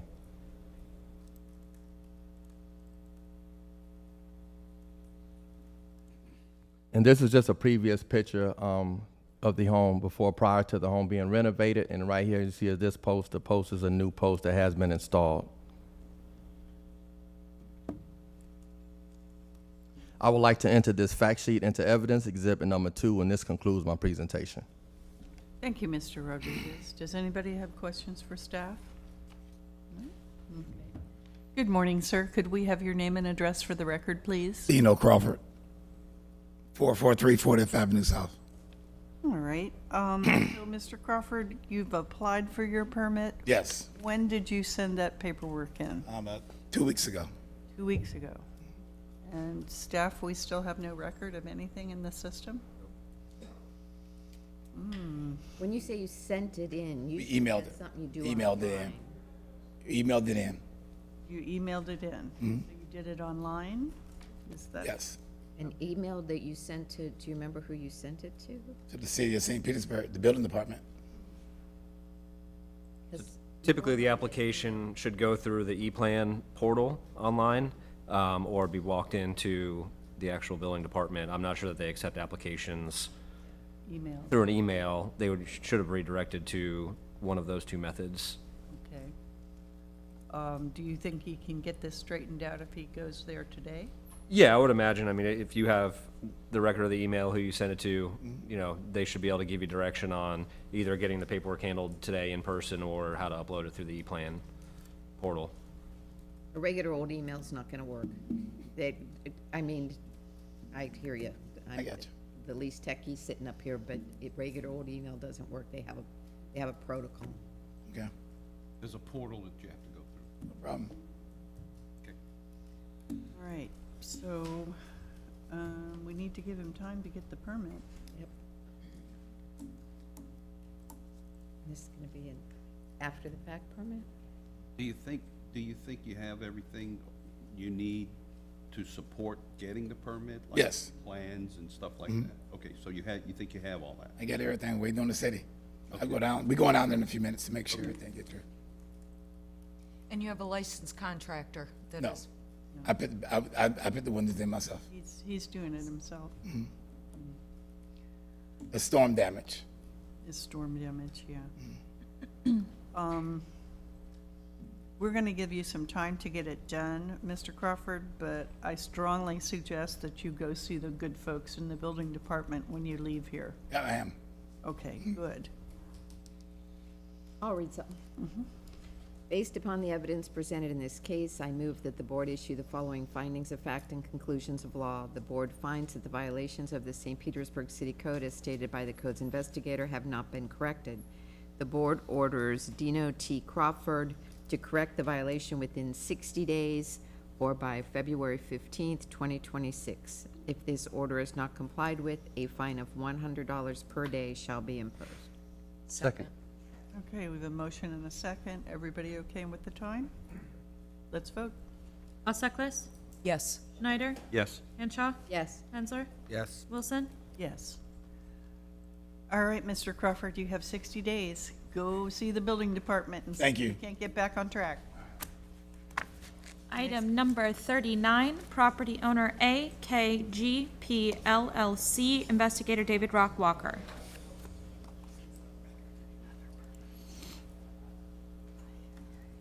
Good morning. I'm David Rock Walker, Codes Investigator for the City of St. Petersburg, testifying in reference to item 39, case 25-24886, regarding property located at 865 5th Avenue North. I was sworn in at this meeting.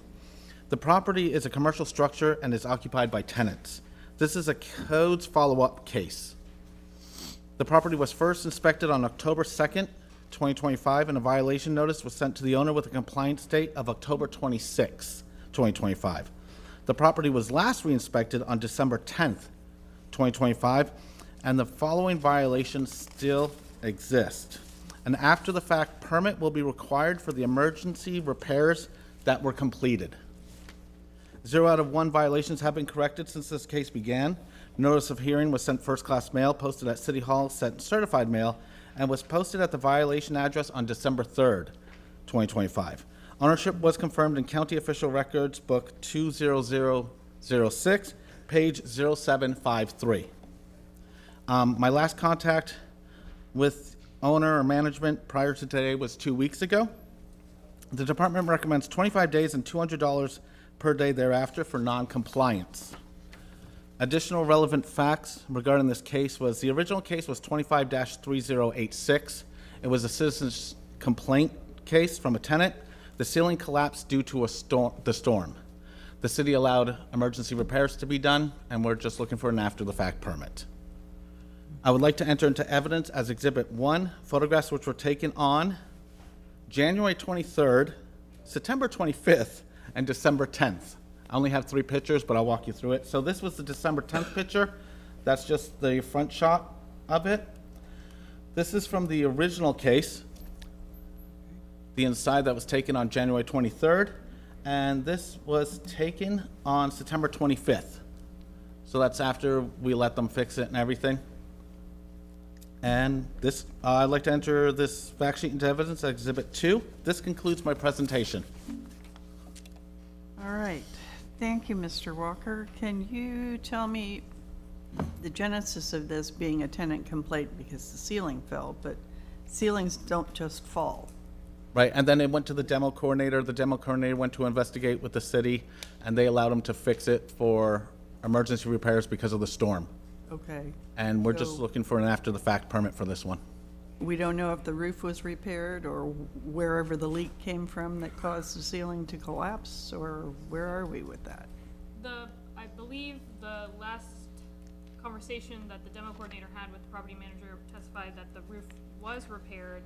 I can check right now to see if there was a roof permit on file, but I'd also defer to the property manager to see what the extent of the repairs that they did. Okay. We aren't able to view it. Yeah, because this looks like it's a multifamily apartment building. So There's no I'm a little permits on file concerned either. about safety. All righty. Does anyone else have questions for staff? They're going to be giving us a little more information in a bit. Good morning. Could you please give us your name and address for the record and your relationship to the LLC? Sure. My name is Randall Courtner. It's 2215 Gulf Boulevard in Indian Rocks Beach, Florida. My relationship to the LLC is we're the property management firm for ownership. Okay. All righty. So do you know what caused the ceiling to fall? It was the storm damage, which from the storm caused damage to the roof, which made it leak, which caused the ceiling to collapse. Okay, so you had the roof repaired? The owner has his own contractor that we just kind of were the middleman for to schedule. So they, to the best of my knowledge and what they shared with me, is that they did not actually, remove sections of the roof. They used the elastomeric coating to solve the problem. And then after that, I guess that's under review right now, whether the amount that they put on, qualifies for a permit or not. And then also he did drywall repairs, which you saw in that photo. We're here to show up and just share with you guys that we're working with the owner and the contractor to try to have them do the right thing and pull whatever permit they need to get done for the after the fact. Ultimately, it's on ownership and this contractor, but we're not going to not show up out of just respect for you guys. So we are pushing both ownership and contractor to obtain that after the fact. The last I've heard is that he was communicating with the city and kind of going back and forth on that amount of square footage for the roof permit or not, and that they were, I guess, at the same time applying for that drywall repair that occurred in the ceiling. So. Any indication of anything? There's nothing in the system currently. Nothing in the system. I think based on what I just heard, they're still negotiating with the city as to whether the amount of damage that was repaired on the roof crossed the threshold to require a permit. Is that what you guys heard? Yeah, no, I'm not sure if that's happening directly with the building department or not, but as Ms. Offer mentioned, it's difficult for us to know the extent of the damage on the roof. Obviously, we know that there was water intrusion that caused the ceiling to collapse, but if it was just a minor leak and repair, then that may not trigger permitting requirements. So, as soon as they figure out if they've gone beyond that scope, then the permit would be required for the roof as well, but either way, the permit for the interior drywall repairs would need to be obtained. And there's been no movement on either front that we can document, so. Correct. And now I will tell you, just in my discussion with the contractor, it does not appear he's like putting up a fuss or anything as far as the drywall portion goes. So, in my call after I walk out of here today would be, hey, why don't you go ahead and file the one for the drywall while you're going back and forth on the roof. My only, glass half empty thought would be is maybe they won't allow him until they determine the roof. But I'd say, hey, at least make the application so there's some documentation. If they deny it based on they're still debating on the roof thing, then at least you can show some, show somebody something that you're doing something to push it along. So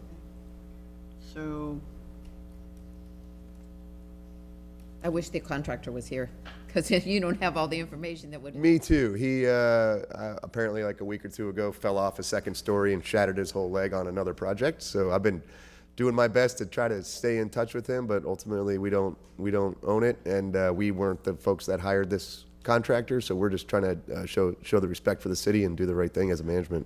Well, you might want to make the owner aware that he needs to get on this, or liens will start piling up on his. 100%. I'll take a crack at something. Based upon the evidence presented in this case, I move that the board issue the following findings of fact and conclusions of law. The board finds that the violations of the St. Petersburg City Code as stated by the codes investigator have not been corrected. The board orders AKGP LLC to correct the violations within 30 days or by January 16th, 2026. If this order is not complied with, a fine of $200 per day shall be imposed. Second. Okay, we have a motion and a second. Is everybody okay with the number of days? Yep. Let's vote. Alseklis? Yes. Schneider? Yes. Henshaw? Yes. Hensler? Yes. Wilson? Yes. All right, they've got 30 days to get their act together and get that permit rolling. Yes, ma'am. I'll convey the message. All right, thank you. All right. Thank you, everybody. Merry Christmas. You too.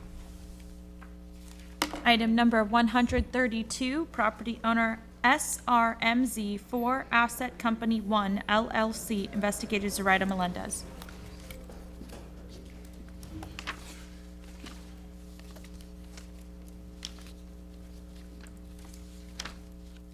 Good morning. I am Zoraida Melendez, co-investigator for the City of St. Petersburg, testifying in reference to item 132, case number 25-23440 regarding property located at 4097 Purpose Drive Southeast. I was sworn in at the beginning of this meeting. This property is a single home and is vacant. This is a follow-up case. The property was first inspected on September 4, 2025, and violation notice sent to the owner with compliance date of October 6, 2025. The property was last re-inspected on December 2nd, 2025, and the following violations still exist. Apron is in disrepair. A permit will be required for the repairs or replacement. Driveway is in disrepair. Wall damage from wood, destroyed organisms, and water intrusion throughout the exterior of the structure. Damage include but not limited to crack, rotted wood, damaged siding, portion of the wall separated from structure, and all bulging trim boards around the windows. Sliding glass door is in disrepair. 3 out of 6 violations have been corrected since this case began. Notice of hearing was sent first-class mail, posted at City Hall. It was sent certified mail, and also it was posted at the violation address on June 12, 2025, which is at least, it was December 12, 2025, which is at least 10 days prior to this hearing. Ownership was confirmed in the County Official Record Book 20775, page 1366. My only contact with the property manager was before this hearing. Today, the department recommends 25 days and $150 per day thereafter not in compliance. Additional relevant facts in regard to this case is the tenant, this was a tenant's complaint, the tenant's moved out, so the owner fixed most of the repairs, so we still have some minor repairs on the exterior wall, and also we had the driveway. I would like to enter into evidence Exhibit 1 photos which were taken on December 2nd, 2025, documents 12-2-25-440 photos 1 through 4. So this is the front elevation, and as you can see, the driveway is in disrepair, and the reason a permit might be required is because the asphalt is almost gone all the way to the curb, and in order for the tenants to park here, this has to be fixed for parking, and a permit will be required. And that's a close-up picture. As you can see, all the asphalt in this area is in disrepair, and there's nothing here, just dirt.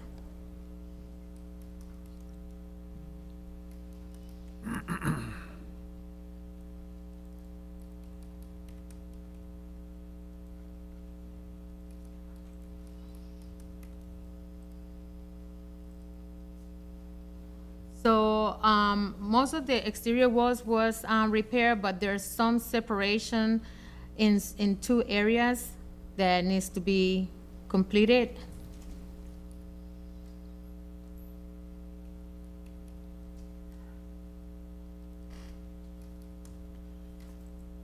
And this is the other corner where it needs to be repaired. I would like to enter these fact sheets into Exhibit 2, and this will conclude my presentation. Thank you, Ms. Melendez. Does anybody have questions for staff? Have they applied for a permit at all? No, not at this time. Nothing. Yeah. What's the, I'm just not up to speed on the specific violation associated with the driveway. What specifically, is it just that the asphalt is cracking, or? Okay, so half of the driveway, the asphalt is in disrepair with open holes. Okay. But toward the curb of the street, the asphalt is completely gone. And it's, okay, it's just dirt at that point? Right. Okay, thank you. Good morning, sir. Could you give us your name and address for the record? Morning, it's Derek DeBus. 4032 Waterville Avenue, Wesley Chapel. Okay, and your connection to the LLC? I'm the renovation manager for the state of Florida for the company that owns the Okay. So it looks like you've done some work on the property, Yes, but you ma'am. have a little bit more to do. And then you need to get the driveway squared away. Yeah, that was my question to the officer, that I wanted to determine if it in fact needed a permit, because if it's repairs, I wasn't too sure if that was the case for a permit. And I haven't actually been to the house. I'm gonna go there today after this and take a visual picture of everything that needs to get done to finalize. If we have to pull a permit, we'll definitely do that to get it closed, but I think we would need more time than 25 days in order to get permit reviewed and a contractor in place to redo that. How much time do you think you need? 60? 60? Okay. Does anyone else have questions? Okay, I'll try something. Based upon the evidence presented in this case, I move that the board issue the following findings of fact and conclusions of law. The board finds that the violations of the St. Petersburg City Code as stated by the codes investigator have not been corrected. The board orders SRMZ4 Asset Company 1 LLC to correct the violations within 60 days or by February 15th, 2026. If this order is not complied with, a fine of $150 per day shall be imposed.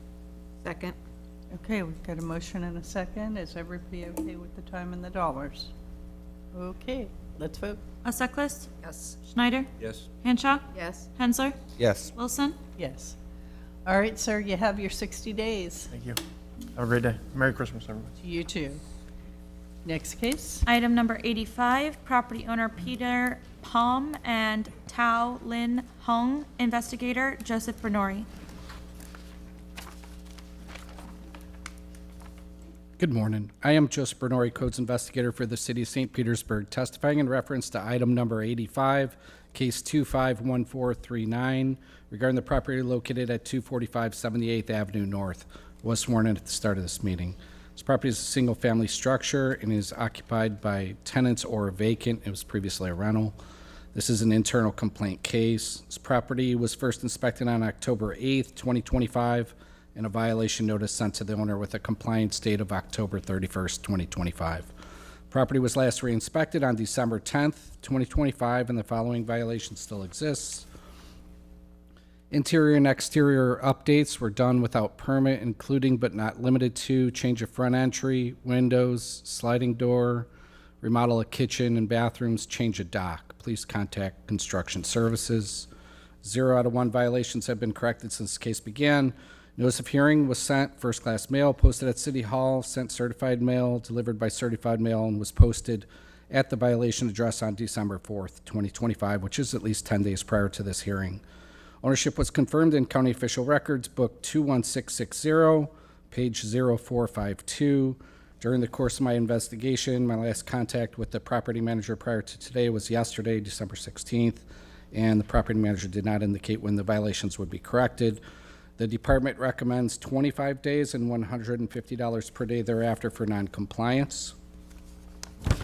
I would like to enter into evidence as Exhibit 1 photographs which were taken on October 8th and December 10th, document 121025439 JCB, and photos 1 to 15. There's one photo for each of the current condition and then one photo from 2021. So this is the Zillow ad.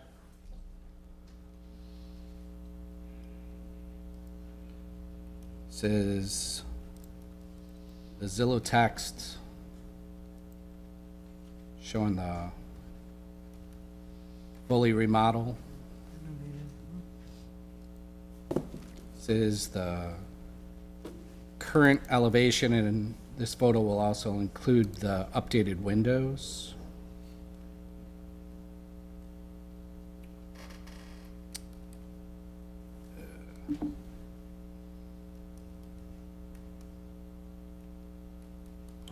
Beatrice, I'm not sure what's going on here.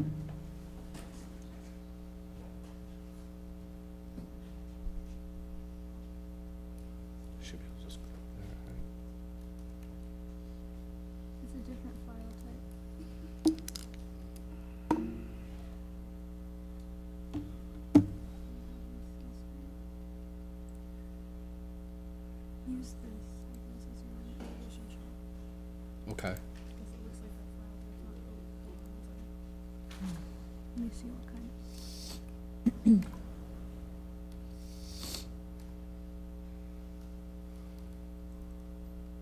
Guess I can pull up the ad.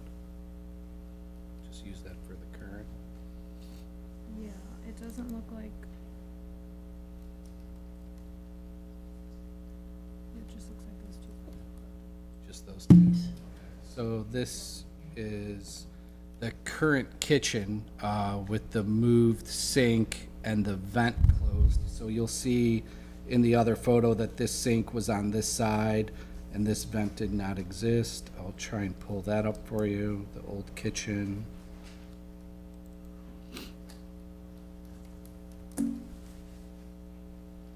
So here you see the sink on the left in the galley and no vent there where the microwave is.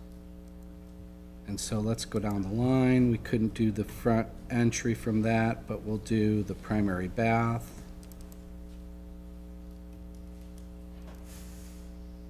And I have two photos of this just because of the angles of the photographs in the ad, but this gives you the left portion with the sink and same window that you'll see in the 2021 photo. And this is sort of the right where the shower was updated. Okay, and then we'll go to the 2021 bath. So here you see where the shower was updated in the same window. And let's go with the current rear slider. You can see the door here, and I'll show you the previous way that it looked.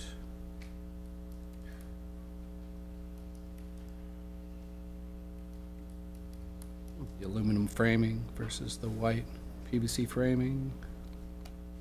Different door. And what do we have left here?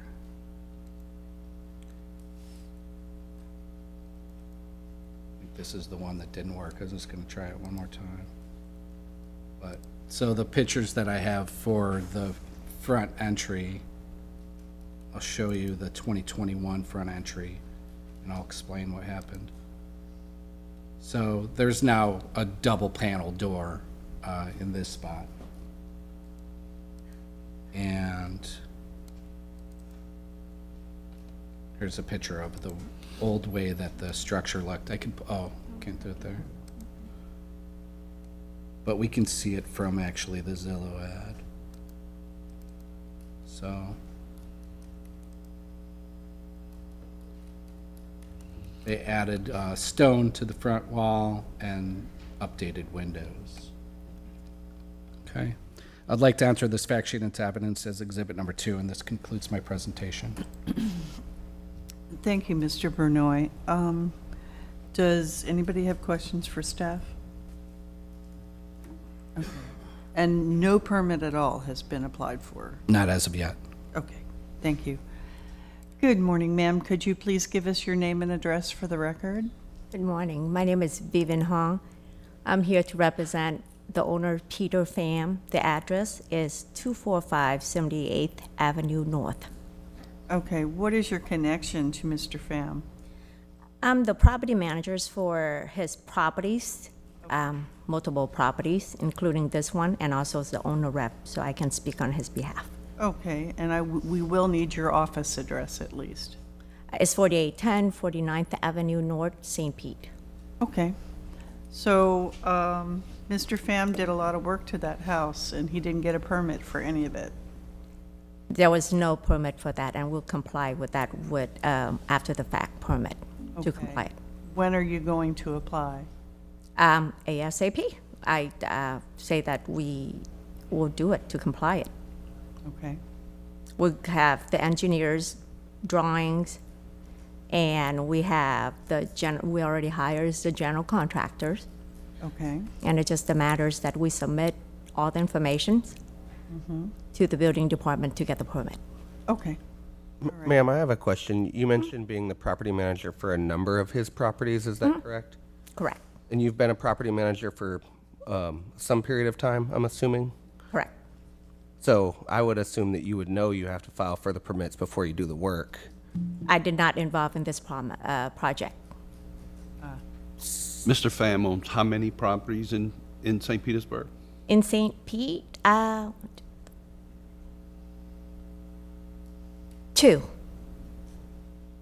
But in Pinellas County, more. So you're asking me seat of St. Pete, there's only 2. We're just trying to establish the fact that Mr. Pham should know that before all this work is done, there's a permit required. I think he know by now. Is there a tenant in the house? That would be good. No, it's vacant And how long has it been vacant? for a long time. And he tried to, at first, he tried to do a short-term rental. It did not work out, even though that we have people saying there's more than 1 month, and it's not a good investment for him. And then it's also that it's damaged from the flood. After the renovations, actually, is luckily that properties did not get flood damage, except the pool. So he just want to sell it. That's why you see the Zillow ads in there. So basically, he's just an investor. He want to sell it. Okay. Thank you. So if we don't have any more questions, let's read something. I'll read something. Based upon the evidence presented in this case, I move that the board issue the following findings of fact and conclusions of law.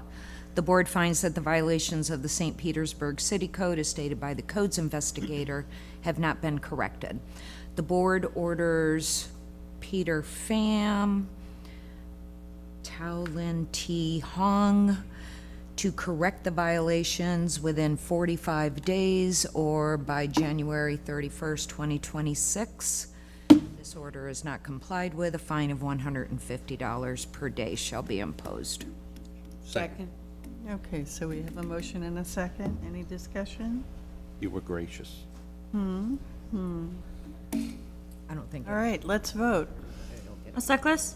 Yes. Schneider? Yes. Hanshaw? Yes. Hensler? Yes. Wilson? Yes. All right, ma'am, you've got 45 days to get that permit issued. Thank you. Good luck to you. Next case, please. Item number 52, property owner Sunshine State Homes LLC, investigator David Rock Walker. Must be the season.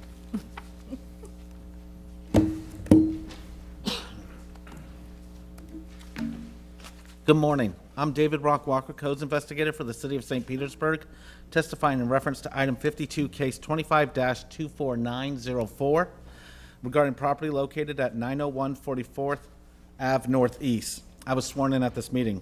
The property is a single-family structure and is vacant. This is an internal complaint case. The property was first inspected on September 26, 2025, and a violation notice was sent to the owner with a compliance date of October 20th, 2025. The property was last re-inspected on December 10th, 2025, and the following violations still exist. Work was performed without a permit that includes, but is not limited to, electrical work, drywall replacement, wall removal, addition. 0 out of 1 violations have been corrected since this case began. Notice of hearing was sent first-class mail and was posted at the violation address on December 3rd, 2025. Ownership was confirmed in the county official records, book 23117, page 2552. I have had contact with the office of the LLC in the last 2 weeks. The department recommends 25 days and $150 per day thereafter for non-compliance. Additional relevant facts regarding this case is there is a in-process PDEP permit under 25-06000299 that, as of December 11th, was just resubmitted for corrections. They also do have a OEME approved permit under 25-11001313, and that's for the electrical work. And I'd like to enter into evidence as Exhibit 1 photographs which were taken on September 19th and December 10th. This is the front shot of the property. Here's the inside shot that was taken from the outside. There's, as you can see, we have a door there. There's some electrical wires hanging down. It was painted. Flooring looks like it was redone, and we have some baseboards there. And that's also just from the front shot from September. I would like to enter this fact sheet into evidence as Exhibit 2. This concludes my presentation. Thank you, Mr. Walker. Does anyone have questions for staff? Alrighty. Can you tell me the difference between the two permits? One's for electrical, the other's for all the other work? Is that? It looks like they added an electrical panel to the, I want to say to the rear of the property, that they did get a permit for that's approved. The other permit is between the contractor and permitting for the work that's being done on the inside. December 10th, it was ready for corrections, and then on December 11th, it looks like they resubmitted the plans for corrections. So it looks like there's actual. Back on the. Okay. It's back on the city side as of right now, but there is work going in between, so they are trying to do it, yes. Okay. Yes, Mr. Chair, just for the board's knowledge, so like electrical, panel swap outs, roof replacement, HVAC replacement, a lot of those, they call them just kind of over-the-counter permits, where you can just submit those, so those don't always get tied in with the full scope of like a PDEP permit. So that's why you'll see it issued two separately if they just submitted, you know, that electrician just submitted for that one individual portion of the permit. Sounds good. Excuse me. Good morning, sir. Could you please give us your name and address for the record? Good morning, Alejandro Rivera, project manager for Sunshine State Homes LLC. The address is 901 44th Avenue Northeast, St. Pete, Yes, Florida. we know where the address is. We need your office address. Office address is 238 North Westmont Drive, Altamont Springs, Florida. Thank you. Yes, ma'am. So it sounds like you're working on the permit. Yes, ma'am. It looks like we sent in all the corrections. Our contractor sent it all in. We actually sent extra documentation that wasn't required, like a FEMA appraisal form has all been submitted. We are requesting 60 days. We know that permits can take a little longer depending on the county, so we've got that submitted. Electrical got approved for the new panel. Just like I talked with the code enforcement, the electrical work that was done before the permit was finalized was minor stuff. It was more for like safety of the house. We didn't want nobody walking in there with some wires that were hanging down. That's the way we received the house. So you are not proceeding with work until the permit? No, the baseboards in there are not installed yet. The guys did paint the house. You can see it. But on more on the electrical side, it's more of a safety concern that, you know, hey, make sure you go in there. If you see something wrong, apply for the permit. But I don't want somebody walking in there, and we've had issues with squatters all over the state of Florida on the property, so we just want to kind of back that up, ma'am. Okay. So you're thinking 60 days? I think 60 days, we should have the permit done. There is no work going on the house right now. That van that you see there is one of my contractor's van. It has everything, but there's no work going on until this is finalized.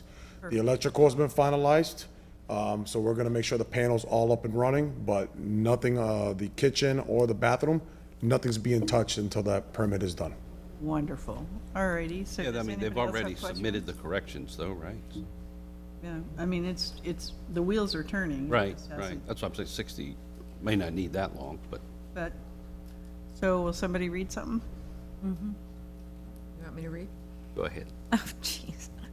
Based upon the evidence presented in this case, I move that the board issue the following findings of fact and conclusions of law. The board finds that the violations of the St. Petersburg City Code, as stated by the code's investigator, have not been corrected. The board orders Sunshine State Homes LLC to correct the violations within 60 days or by a date of February 15th, 2026. If this order is not complied with, a fine of $150 per day shall be imposed. Second. Okay, we have a motion and a second. No discussion, let's vote. Sutcliffe? Yes. Schneider? Yes. Henshaw? Yes. Hensler? Yes. Wilson? Yes. All right, sir, you have your 60 days. Happy holidays, you. thank you. Thank you. All right, so the next group all appear to be the same. Yes, Chair, so I was just about to. Thank you. Yeah, so- Please enlighten us. Can we consolidate? In an effort to save some time, yeah, so there's going to be two cases. The first two, which will be 14 and 15, will be read in together with the case numbers that are applicable to each of those item numbers. The photographs, we're just going to read one fact sheet, though, for both of those. So as you make your ruling on that, you would just make sure you include those two item numbers and the case numbers, because the violations are exactly the same.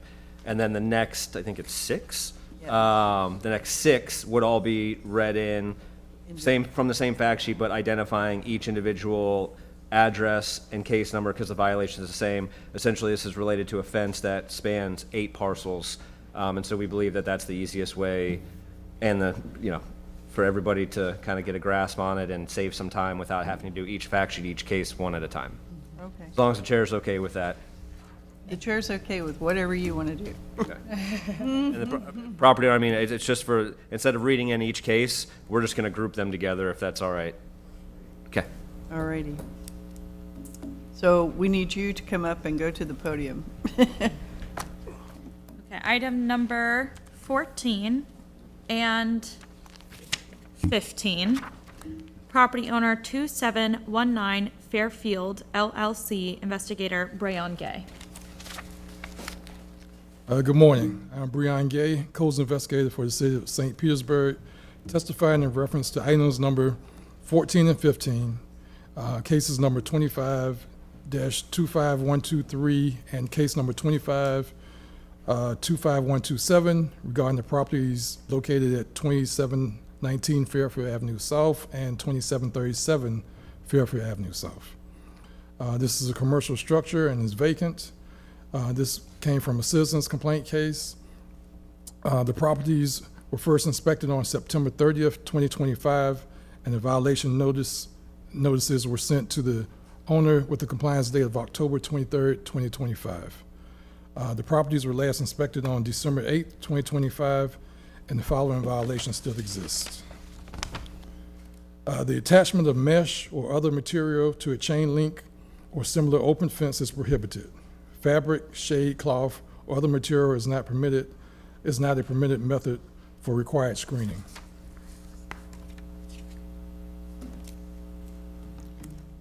Zero out of 1 violations have been corrected since this case began. The notice of hearing was first sent first-class mail, posted at City Hall, sent certified mail, and was posted at the violation address on December 2nd, 2025, which is at least 10 days prior to the hearing. Ownership was confirmed in county official records, book 20841 and page 204. I have not had any contact with the owner prior to this meeting. The department recommends 25 days and $200 per day thereafter for non-compliance. Okay. There are no additional relevant facts to this case. I would like to enter in evidence as Exhibit 1, photographs which were taken on December 8th, 2025, documents 1208, 25, 123, BDG, photos number 509, 512, 517, and 518. So the first photo is the elevation of the warehouse on the property, and you can also see the mesh fence, mesh that was installed behind the chain link fence.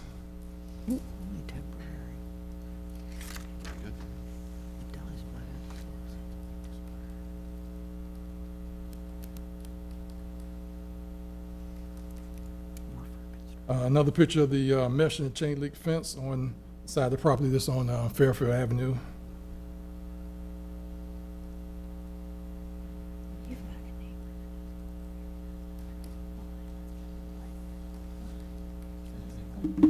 And this is the corner of the fencing going towards 28th Street. Again, you can see the mesh.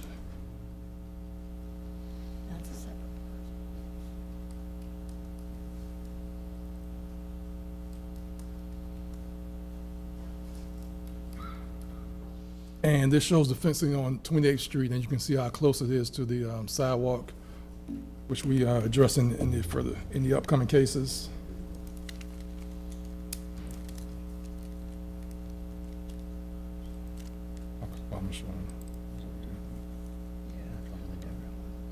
And just for clarification, this is an overview of the properties. The warehouse here in yellow is where all the fencing was installed, and it wraps around, and all these properties are were bought by the owner and combined as one fenced area.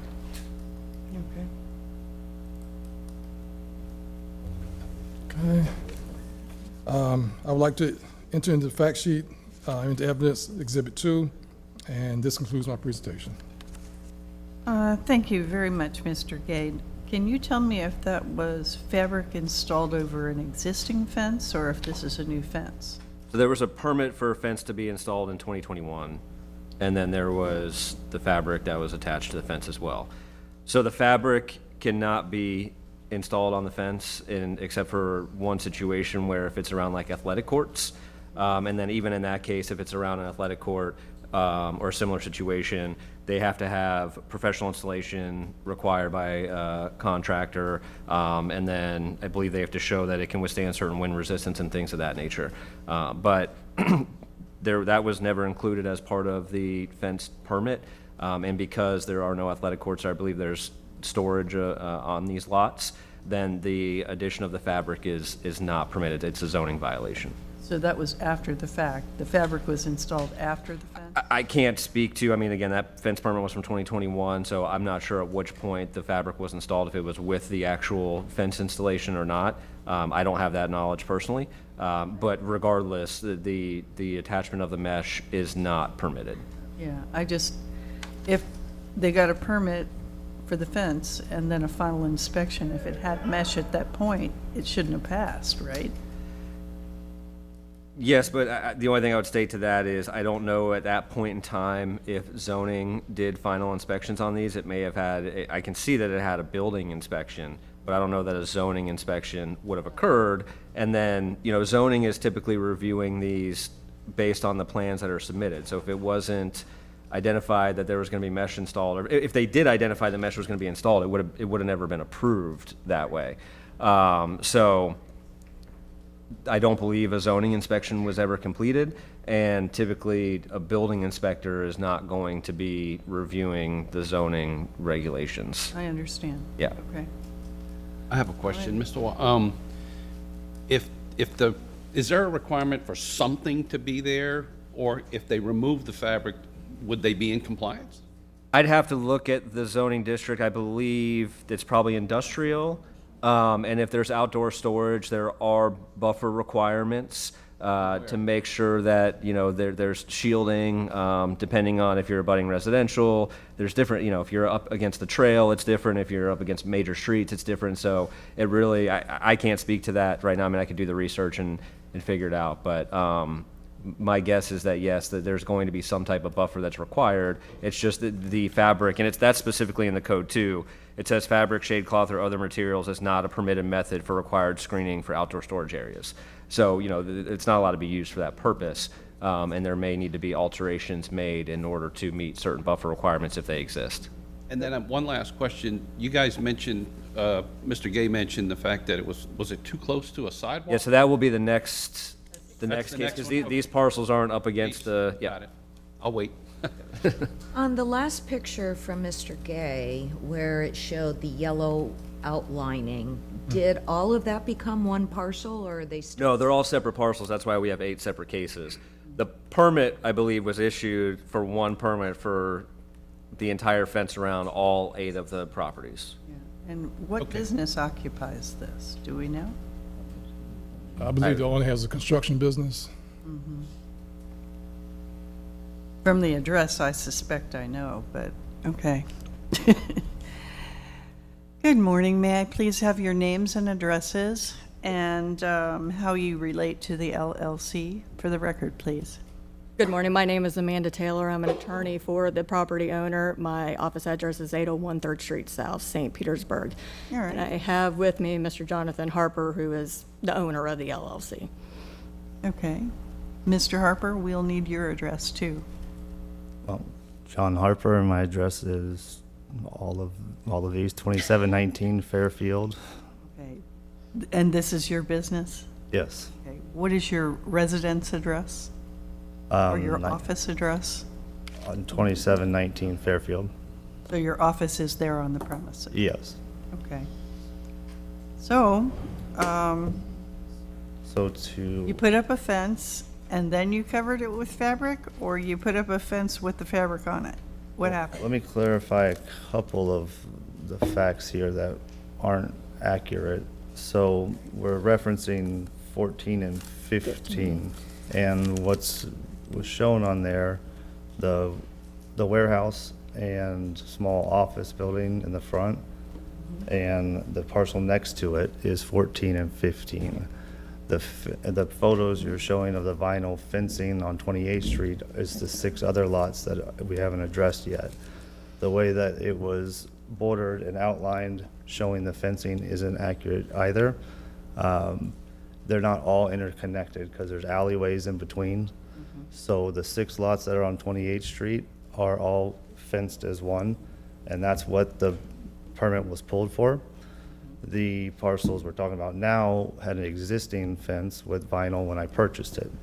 So I did repairs to that fence. Okay. And I know there's specifics in the code about what's acceptable for the mesh or screening. So I did hire a licensed contractor. And it does have the proper grommeting, and it's not only on one side of the fence, it's on both sides of the fence, and it's held together with all the proper fasteners, stainless steel, zip ties through all the brass grommets. It's survived 2 hurricanes, so it definitely meets the wind code. And so it was there prior. And then the permit was pulled, which was the next ones that we're talking about. That's for the 6 lots. Okay, so what you have on these 2 lots that we're currently discussing is vinyl fencing? Is that what I'm? No, it's chain link with the With mesh fabric on it? fabric on both sides. Okay. That was there prior. But it was there previously when he purchased the property. He has since replaced it, but it was there on those 2 parcels. That is not a new fence.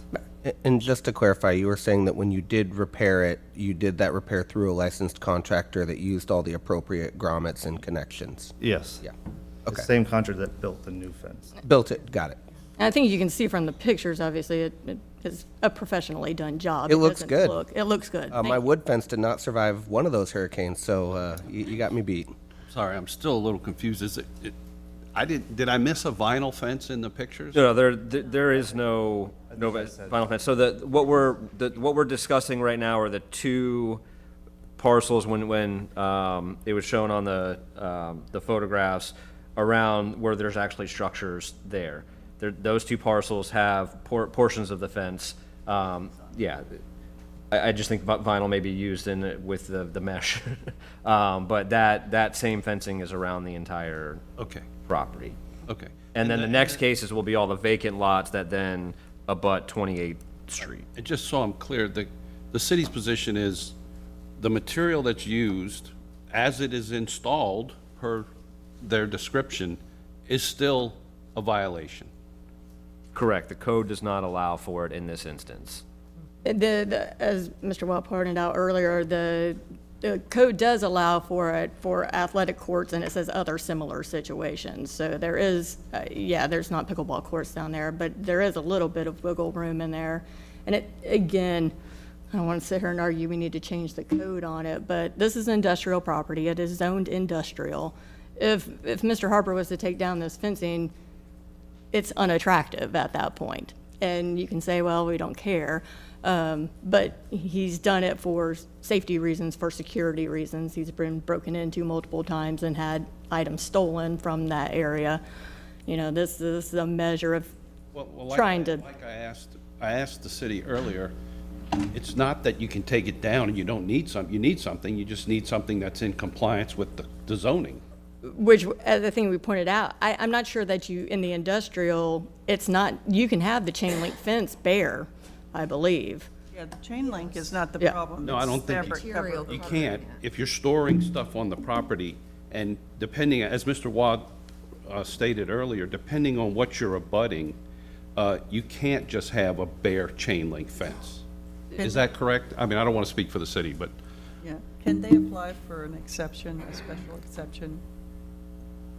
Yeah, I suppose they could attempt to apply for a variance. I don't know if, Yeah. you know. That's the only way out that I can see. Otherwise, they're gonna have to replace the fence with vinyl or something, if that's what they want. Yeah, I'm trying to look through the IT section right now to find the buffer requirements, and I think the hangup would be the fact that 28th Street is considered a major street. But that, Mr. Watt, that would only be to the west side of the property then, because the other industrial is to the south and the east and the north, that's all industrial. Right, so if there are certain portions that do not abut a major street or do not abut residential, then the same requirements may not be there. I'm just speaking to that because I know that 28th Street is a major street. And so, or if there's residential, those are typically the two situations when you're going to have a buffer requirement that is a solid fence or wall that would not allow the outdoor storage to be visible from those locations. And so across on 28th Street, it's kind of split in the middle. There's an institutional zoning, and then there's a single-family residential zoning, but it kind of splits there along those parcels. And if I recall correctly, the interstate travels through there too. Yeah, it's just a couple blocks north of the. I had a question for the city, just to clarify. I wrote in my notes that this was a citizen's complaint. Is that correct?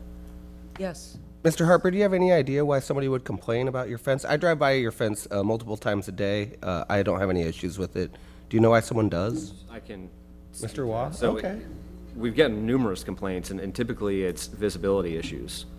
Now, the fence is cut at the 45-degree angle, so there are no visibility triangle violations. But It triggered. right, pulling up to the stop sign and not being able to see, or they're, determining that they believe that their view was obstructed and it was a code violation, I think is what triggered the complaints. So it's not somebody complaining that they can see what's stored on the lots, it's an obstructed visibility from a traffic standpoint? Correct. I believe that was the crux of the complaints. Well, but the visibility triangles are there, as you pointed out. Yeah, I'm not saying that that's an issue, again, but. Triggered the review. Right, which triggered the review, and then we identified that there was the fabric that was attached, and that doesn't meet the requirements, yep. So what could they use? there? Yeah, that's my question. I'd have to. Like vinyl fencing or something? Correct, yeah, there's gonna have to be a solid $30,000 fence. There's a, wall that's. I mean, More than that.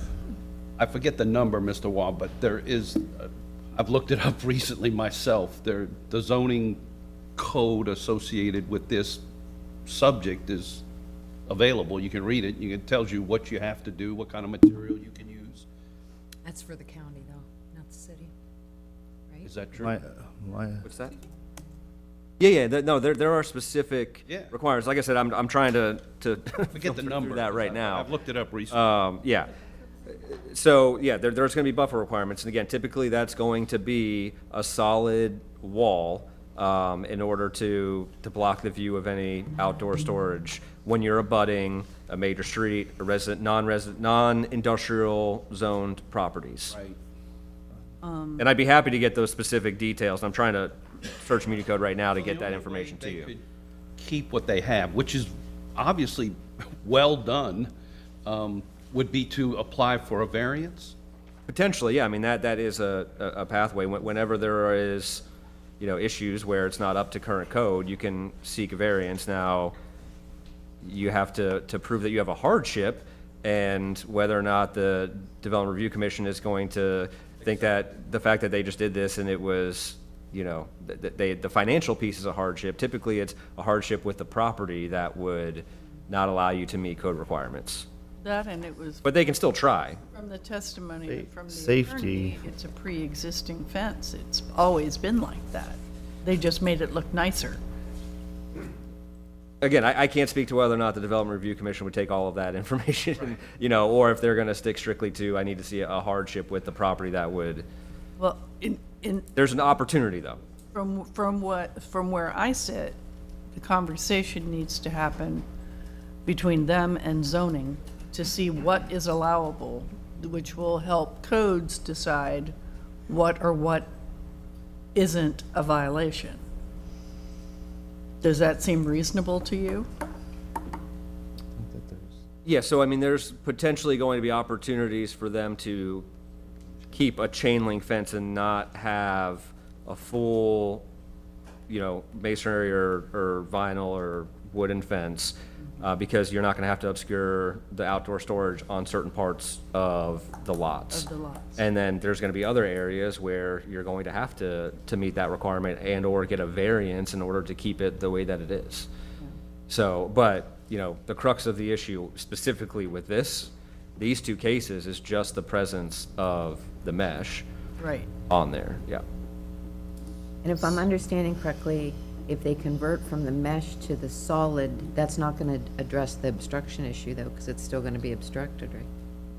They could not accomplish that by attaching anything to the chain link fence. They would have to completely remove the chain link fence and install a new fence. But they can't And or a wall. in some places.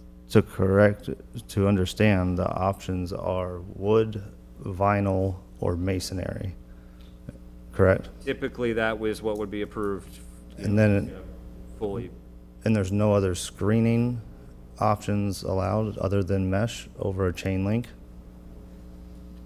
No, not to my knowledge. Again, that's where the conversation with zoning yeah. would be helpful to see if there's alternatives that they could approve. The fabric, the mesh is specifically called out in the code as not being allowed, and then that's, again, the issue. I understand that it looks great, it's probably installed the way that it's intended to be, it would probably, if there was basketball courts or tennis courts or something there, it wouldn't be an issue. And that's where potentially that variance, could be sought, and that's an avenue to go down without tearing the whole thing down. And Have you guys talked to zoning specifically? Well, so we've sort of gone down this road before with it. We actually had there were some temporary use permits issued that allow us to temporarily retain the mesh, because if you notice, most construction sites around this city also will put up a mesh fence, at least on the longer ones. So there are other uses for it, besides the athletic courts. Yeah, he also has the pickleball courts across from him now, because they've gone in across the street from the new St. Petersburg Athletic Club is actually across from him. But I think, to our point, yes, we could go try to seek a variance. It will probably be denied.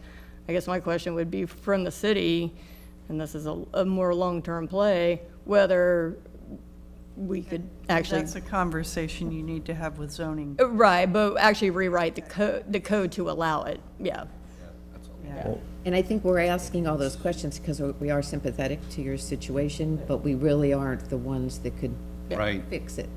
We're just If trying we- to factor that in for time purposes. Time, If we right. could wave a wand and fix it, we would. Yeah.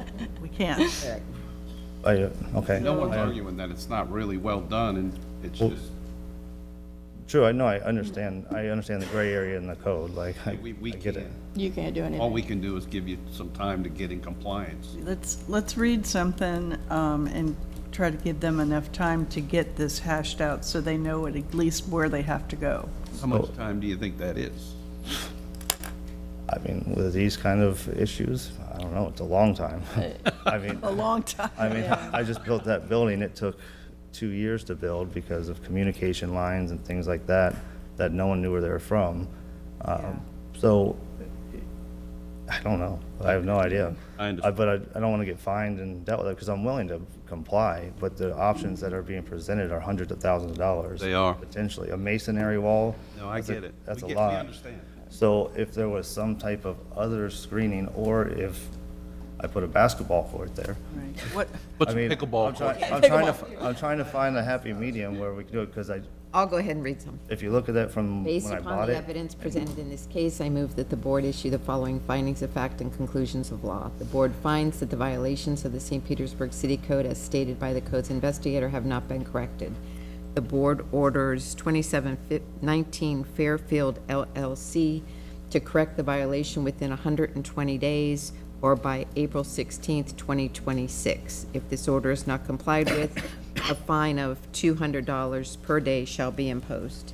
Second. okay. Did we read that motion correctly? I'm sorry, did you read both case numbers or just? Oh, I'm so We can- sorry. we can And I will, We and can I, take them one at a time if you'd like to. no, and I can just amend it. So I would amend my motion to include both case numbers 25-25123 at 2719 Fairfield Avenue South and item number 25-25127 at 2737 Fairfield Avenue South. Okay, now we can have a second. Second. Second. Okay, motion and a second. Is 120 days good with everyone? Who knows?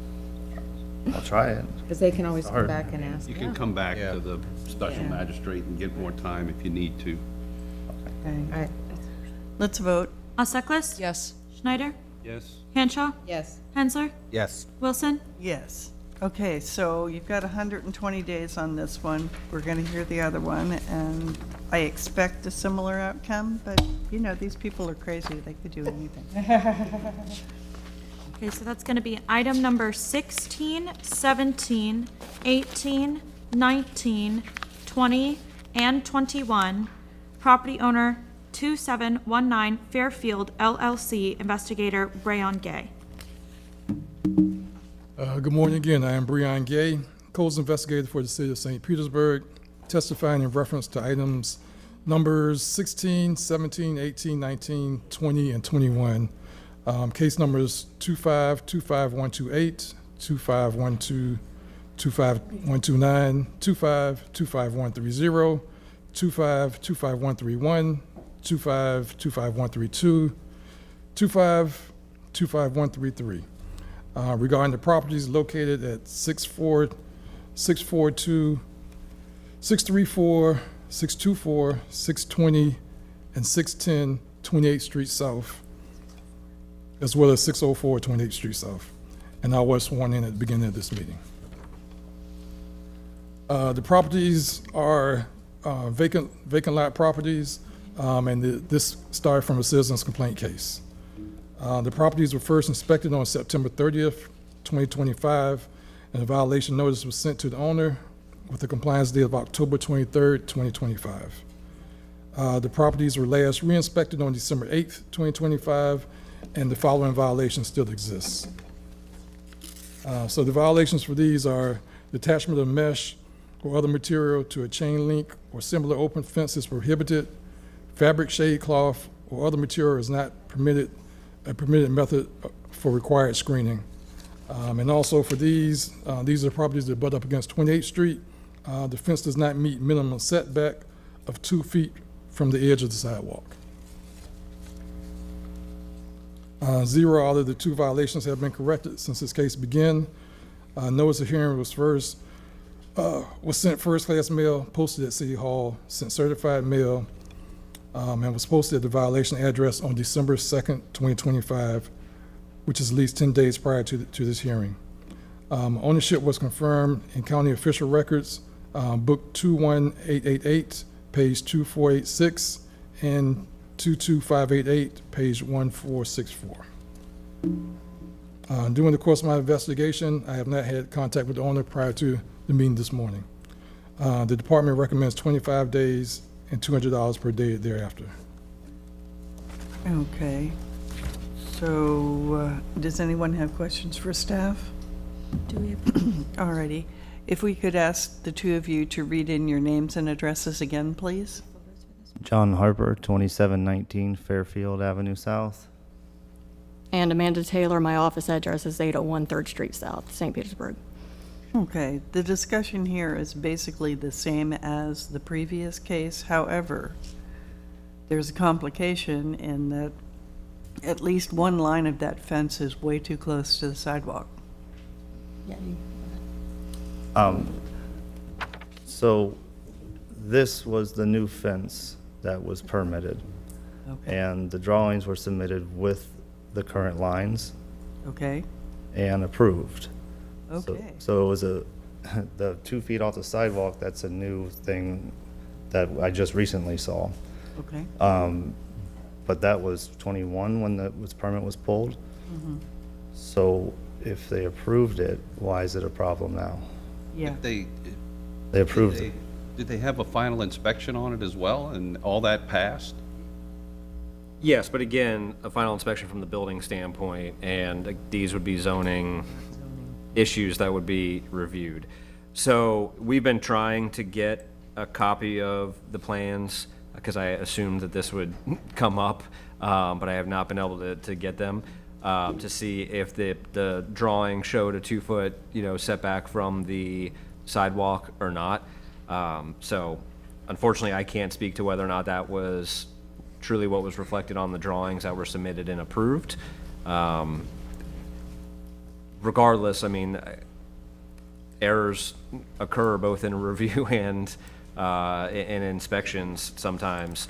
And, you know, with that 2 feet setback, it's clear that that's required.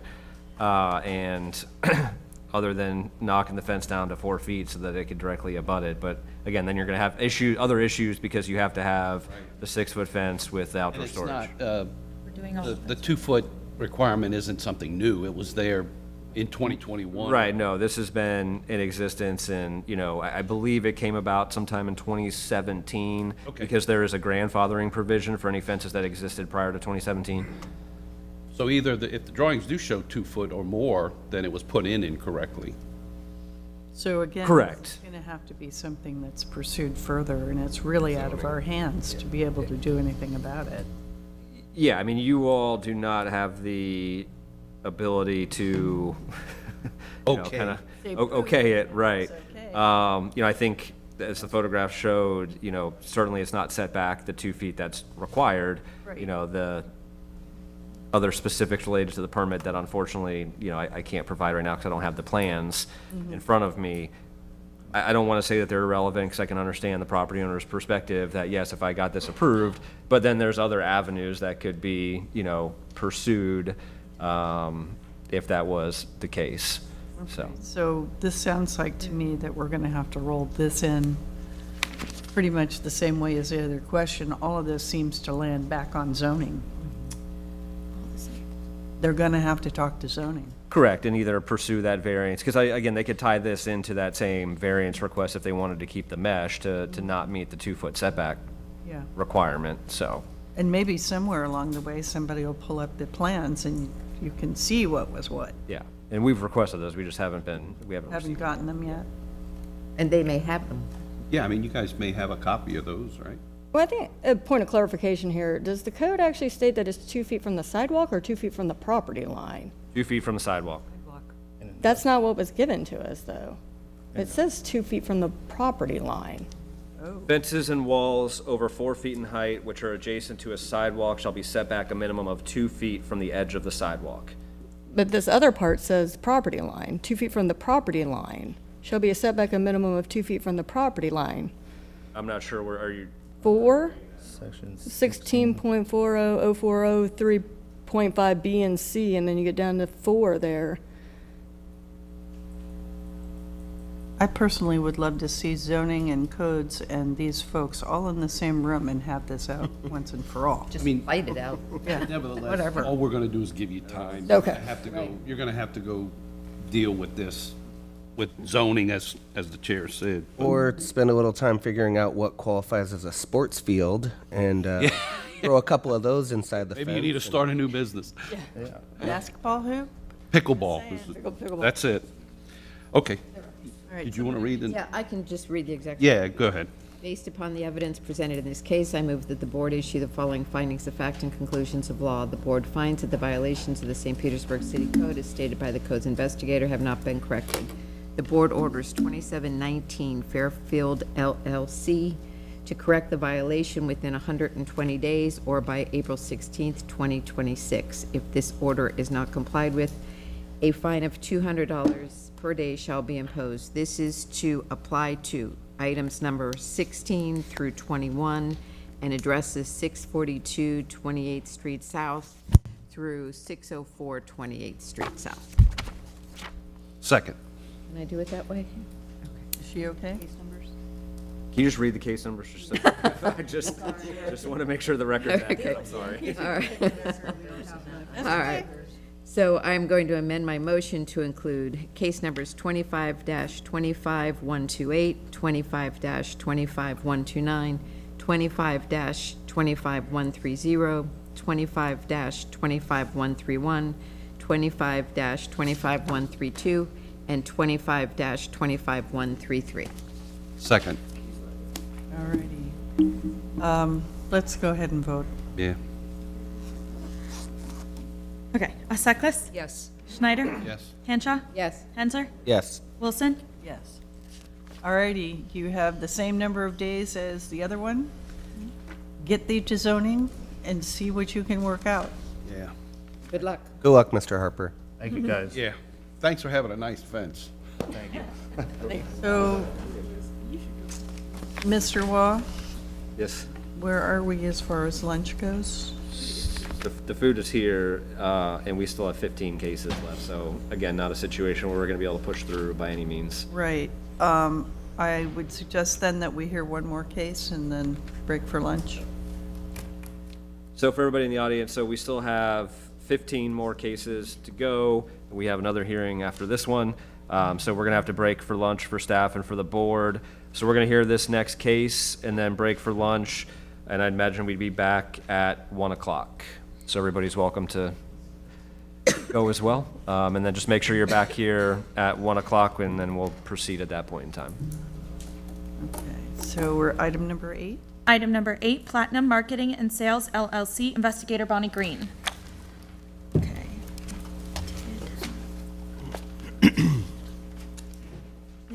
I'm Bonnie Green, Codes Investigator for the City of St. Petersburg, testifying in reference to item number 8, case number 25-9305, regarding property located at 7494 7th Street North. I was sworn in at the start of this meeting. The property is a single-family structure and is occupied by tenants, I believe. I didn't clarify that. This is an internal complaint case. The property was first inspected on August 12th, 2025, and a violation notice sent to the owner with a compliance date of October 5th, 2025. The property was last re-inspected on December 1st, 2025, and the following violations still exist. Work without permit for the complete interior renovations to include new windows and/or doors for a 3-bedroom, 3-bath home. 0 out of 1 violations have been corrected since this case began. Notice of hearing was sent first-class mail, posted at City Hall, sent certified mail, and was posted at the violation address on December 1st, 2025, which is at least 10 days prior to this hearing. Ownership was confirmed in County Official Records, Book 22921, page 0772. During the course of my investigation, my last contact was with the registered agent on yesterday, December 16th, 2025, and he did not indicate when the violations would be corrected. The department recommends 25 days and $150 per day thereafter for noncompliance. Additional relevant facts regarding this case. As of December 10th, 2025, there is an in-process residential renovations permit on file, but no status update as of today's date.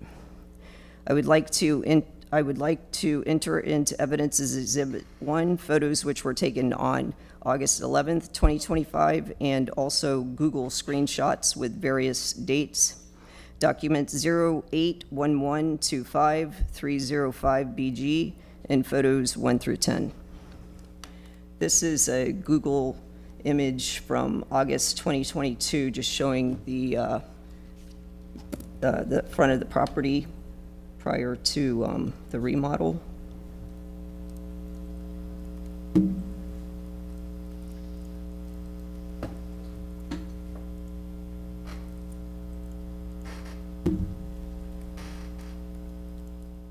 This is the front of the structure that was up for sale, is still for sale, excuse me.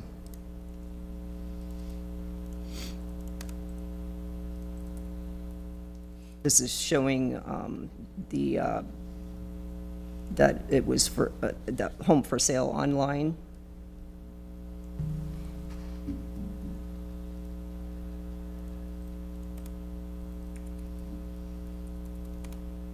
This is showing the interior.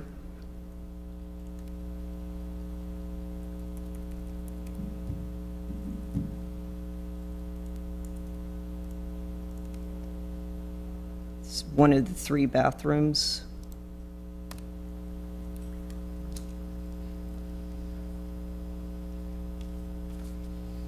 Second bathroom.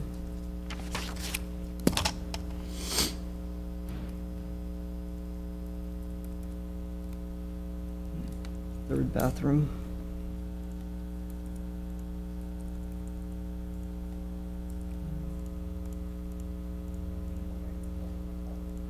It's one of the bedrooms.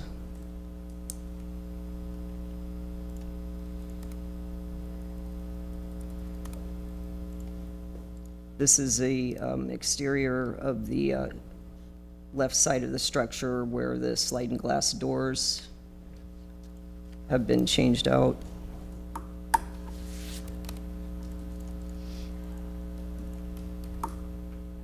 This is after.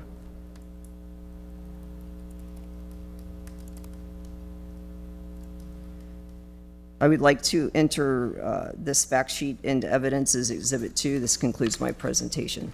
Thank you, Ms. Green. Does anybody have questions for staff? Good afternoon, sir. Could you give us your name and address for the record? Scott Dilly, 1 Key Capri, Treasure Island. Okay, and your connection to Platinum Marketing and Sales? I'm the owner. You're the owner? Yes. Okay, so you did a really nice job rehabbing the house. You just forgot to get the permit you needed? Yeah, so if I could just back up a little bit, when we did the remodel, I did pull a permit for the roof. The contractor pulled that permit, and the window contractor was supposed to pull the permit for the windows and the doors. When I received a notice from Bonnie, that's when I realized that the permit for the windows and doors was not pulled. Once I received the notice from Bonnie, and by the way, Bonnie's done a great job with communicating with me, returning my phone calls and emails, so I appreciate that. I did, within 30 days of that notice, I did submit for a permit for the windows and doors as indicated of the violation from Bonnie. My contractor that walked that in was issued a permit on the spot. Okay. While that was being reviewed, he was told that we needed a full model permit. Right. So during that process, the permitting department wanted the 2 permits that were open to be closed. So they could issue 1 permit? Correct. And so I received a email from someone in permitting, and they said they wanted a notarized letter with the address and the work that it was not going to be completed. So I created a letter, I signed it, had it notarized, and emailed back to the permitting email address that I was instructed to. I followed up with the permitting address twice a week for 3 weeks with no response. So I went into permitting myself, and I spoke with somebody there, and she indicated that the letter needed to come from the contractor that opened the permit, not from the homeowner. I then got a letter from the contractor, had it notarized, resubmitted it to the permitting email address, followed up with them again, and a period of 3 weeks went by with no response from the permitting department. I then called and I spoke with an Antonio, and if I could just read this email that I sent them. And the purpose of this is just to show that I have been trying to get the permit issued. Well, how about we'll grant you that and you don't need to read the letter? I understand we're going to go to lunch. It's not just that, it's not germane to what we're trying to do here. I understand. So if we want to cut to it, I understand you're hungry and need to go to lunch. I'm just requesting 60 days. I've submitted for the permit. I have a permit number. I've paid the permit fees. The scope of work was submitted. Bonnie did indicate they need a notice of commencement, Right. which I had notarized yesterday, and I have since employed a new contractor, my 3rd one, and an expediter to help with that permit process. Okay. So I expected it to be uploaded yesterday, but it hasn't been done. So based on my interaction with the permitting department, I'm not sure how long it will take for them to approve it, so I would just request 60 days to get the permit issued. I don't think it will take that long, but with the holidays and my experience with them previously, that would be my request. You might also consider walking it in. Well, in. I'm just not familiar with the paperwork, and so I've hired people to do that. But I did make an attempt to go in, and they did tell me that problem. If I was more familiar with paperwork and how to get it approved for the city, I would do that. Okay, so Anybody else have questions? Just so I understand, we got to get 2 permits canceled and reopen a. They've really already done that, more or less. Yes. Those We've have been already closed. canceled the other 2? Okay. Yeah, and, you know, I think there's some opportunity here for us to follow up with the building department. I don't know that a property owner should have to jump through that many hoops when we're making the request, you know, so that's my commitment to follow up on that end to see if we can streamline this a little better so we don't continue to have these challenges for our property owners trying to do the right thing, so. And that was my question was, I'm the property owner, the permitting department is requesting it to be closed. I send a notarized letter at the property owner to comply with their request, and then they tell me it's got to come from the contractor. I didn't understand that, but I appreciate that comment. Okay. Okay. I'll try something.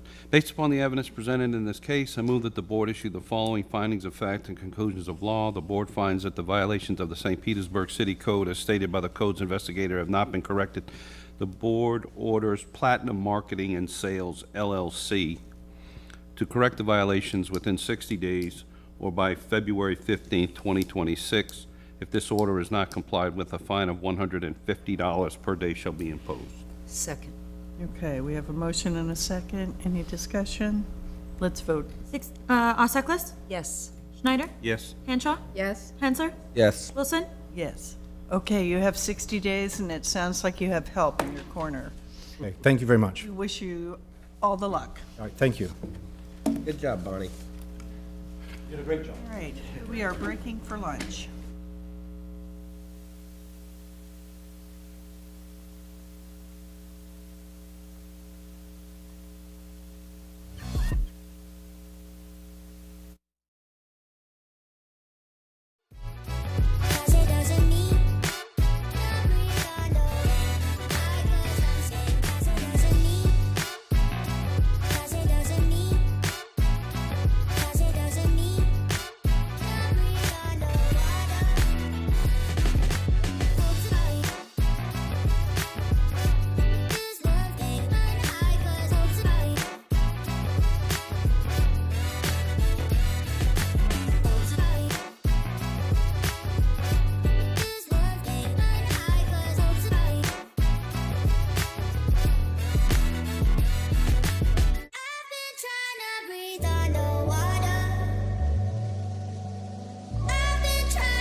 4700 34th Street South.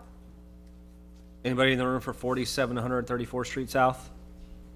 Nope. All right, so then we'll jump. Joe, you know your person's here. Well, you got 38, right? Which one is next? 134. Oh, okay, I'm sorry, I'm ahead of you. 31 and what, 81? Yep, so we'll go to number 81, position 27.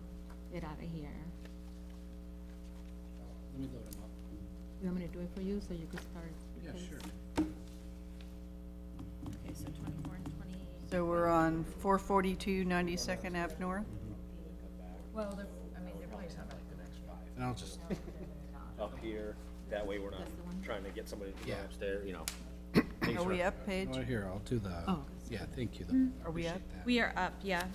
When she read out the address, I thought we should probably be up.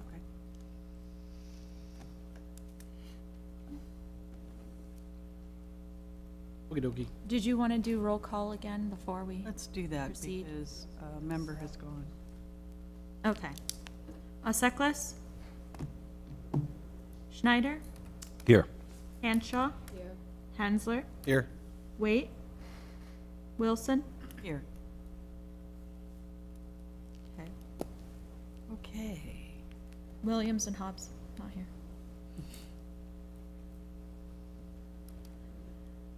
We're going to be starting with item 81, property owner Michael John Bennett, investigator Joseph Brenori.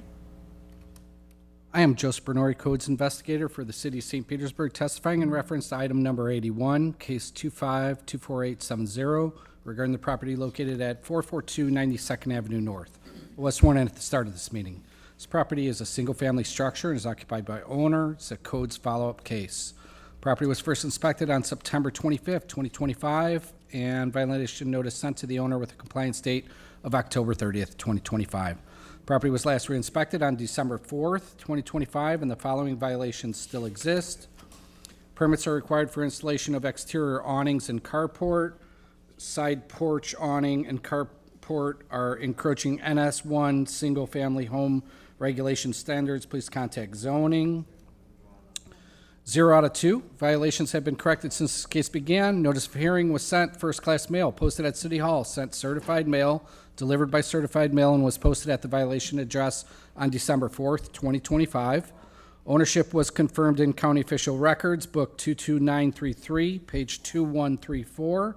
During the course of my investigation, my last contact with the property owner prior to today was December 5th, 2025, and the owner did not indicate when the violations would be corrected.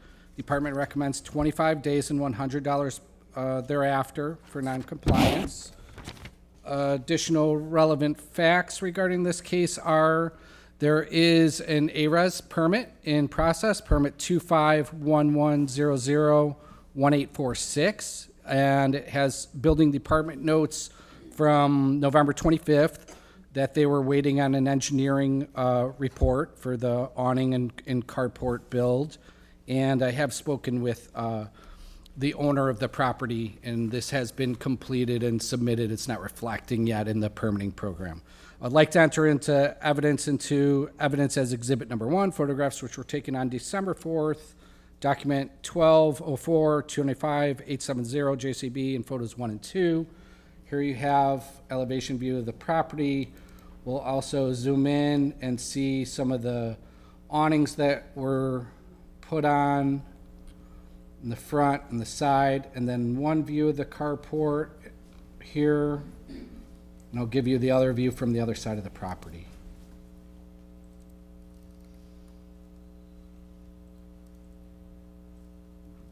So encroaching front toward the public right-of-way and also to the side to the neighboring property. I'd like to enter this fact sheet into evidence as exhibit number 2, and this concludes my presentation. Thank you, Mr. Bernori. Does anyone have questions for staff? No? Okay. Good afternoon, sir. Could we have your name and address for the record, please? Good afternoon. I'm Michael Bennett. My address is 442 92nd Avenue North, St. Petersburg. Thank you. So it sounds like you're on the road to getting your permit. Yes. Whenever they get around to seeing what you've uploaded. Yes. How much time do you think you're going to need to get the permit issued? Best guess. I would say within 60 days. Okay. Does anyone have questions on the board? I'm sorry, am I missing something? The encroachment isn't going to be cured by the permitting, right? No, so there's no notes in there from zoning yet, but I mean, if the plans that were submitted are, as you saw in the photographs, it's likely going to get kicked back, and they're either going to have to be altered so that way they meet setback requirements, or they're going to have to seek a variance if they want to keep them exactly as they currently are.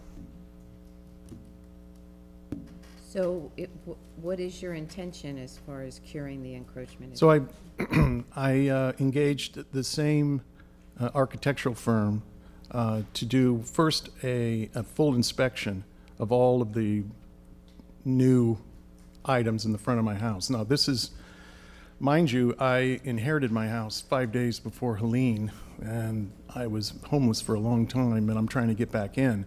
So much of what you see there is replacing awnings and other structures that were torn off during the subsequent storm that was Milton. So I hired an architectural firm, and they came out and they inspected everything, and they created an affidavit, which I also submitted to Mr. Campbell, Richard Campbell at the permit office. Following that, the same firm submitted architectural drawings, sealed and signed architectural drawings. So that's what Mr. Campbell has currently. And I've had a boundary survey, an elevation certificate as well, because I have some other issues with a condenser that was on the side of the house that now needs to be raised 6 feet. So I'm trying to do all of this to get completely up to code with everything. And so and I wanted to make sure that I spoke on my behalf here instead of just letting this go. So you had all that documentation work done. Yes. Do you think that that will exonerate this encroachment issue? I do. Okay. I do. There are, between my house and my next door neighbor's house, there's 12 feet. Yeah, I'm 21 feet from my property line, the front, yeah. So what are the side? So I haven't looked at it in a while, but I'm fairly certain that a carport cannot be constructed in the front of a structure unless it meets the architectural designs of the home, which that does not. And so that's for sure going to be an issue that comes up. And then as far as the structure that's on the side that Mr. Bernori showed, that looked like it was right at the property line. And typically there's going to be a minimum of like a 3-foot setback. So as they're currently built, I don't see how zoning would approve them without a variance. Okay. May I just There are add? notes in the 825 zoning that are specific to the setbacks Mr. Campbell did put in. I could read them if you want. I have it here. No, it's neighborhood suburban, right? Yeah. 22 feet to the lead edge, 4.5 feet on the sides. Mm-hmm. So what we're telling you is you have a bigger problem than you think. Don't be surprised if gleaning someone that, says no. yeah. All right. I would just like to add that I'd like to better understand what I think someone said the architectural character of the carport is inconsistent with the house. Is that? Yeah. Do I have that correct? Right, In the PDEP permit, I have. zoning notes. So there's notes in the PDEP permit? Okay. Yeah. And there are people that will answer all those questions much From better than August. we are. Yeah, I don't. We Yeah. are able to do that. We're just trying to give you time to get this fixed. Yeah. You seem to have a desire to get it fixed. That's Right. why I followed up with the encroachment question, because we can give you 60 days, but you're assuming that everything you've put in is going to pass. I am. What Yeah. These folks what we're telling you is you may have bigger issues than you think. It may come back that you don't pass and that you get rejected and now you got to go do other things. And you still don't have a permit, and so the clock's still ticking on the time we give you. That's why I asked the question. I just have one concluding question then. Because I own the house. I inherited the house 5 days before the storm, and I applied for an emergency permit as the owner occupier to fix storm damage, is really what it was, so that I can get back into the house. So under that permit, it was my understanding that I could replace fences, awnings, and the carport is exactly in the same footprint as a large aluminum awning that was once on my house that was torn off during Milton. So I tried to do what I could, and I'm actually back in the house, and I have the permission to have inspections of all the the work that I've done inside the house to get back in it. Basically, what we can do here as a board is give you time to get it hashed out with the building department. Okay. We can't make building department decisions for them. Personally, I think what you did looks very nice. But just because I think it looks nice doesn't make it comply with code. Yeah, and So- Mr. Walk, correct me if I'm wrong, just because he replaced what was there, if it still doesn't meet the current codes, that's not a rationale to say, hey, I just put back what was there. Correct. So even if you did put back the exact footprint that got torn off, if it's still in violation, you're still in violation. Just, you see what I'm saying? I do, yeah, I do. And Ms. What we're suggesting is maybe you want a little more than 60 days. That's what we're suggesting. Yeah, possibly. Mr. Bennett, I was just going to add that unfortunately the storms have exposed a lot of codes violations that had kind of flown under the radar for, in some cases, we've heard situations here, decades where something had happened 20, 30 years ago. And as a result of the storm and it coming to the attention of the city, now all of a sudden, there's a codes violation. So we empathize with your position. You're not alone. There's a lot of people going through the same sort of struggle, but you'll definitely want to stay on top of everything so you don't, it'll snowball quickly. So. Yeah. I'll read something if y'all are Yeah. Based upon the evidence presented in this case, I move that the board issue the following findings of fact and conclusions of law. The board finds that the violations of the St. Petersburg City Code, as stated by the codes investigator, have not been corrected. The board orders Michael Bennett to correct the violations within 90 days or by March 17th, 2026. If this order is not complied with, a fine of $100 per day shall be imposed. Second. Okay, motion and a second. Any discussion? Okay, let's vote. Schneider? Yes. Hanshaw? Yes. Hensler? Yes. Wilson? Yes. All right, sir, you have 90 days. If for some reason you don't have a permit by then, you'll get a letter asking you to attend a special magistrate's hearing. Okay. Come to that hearing and explain to the magistrate where you are, and you will likely get more time. Okay? Thank you. Thank you very much. Good luck to you. Okay. What So case Paige, do are we want to just go back and read position 24 and 25 to make sure nobody showed back up, and then we'll go from there? Yes. Okay.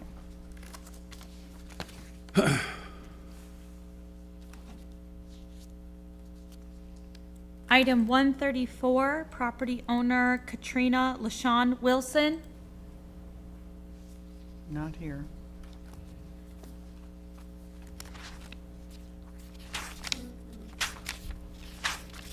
Item 31, XTC Holding Corporation. He's here.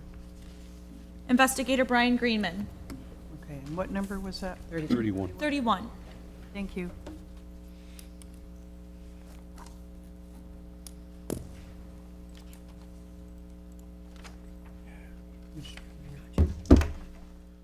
Hello, I am Brian Greenman, Codes Investigator for the City of St. Petersburg, testifying in reference to item number 31, case number 25-18095, regarding property located at 4700 34th Street South. I was sworn in at this meeting. The property is a commercial structure and is occupied by owner. This is a C-click fix case. The property was first inspected on June 9th, 2025, and a violation notice sent to the owner with a compliance date of October 5th, 2025. The property was last re-inspected on December 10th, 2025, and the following violation still exists. Sign is damaged and in disrepair. 0 out of 1 violations have been corrected since this case began. Notice of hearing was sent first-class mail, posted at City Hall, sent certified mail, and was posted at the violation address on December 1st, 2025, which is at least 10 days prior to this hearing. Ownership was confirmed in County Records, Book 10521, page 0246. During the course of my investigation, I have not had any contact with the owner. The department recommends 25 days and $200 per day thereafter for noncompliance. I would like to enter into evidence as Exhibit Number 1, photographs which were taken on December 10th, 2025. Document 121025095BNGCEB and photo numbers 1 through 2. This first picture is going to be an establishing shot of the structure. There's a line through the investigator. And then this is the sign that fell off of the top of the building. It has been there, per the C-Click Fix case, it's been there since the storm.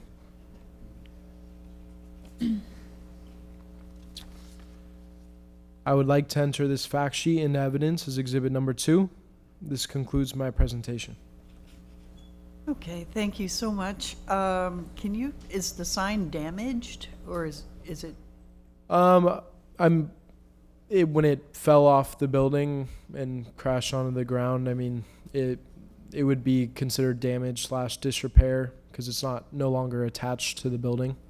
So he's gonna have to have it fixed and then put back up. Yeah, either that or a new sign will have to be placed. Could also just be removed. Yeah, just removed. Okay. You know, if there's no intention to reinstall it, or maybe they want to paint on the side of the building, I mean, they might have to get approval to do that, but it's not saying that the sign has to necessarily go back. Okay. All righty. That was like just then. Good afternoon, sir. Could you Good give us afternoon. your name and address for the record? Name is Sean McRoberts, the managing member of XTC Holding Corporation. We're located at 4700 34th Street South, St. Petersburg, Florida, 33711. I'm sorry, could you repeat your name? Sean McRoberts. Okay. So what are your plans for the sign? Well, you just answered the question that I was going to ask today. So I spoke with the tenant that rents that building from us, and we basically discussed the options as far as what the cost would be to have that mounted back on the fascia of the building again. The cost was out of control. I don't know if you're familiar with prices of signs and sign repair since the storm, but they're absurd. So since they're no longer in need of that sign and everything's been, miraculously, it didn't actually break. It's just fell off the building. So we're going to have some of our people get it chopped up and removed because it weighs about 1,000 pounds. So now that you've confirmed that that'll keep us in compliance, I'll get it removed this week. And just for holidays and whatnot, I'll request 60 days to have that done, just to give me a little bit of wiggle room over the next few holidays that are coming up. But we'll definitely have that in compliance by the end of the year. Okay. And you'll get that area repainted? That'll be up to the tenant, but yes, I'll discuss that with them. Because it looks kind of ick. Tacky. Yeah, of course. Yeah, they can have that all repainted. That'll be no problem. Okay. Any other questions? Somebody read something? 60 days seems like a very long time. Just if you've made a decision to remove it, Sure. Yeah, it's just a matter of getting a couple guys out there with sawzalls and chopping it up and throwing it in the dumpster. I'll try something. Okay. Based upon the evidence presented in this case, I move that the board issue the following findings of fact and conclusions of law. The board finds that the violations of the St. Petersburg City Code as stated by the code's investigator have not been corrected. The board orders XTC Holding Corporation to correct the violations within 45 days or by January 31st, 2026. If this order is not complied with, a fine of $200 per day shall be imposed. Second. Okay, we have a motion and a second. Any discussion? So the end. I think that's just because it was a C-Click Fix complaint, which means it's in the neighborhood, and that's actually where I live, so I see it every single day. It's really bad. I think 30 days to come, for two guys to show up with a sawzall, I mean, I don't know why you would need 45 days to do that. Yeah, I mean, I don't mind changing it. I thought they wouldn't even get started till January because of Christmas coming up, but I don't mind if you guys want to go to 30. You guys have any objection to that? Okay. I'll amend my motion to read, the board orders XTC Holding Corporation to correct the violations within 30 days or by the date of January 16th, 2026. If this order is not complied with, a fine of $200 per day shall be imposed. Second. Okay, motion and a second. Let's vote. Schneider? Yes. Henshaw? Yes. Hensler? Yes. Wilson? Yes. All right, sir, you've got 30 days to get that sign gone, please. Certainly. And you said January 16th, Yes, sir. 2026. We'll make it happen. Thank you, man. Thank you. All right, thank you. Okay. It was taken off. Where are we at? We're 37 now? No, that one was removed. It just is very lightly crossed off only at the bottom there. So we're going to be going to, let me see if I can highlight it for you. Position 20. 36? Yes. Item 36. Item number 36, property owner Keith Lawton, investigator Carl Gordon.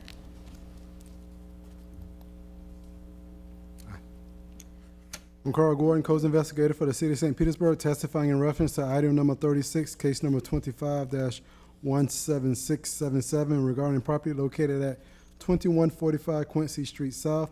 I was sworn in at the start of this meeting. This property is a single-family structure and occupied by the owner. This is a C-Click Fix case. The property was first inspected on June the 4th, 2025, and a violation notice sent to the owner with a compliance date of June 27, 2025.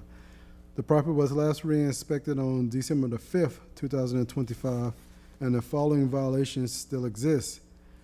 And after the fact, permit is required for the following: the carport on the north side of the property, the enclosure of the front porch, the installation of windows and doors.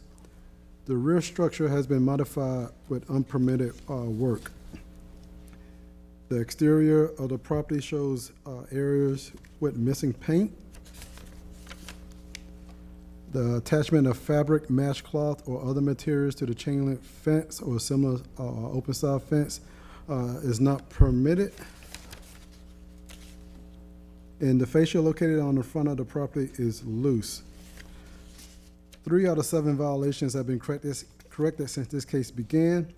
Notice of hearing was sent first-class mail, posted at City Hall, sent certified mail, and were posted at the violation address on December the 5th, 2025, which is at least 10 days prior to this hearing. Ownership was confirmed in County Official Records Book 21108, page 0163. During the course of my investigation, I have not had any contact with the owner. The department recommends 25 days and $100 per day thereafter for non-compliance. I would like to enter the evidence as exhibit number 1, photographs which were taken on December the 5th, 2025, document 120525677 CBG and photos numbers 1 through 9. Here is a front view of the structure itself.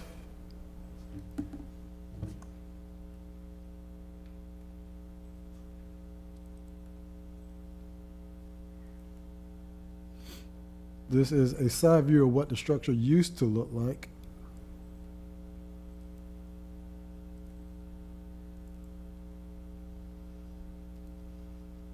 This is a front view of what the structure used to look like here.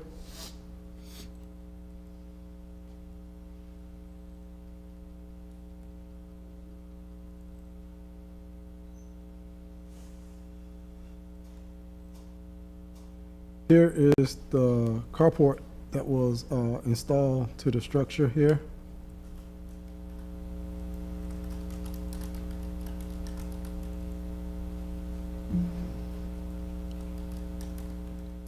This is basically the front porch.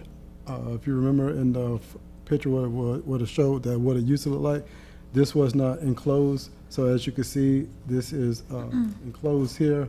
And in this area here, you got chipping paint.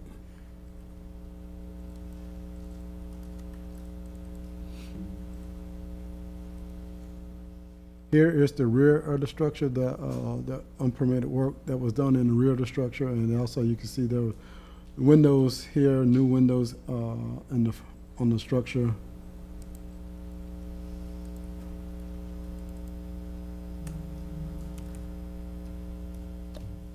The mesh cloth that's on the chain link fence.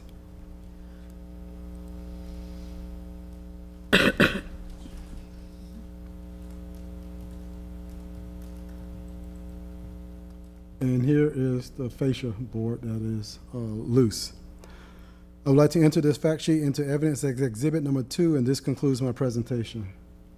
Thank you, Mr. Gordon. Does anyone have questions for staff? Have any applications for the permitting, has any efforts been Zippo? No, ma'am. Thank you. All righty. Good afternoon, sir. Could we have your name and address for the record, please? Keith Lawton, 2145 Quincy Street South, 33711. Thank you, sir. It looks like you're trying to fix your place up, Yes, ma'am. but you need a permit for some of the stuff that you've done. Yes, I hired a engineer, and he's supposed to be drawing up the. So he told me when I called him last week, he was out of town, I guess on some family matters. But he said, can he get a little bit more time, and we'll have that done. So I'm just waiting on that, and About then I how can go much from time there. does he think you're going to need? I'm not sure. I'd say about at least 45 days to 60 at the most, you know.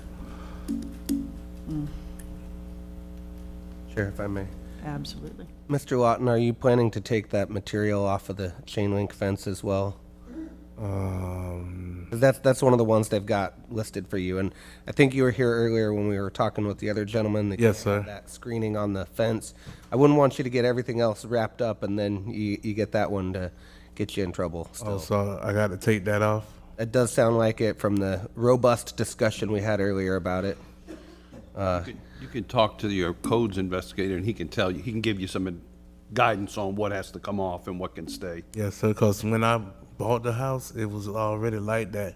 It was just ripped a little bit. Yeah. So I tried to And you fix it. replaced it because it was Yes, ma'am. ripped up. Uh-huh.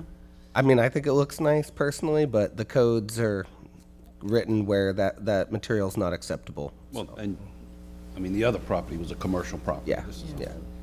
And I'm sure, Mr. Lawton, that if you talk to Mr. Gordon, that he'd be willing to come out to the property and meet with you and show you some stuff, Okay. if that would help you. Yes, ma'am. And the fascia and soffit disrepair, that's something you could probably knock out. You don't need a permit for that part. Okay. Yeah, Mr. Gordon can help you with all the things that you can do without a permit and the things Yes, you can sir. get a permit for. Yes, sir. Okay? I can go ahead and read something. Okay. Okay. Based upon the evidence presented in this case, I move that the board issue the following findings of fact and conclusions of law. The board finds the violations of the St. Pete City's Code as stated by the code's investigator have not been corrected. The board orders Keith Lawton to correct the violation within 45 days or by January 31st, 2026. If the order is not complied with, a fine of $100 per day shall be imposed. Second. Okay, we have a motion and a second. Do you think 45 days is going to do it? I don't, I'm concerned, I'm trying to encourage that he do some of the things that don't need the permit, that's why I picked the 45, but The problem is, right about the permit, it's he gonna hasn't be even 60. applied for the permit yet. Yeah. He's still waiting on drawings. So should we move it to 60? I was gonna make it 60 if I was gonna read All it. right, I can amend, with the board's permission, I will amend my motion to 60 days and $100 per day shall be Second. imposed there. All righty. So let's vote and see where we are. Schneider? Yes. Hanshaw? Yes? Hensler? Yes. Wilson? Yes. All right, sir, you have 60 days. If you would please see Mr. Gordon out in the hallway Yes. so the two of you can get in communication. Yes, ma'am. That would work for us. Yes, ma'am. Thank you so much. Thank Good luck, you. sir. Have a good holiday. Next. Item number 10, property owner Betty J. Cobb, investigator Brayon Gay. Violation address 2533 Queensboro Avenue South. I think they were here earlier, but I don't see. Not here anymore, okay. Not here, okay. 31. Item number 78, property owner VSP Tampa LLC, investigator Jose Rodriguez. Okay. I saw the lady get up, so I knew we had a live one this time.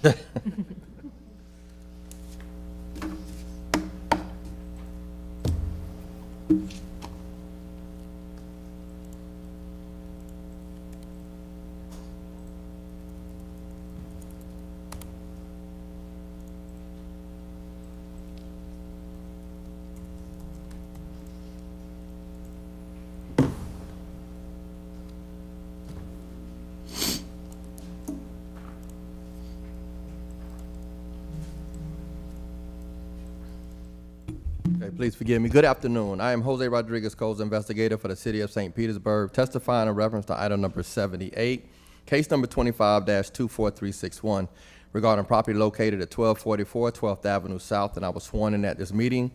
This property is a single-family structure. It's occupied by tenants. This is a codes follow-up case. Property was first inspected on September 16th of 2025, and a violation notice sent to the owner with a compliance date of October 10th of 2025. Property was last re-inspected on December 9th of 2025, and the following violation still exists. Mold has been identified in structure by professional mold assessor. Per Tampa Bay mold testing, the compromised HVAC system is circulating mold spores throughout this home, and it's presumed that the entire home has been contaminated. 0 out of 1 violations have been corrected since this case began. Notice of hearing was sent first-class mail, posted at City Hall, sent certified mail, and was posted at the violation address on December 3rd of 2025, which is at least 10 days prior to this hearing. Ownership was confirmed in County Official Records, Book 20695 and page 2484. During the course of my investigation, my last contact with the property's attorney was on December 10th of 2025, and she did not indicate when the violation will be corrected. The department recommends 25 days and $150 per day thereafter for non-compliance. There are no additional relevant facts regarding this case, and I would like to enter into evidence exhibit number 1, photographs which were taken on December 9th of 25, document CB1209253661JR, and just one photograph. And the photograph is of the elevation of the structure. I would like to enter this fact sheet into evidence exhibit number 2, and this concludes my presentation. Thank you, Mr. Rodriguez. Can you tell me, was the source of this codes follow-up case originally a tenant complaint? It was originally a tenant complaint, and I do have, actually, I still have an active interior case. There's one more violation and that needs to be corrected. So when I did speak to the tenant, I just let her know from our position of codes that if she wants to prove that there's a mold within the structure, she would have to hire a professional company, and that's what she did. So once that report was provided, we started an additional property case. I see. Yes, ma'am. Thank you. You're welcome. That sheds light. Yes, ma'am. Does anybody else need? Nope, that was the questions question for I had staff? too. All righty. Good afternoon, ma'am. Could we have your name and address for the record, please? Good afternoon. Melody Khosravani, attorney on behalf of the property owner. Address 6223 Scarlet Darter, Tampa, Florida 33625. Okay, so what can you tell us about what you're going to do about the mold that has been identified? Sure. It's my understanding that a remediation company was at the property late last week, and I have asked my client to speak with the remediation company and identify an estimated turnaround time, because Mr. Rodriguez did let me know that he needs the report showing that the work was done in order to close the violation. I do not have that date yet. I was emailing with the client earlier today. They're working on getting that estimated date. I know that there was a little bit of back and forth because some of the work the tenant can't be home for, so they're working through that. But I do know that the client is on top of it. A company came out last week. I believe they were called ServPro, and they're working on it. Okay. Any idea as to how much time you need to finally cure it? I think I would request 30. I think with the holidays, I think there will be delays with the holidays, but I think 30 should be sufficient for them to get the work done, especially since they've already began. What are you doing as far as the tenant? What kind of accommodation are you providing to the tenant? So, I mean, obviously you're going to get yourselves in trouble if you don't do something pretty quickly and responsibly. What kind of accommodation are you providing to the tenant? Sure, I do not have that information, but the client I know, just based on representing them in the past, sometimes they offer Airbnbs, VRBOs, accommodations for hotels, that sort of thing. It just depends on the situation. So she's not in that house being exposed to the mold. Is that your position? I do not know right now, but I do know that the client works with the tenant on whatever the circumstances require, but I do not know what, with respect to this situation, if the tenant's currently in the property or if they're not. That's going to make a big difference on our time, because you're putting her at serious risk. Of course. Okay. And I appreciate you telling me that you don't know. You don't know. I appreciate it. Sure. I just had a question. This was originally noticed back in September, and I appreciate that you said someone was there this week or recently, but that's 3 months ago. Someone was living in a mold-filled house for 3 months when their landlord could have acted. It's not. Have you guys stopped collecting her rent while she's living in the mold-filled house? Again, I do not. You don't know. Well, maybe in the future they could send someone who knows the answers to the questions. Not to mention the tenant had to pay for the assessment. Herself, yeah. How does that work? My firm was not retained until recently, so I was working with Mr. Rodriguez on a different issue for the property, and there's only one violation remaining for that out of, I believe there was 4. And then Mr. Rodriguez kindly brought this one to my attention, and then our firm was engaged after that. Well, to follow up on my colleague's comment earlier, we're going to have to assume the worst, that the tenant is still living there and this mold is being circulated through the house, because you can't give us a better answer. So the amount of time we're going to give you to fix this is going to be a very short leash, because we don't know any better. Okay. I don't know if Mr. Rodriguez knows if he's had any communication with the tenant. He may know better than I whether they're located in the property. So I recently have received the email from her, but she did not indicate in the email whether she was or was not occupying the unit at the time. So she did not indicate that in the email. She was just getting, she was asking for any updates regarding this case. When you were out there on the 9th, Mr. Rodriguez, I'm not asking if you saw her, but did it look like someone was living in the house when you were there? She was not home at the time, but she does her schedule. Typically, when I do go and I do any inspections at the property, I either would meet her early in the morning or later in the afternoon due to her profession. Yeah. Yes, sir. I'll read something. Okay. Based upon the evidence presented in this case, I move that the board issue the following findings of fact and conclusions of law. The board finds that the violations of the St. Petersburg City Code as stated by the code's investigator have not been corrected. The board orders VSP Tampa LLC to correct the violations within 5 days or by 12/22/25. If this order is not complied with, a fine of $250 per day shall be imposed. Emphatic second. Oh, okay. Any discussion? That's pretty punitive, but I guess in this case, like I said to the individual, we don't know, so we have to assume the worst, I guess. Yeah. You Well- can't make somebody sick on purpose and take money off of them. Well, Good point. we don't know any of that, and shame on the owner for sending this lady in without any answers. Yeah, and to another person's point, this was originally identified in September. Yeah. So I think you're on the right track there. Okay, let's vote. Schneider? Yes. Henshaw? Yes. Hensler? Yes. Wilson? Yes. All right, ma'am, your client has 5 days to get this fixed. Understood. I will relay the information. Thank you very much. And We're I'm very sorry they brave put you in coming that in here. position. Exactly. Getting paid. All right, I believe this one is next. Item number 98, property owner Dwayne Robert Scott and Dwayne Robert Scott Jr., investigator Patrina Miller.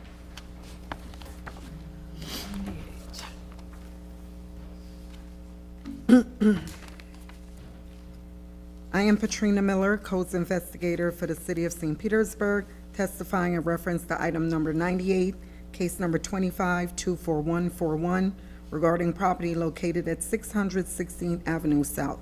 I was sworn in at this meeting. The property is a single-family structure and is occupied by tenants. This is a tenant complaint case. The property was first inspected on September 18, 2025, and a violation notice sent to the owner with a compliance date of October 10, 2025. The property was last re-inspected on December 10, 2025, and the following violations still exist. Walls around the AC units has holes and/or gaps. The wall mounted, located in the living room AC unit has a large hole, chipping, peeling paint at the interior walls. The windows are sealed shut. The shower faucet is loose.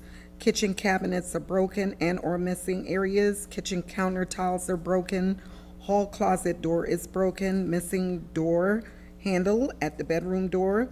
Mold mildew-like substance, including but not limited to the walls, windowsill, and bedroom floors. 0 out of 4 violations have been corrected since the case began. Notice of hearing was sent first-class mail, posted at City Hall, sent certified mail, and was posted at the violation address on December 2nd, 2025, which is at least 10 days prior to this hearing. Ownership was confirmed in county official records, book number 19828, page 2067. During the course of my investigation, my last contact with the owner prior to today was October 8, 2025 via email. The owner did not indicate when the violations would be corrected. The department recommends 25 days and $150 per day thereafter for compliance. There are no additional relevant facts, and I would like to enter into evidence as Exhibits 1, photographs which were taken on September 17, 2025 and December 10th, 2025. Documents 0917251141 PM and 1210251141 CEB 1 through 11.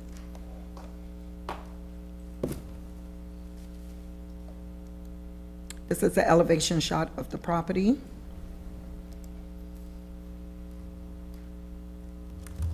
Here's a photo of the AC unit that's located in the living room. We could see the light illuminating at the bottom, and it is secured with like a little bit of tape.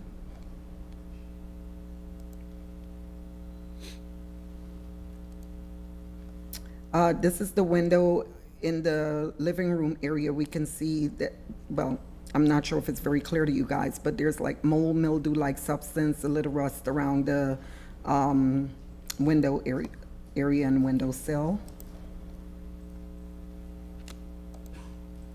Here's some chipping, peeling paint at the interior walls.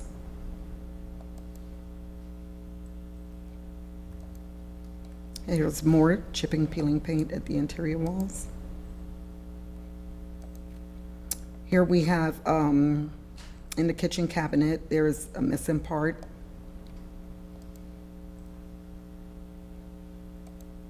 Here's the tile by the sink area that's missing in this area. Here is the kitchen cabinet. It's missing, broken. I'm not sure what was going on there. This is like a pantry door or that's broken. This is the bathroom faucet. This area is loose.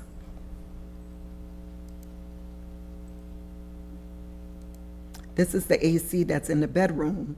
And we can see here she has like a towel or a blanket that's keeping light or wind from coming in. It's not secured in the window properly. Here is under the carpet. Here's some more mold mildew-like substance. This is the bedroom floor, one of the bedrooms. Here is a door that is missing the door handle. So I would like to enter this fact sheet into evidence as Exhibits 2, and this concludes my presentation. Thank you, Ms. Miller. Does anybody have questions for staff? Good afternoon. Could we get your names and addresses for the record, please? It's Dwayne Robert Scott. My address is 2637 27th Avenue North, St. Petersburg, Florida, 33713. Thank you.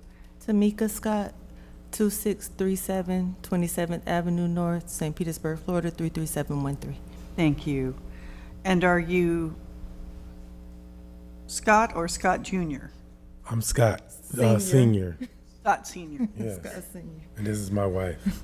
Just making sure that we understood which Dwayne we were talking to. So it looks like you got some maintenance issues going on here.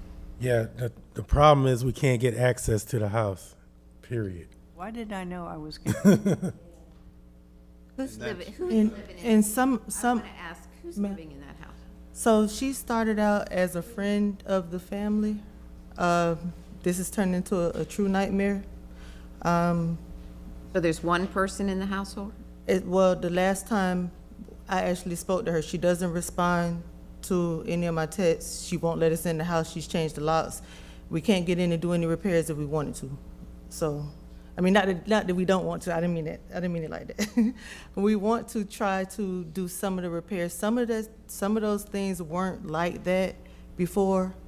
So I'm not sure exactly what's going on in the house. The last time we were actually allowed in, the inspector said that there's peanut butter in the attic. So, I mean, I'm not really sure of everything that's going on. So what steps are you taking to remedy this situation? Well, since we can't get access to the house and she's changed the locks and we don't have a key to get in, I spoke with a lawyer firm and we're starting an eviction because I can't get into the home. Does that mean we're starting an eviction? Where are you exactly? Well, I retained them, and the next step that they told me was they're going down, I guess, to file the paperwork or whatever, but they told me earlier this month. Earlier this month? Yeah, it was earlier this month. Okay, and so did you put a notice on the door letting her know that she was going to be? Yeah, I've been. Did you do that personally? Yes, ma'am. What did your notice say?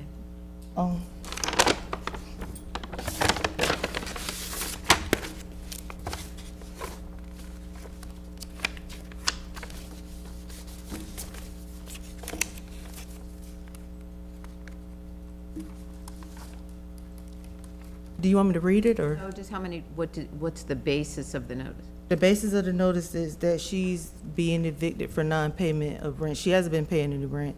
And I was just letting her know that, you know, we're starting the eviction process. So did you give her a 3-day notice? I gave her this notice on December. That's not a legal 3-day notice. You need to have your attorney do a legal 3-day notice and put it on her door. There you go. I'm sorry, repeat that for me? What you gave her is not a legally recognized notice. So your attorney can't go down and file a lawsuit because you haven't given her the proper notice yet. Well, what a notice is for, she's had several notices since September. Okay, what we're talking about is not letting her know. We're talking about a legal notice, and that is called a 3-day notice of eviction. And your attorney should be able to guide you as to what that is and how to go about it. Okay. Okay? Okay. So talk to the attorney. Yeah, I'll do that. And that 3-day notice starts the process. Then after the 3 days are up, then he can go down and file for eviction. Okay. He can't right now because she's not had legal notice yet. Okay, so the notices from September aren't sufficient, is that, Yeah, that's We what I'm can't give understanding? we're not going to give you legal advice, but I can tell you that what you did so far is not going to allow you to solve this problem. And this is a really serious. Right. Okay. And we want to be in compliance, but as I said, I can't get into the property. And I tried to reach out to Miss Miller, How long have you not been able to get into the property? basically since September. I think we're okay. Yeah. I tried to reach out to Ms. Miller because I just wanted to ask a question. When initially we asked for an extension, right, at the beginning when we got the notice, and then she left I think it was a voicemail. Yeah, I was having ear surgery, so I couldn't do anything.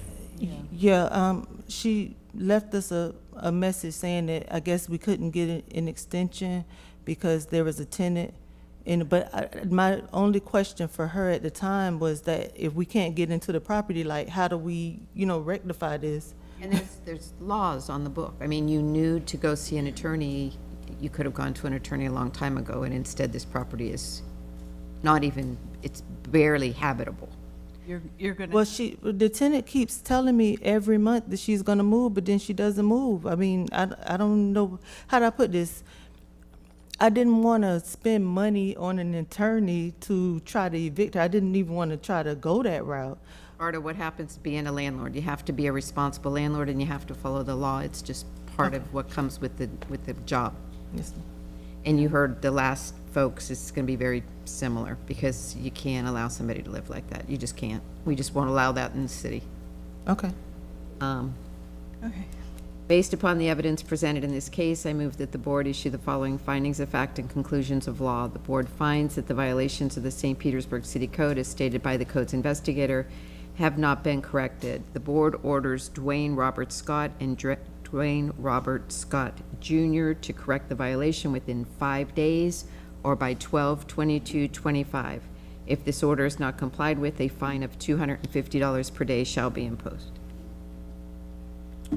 Second, I'll second it, but we definitely need to talk about that. And we can, but my hope is that in fact, when you take that to your attorney's gonna realize that whatever they're not doing yet, because clearly you haven't even started the process yet, that's gonna motivate them to get going, and that's gonna motivate you to get going.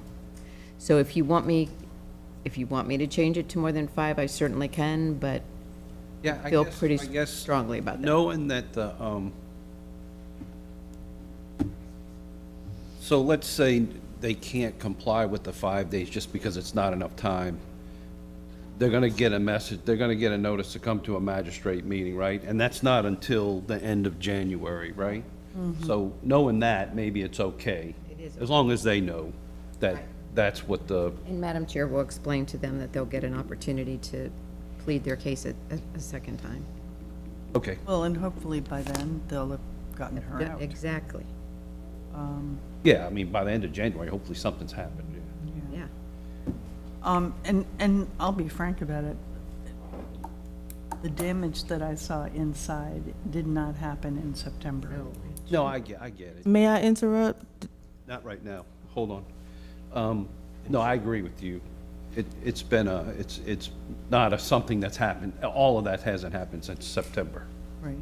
And once the unit's vacated, we don't proceed with the interior violations. Now we have another process to make sure everything gets corrected before a new tenant moves in, but this specific case would not continue to move forward once it's vacated, which would then provide them the time to make the repairs and do everything that they needed to do before it was relet to another That helps. tenant. That helps. Yeah. So really, it's, getting the unit vacated to allow the repairs to happen. Okay. And then once that happens, they're not on this timeline.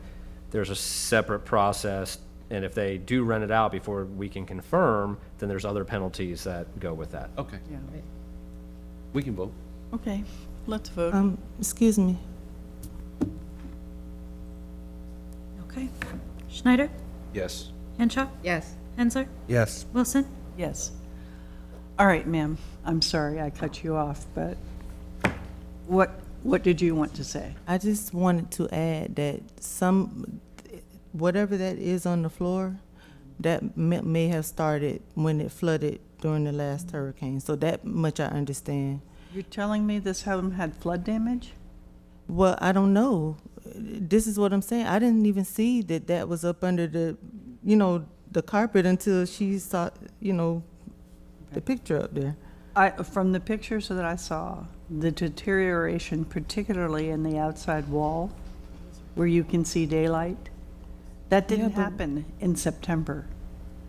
Yeah. That's been long-standing, and you're going to need a permit to get some of that stuff fixed. Okay. You can't just do it yourself and slap another board on there. That's not going to work. Okay. So what's going to happen here is we've given you 5 days to comply. We know that you're not going to get the tenant out in 5 days. So once the 5 days is expired, you'll get a notice to come to a special magistrate's hearing. Come to that hearing and explain where you are to the magistrate. Hopefully, by the time that meeting happens, she'll be out. And then you'll have a plan going forward. But that house is in need of a lot of repair, a lot. The magistrate meeting that the chair is referring to happens on January 27th. My birthday. So, Happy birthday. you, Yeah. in all likelihood, you'll probably get a notice to come to that meeting, so definitely come, because based on what we just did, if you don't come to that meeting, liens are gonna start to accrue against your property. Okay. Okay. And are we able to try to reach out to Ms. Miller? Because last time we didn't get any response. That's why I'm asking. I would suggest that the three of you meet out in the hall and exchange communication. Okay. All right? Okay. Thank you. Thank you for coming in. All right. Item 118, property owner 2400 15th Avenue South LLC, investigator Timothy Howard. Okay, I'm hopelessly lost now. Which number is it? 118. Got an unsafe structure. Where the heck are we? Oh, You're on a roll. okay. 118. Oh, boy. All righty. I'm Timothy Howard, Building Demolition Coordinator for the City of St. Petersburg, testifying in reference to item number 118, case number 23-13019, regarding property located at 2400 15th Avenue South. I was sworn in at this meeting. The property is a commercial structure and is occupied by tenants. This is an internal complaint case. The property was first inspected on July 16th, 2023, and a violation notice sent to the owner with a compliance date of October 16th, 2025. The property was last re-inspected on December 10th, 2025, and the following violation still exists. As ordered by the city building official, apartments 13 and 14 are to be vacated immediately due to life safety concerns. The apartment on the first floor that was impacted by the vehicle and the apartment immediately above on the second floor needs to be posted as unsafe/unfit until the evaluation from the engineer, temporary shoring, and emergency repairs are completed. As of December 8th, 2024, ARES 24-01000388, which covers repair of the unsafe condition caused by the vehicle impact, has expired without any inspections. 0 out of 1 violations have been corrected since this case began. Notice of hearing was sent first-class mail, posted at City Hall, sent certified mail, and was posted at the violation address on December 5th, 2025, which is at least 10 days prior to this hearing. Ownership was confirmed in County Official Records Book 21830, page 2293. During the course of my investigation, I have not had any contact with the owner. The department recommends 5 days and $250 per day thereafter for noncompliance. Additional relevant facts regarding this case. Repairs were previously completed. ACOM 24-01000388 is approved as of August 6th, 2024, and has had no inspections completed. This permit was previously expired as of December 8th, 2024, and was recently reactivated as of November 18th, 2025. I would like to enter into evidence as Exhibit Number 1, photographs which were taken on April 26th, 2024, and December 10th, 2025, document December 2025 CEB, and photo numbers 1 through 4. This is an elevation shot of the 2 impacted units. This is a photo shortly after the vehicle impacted the structure. There's damage behind the plywood and some further damage that can be seen here. This is what the structure looks like today. As stated, the repairs have been completed, but the permit has not had any inspections. And just a closer shot of the area that was damaged. I would like to enter this fact sheet into evidence as Exhibit Number 2, and this concludes my presentation. Thank you, Mr. Howard, I think. I got kind of lost with the permits, I'm not going to kid you. So are we concerned about the permit that expired and hasn't been Yeah, so care of? it was expired for some time and then was just recently reactivated last month. The work's been completed, but hasn't had any inspections under that permit, so we want to No see inspections at all? no inspections at all. So we want to see that permit receive all the required approved final inspections. Okie dokie. Is the structure accessible that allows for the part of the inspection? I mean, are you going to be able to see what was repaired now that they finished it? That's going to be something for the building inspector to figure out. I don't know if they'll have to, remove any work that was done to see below to see if it's up to their standards. But that's something that they'll have to cross once they schedule the inspection. So the city's position, as stated, is it's still an unsafe structure, even though the work's been done because it hasn't been inspected. Right, we don't know how it was completed. Right. So it's still considered in an unsafe condition until the inspections happen and come back and say it's a. Right, and confirm that it was done properly. Repairs were done to the approved permit standards. Right, okay. Because we don't know that. Right, right. No, I understand. No inspections have taken place, right? Right, none, yep. And you said that the permit was reactivated in November. Correct. Just recently. Yes, sir. Hopefully with the, I guess we'll hear in a minute, with the intent of carrying out the inspections, hopefully. Correct. I guess we'll hear it shortly. Okay, thank you, gentlemen. Good afternoon, sir. Could you give us your name and address for the record, please? Yes, good afternoon. First name is Maynor, last name Perea. The address 927 South Howard Avenue, Tampa, Florida 33606. Okay, and what is your connection to the LLC? Authorized agent for ownership. Authorized agent? Agent, yes. Okay. Do we need paper on that or form? Is that okay, Authorized Devin? agents usually Do you listed have an in- I have a copy of it here. Oh, we've copied. Oh, okay. Okay. All righty, so, what's the story here? It's a long story. I'll just go ahead and give you guys context just so that there is a better understanding of what transpired. There was a permit pool originally in 2023. That contractor abandoned the job. Fast forward, just a couple months ago, there was a change of contractor, and that permit was reopened as the code enforcement inspector mentioned as of November the 18th. In addition to that, we had a design professional that inspected the premises. There was an affidavit report that was signed and sealed. It was already submitted to the city. We're just awaiting approval and an update on that. So wait a minute, your fast forward was a little too fast. So in 2023, there was an original contractor hired to do some repair, I assume. That is correct. And there was a permit. Yes. And then the work got done? When did the work get done?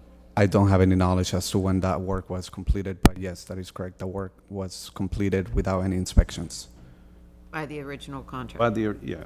Yes. And then you said, did you say that contractor, what happened to that? He abandoned the job, so there was no... So he did the work and then he abandoned it? Correct, yeah. There wasn't any inspections done. There was no anything submitted for final inspection. So eventually that permit expired. And I understand that it's been reopened about a month ago, but have people been living there? I don't have any knowledge whether there is tenants on site or not. Does this, I don't know if you guys would have a position on, can people live there with the inspections not having taken place and it being deemed unsafe by the city? Yeah, I mean, they should not be occupied until that permit gets all the approved inspections. I believe, from what I heard, an affidavit inspection's been submitted to the city. That is correct, yes.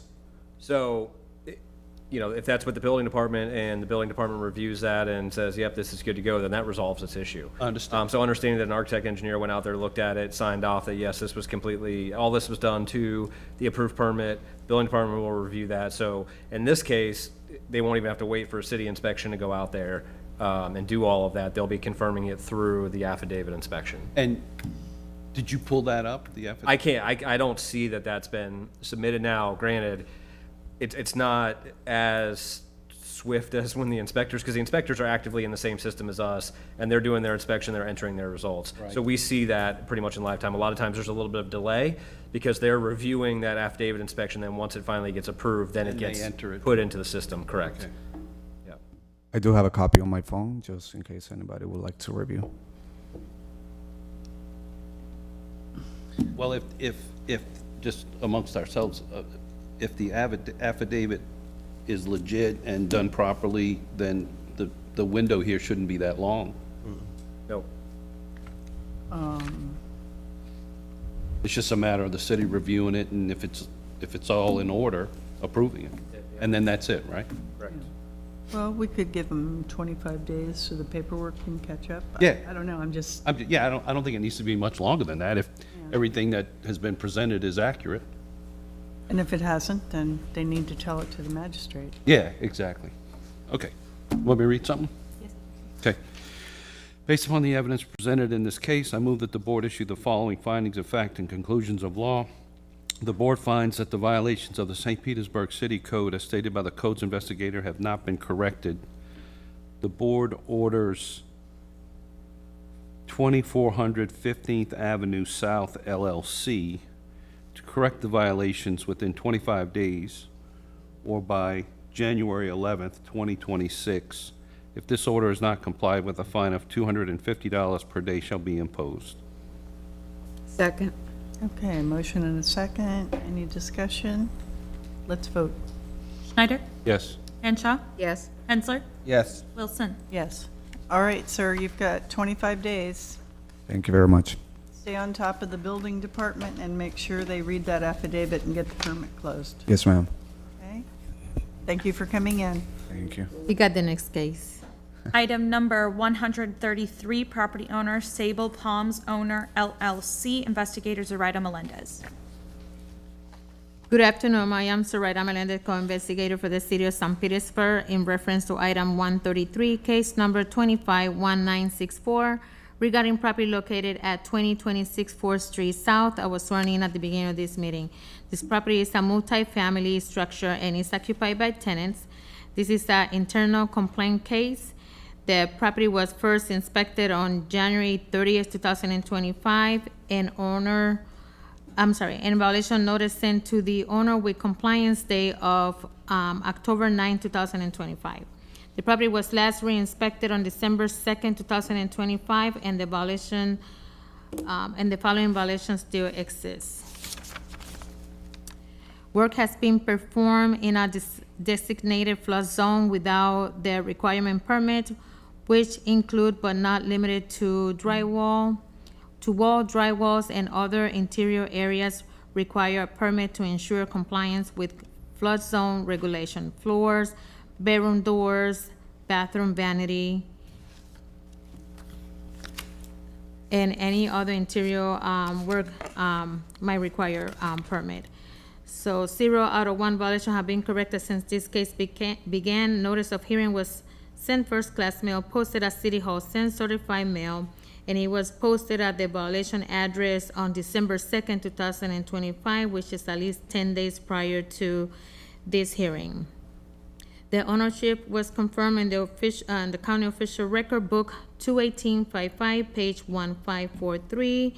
During the course of this investigation, I've been in contact by email with a property manager named Morty, and he indicated that he was working on the permit, but he didn't have any date on it. So the department recommends 25 days and $200 per day thereafter not in compliance. Additional relevant facts in regards to this case, I checked this morning, and there is a permit that was filed yesterday for ACOM, which is a commercial property, 2512001089, and is to cover the violations of these units, the work that was done at these units.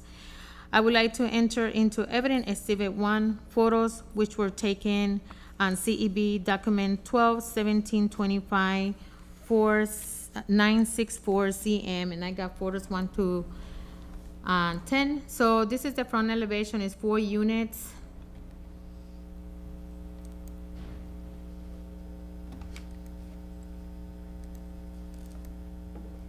And when I stopped at the property, there was work in progress, and as you could see, the new floors, and you could see the baseboard.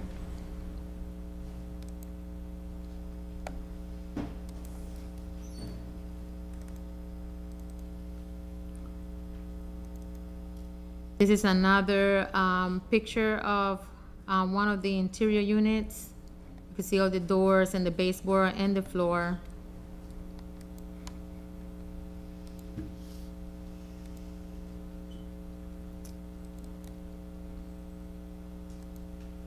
This is another unit, and you can see the bathroom and the floors here, the baseboard, the vanity.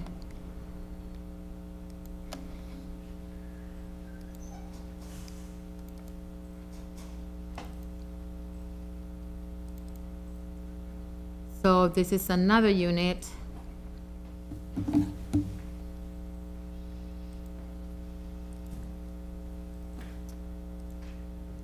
And these are just the other units that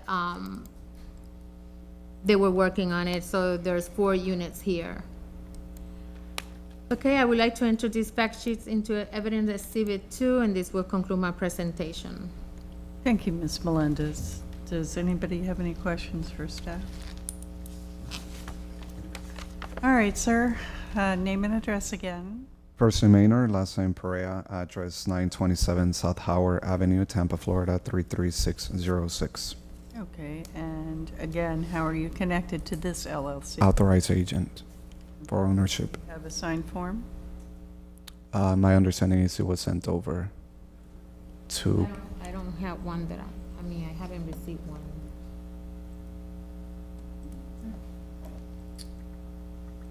See if there's anything in there. No. I mean, I do know that these have been, not in common ownership, but I mean, they were owned by similar entities. Okay. So, I mean, I'll defer to. I'm gonna bow to legal and to have her tell me. Do we hear from him or no? So typically, we would require an authorization to represent, but to the extent, if he's acting as essentially a property manager for the property and has an understanding of what's going on, then we can accept his testimony like any other property manager. Okay. If that is sort of the capacity in which he's working. But if it was just the organization wanted to just send someone on their behalf who was not the property manager or knew what was going on at the property, then we would need a little bit more. We would need a notarized form. So I guess I'll let the gentleman explain if. Okay. So we're going to need, we don't have the form, so we're going to need to hear from you as to exactly how you're connected to this property. As you mentioned, I manage and oversee some of the operations that they do. So essentially, it would fall under that management. Okay. Do you work directly for Sable Palms, or do you contract with them? Yes, Which? both. Anytime that there is any scope of work that needs to be done, such as pulling permits, I'm on top of that, and I oversee everything from start to end. Okay. I just want to add, I did receive phone calls from him and Marty in regards to this property and the requirements to have this in compliance, so. All right. If you're happy, I'm happy. It sounds to me like he's acting as a property manager, in which case we can hear from him. And you're familiar with this particular property? Yes, ma'am. So you know who lives there, you know if it's rented, you know all? Yes. Okay. All right, so is it rented? Some of the units are rented, others remain vacant. Okay. Sable Palms doesn't believe in permits? I'm not sure that would necessarily be a question for them. What I can tell you is that based on my understanding of what transpired at the premises, it is some of the storm damage, so they did replace flooring, baseboard, and things of that nature. Do that without a permit. I do understand. That's why we're here, yes. Okay. So the permit has been applied for? Yes, ma'am. There was, which I mentioned to code enforcement. I did try to contact her several times. She went out for vacation last month. I did try this month as well. I did not hear anything from her. But there was initial attempts to be able to make contact for us to be able to have an understanding of exactly what was the city looking for to be able to bring the property up to a compliant Okay, here's what I see from my end. Yes, ma'am. Sable Palms has known about this since January. And now here we are in December, and suddenly it's a panic if the codes investigator dares take a vacation. I understand, yes. They did the work, Correct. and Sable Palms is on our list over and over and over. They know better. I understand, yes. You're right. So please don't try to lay this back on codes. That's not my intent. This needs to be handled. I need to know where you are in the permit process. Permit was applied for yesterday. We were told that it would take about 3 days for us to be able to hear back. Our intent is to be able to close everything within the next 30 days. Okay, do you have any affidavits from outside inspectors that the work was done to code? I requested the officer if there would be a require from her for us to be able to submit any affidavits, which she said that there will not be any requirements, just inspections to be done. But we could get any affidavits if there is a need to. Okay. So did you hire a contractor to come in and do an after the fact? Yes, yes. Mason Homes, INC. I'm sorry? What was the company? Mason Homes, INC. And you didn't bring anything from them to show when they came out, or do you know when they came out? They went out, I have it on the phone.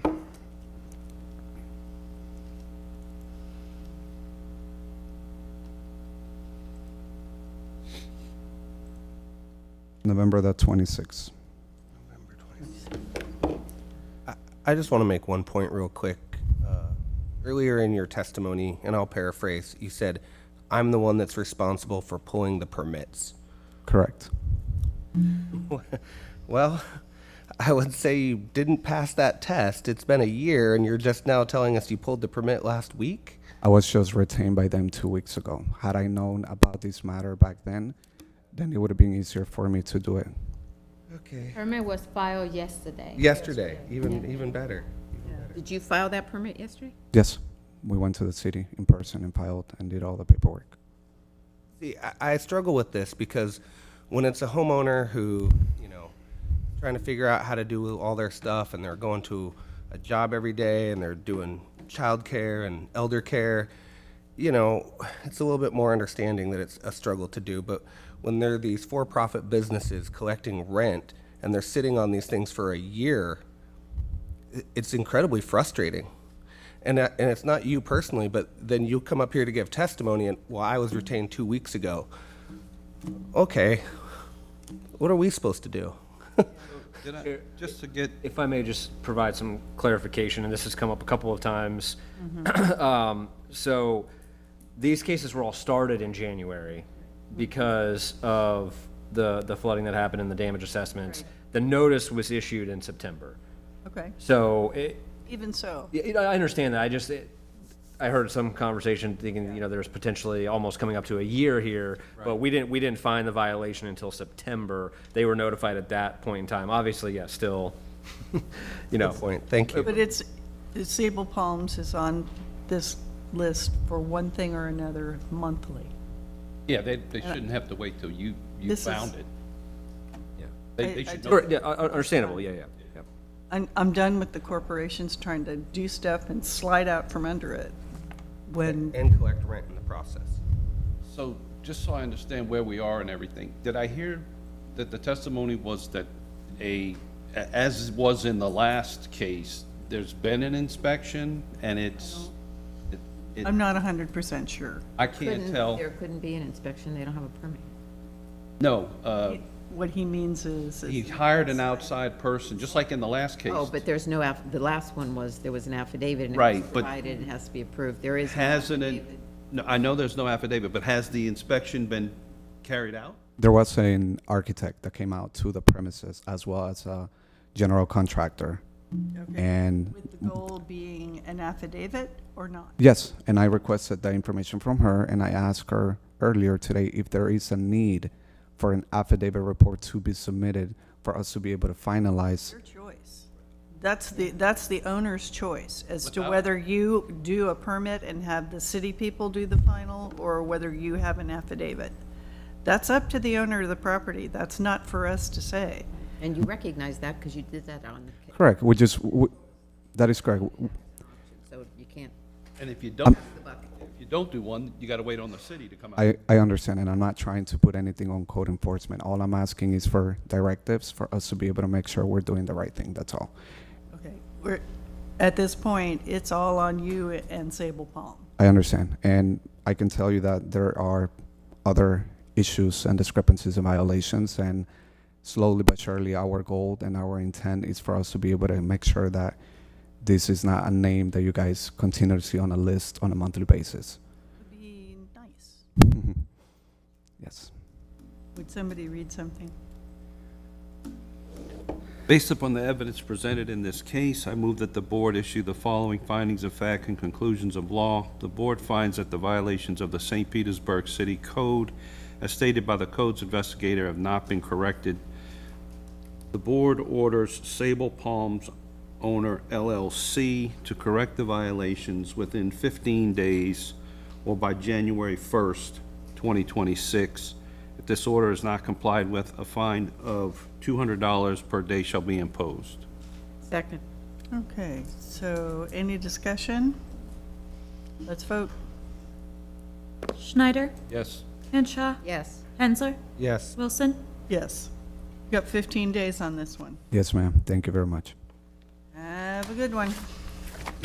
Okay, where are we next? Because I'm hopelessly lost. Just, 41? Item number 41. Oh, boy, another one.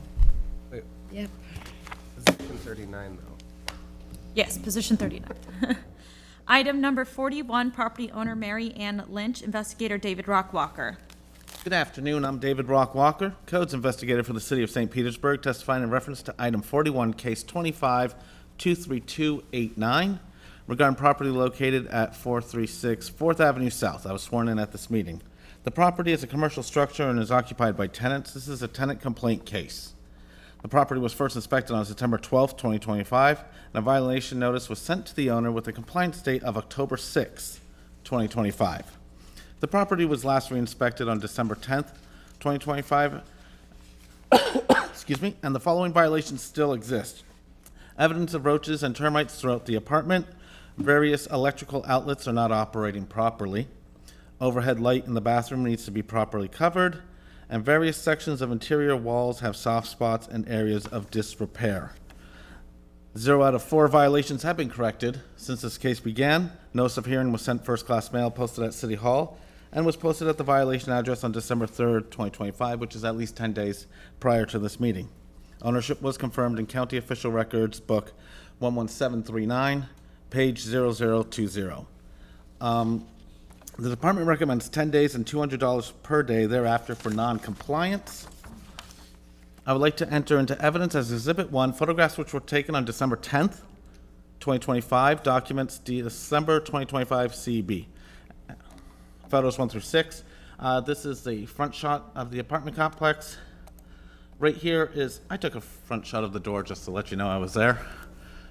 After that, we have, it's a little out of focus and I apologize. They hired me for my personality and not my camera skills. Is right here, I'm gonna zoom in.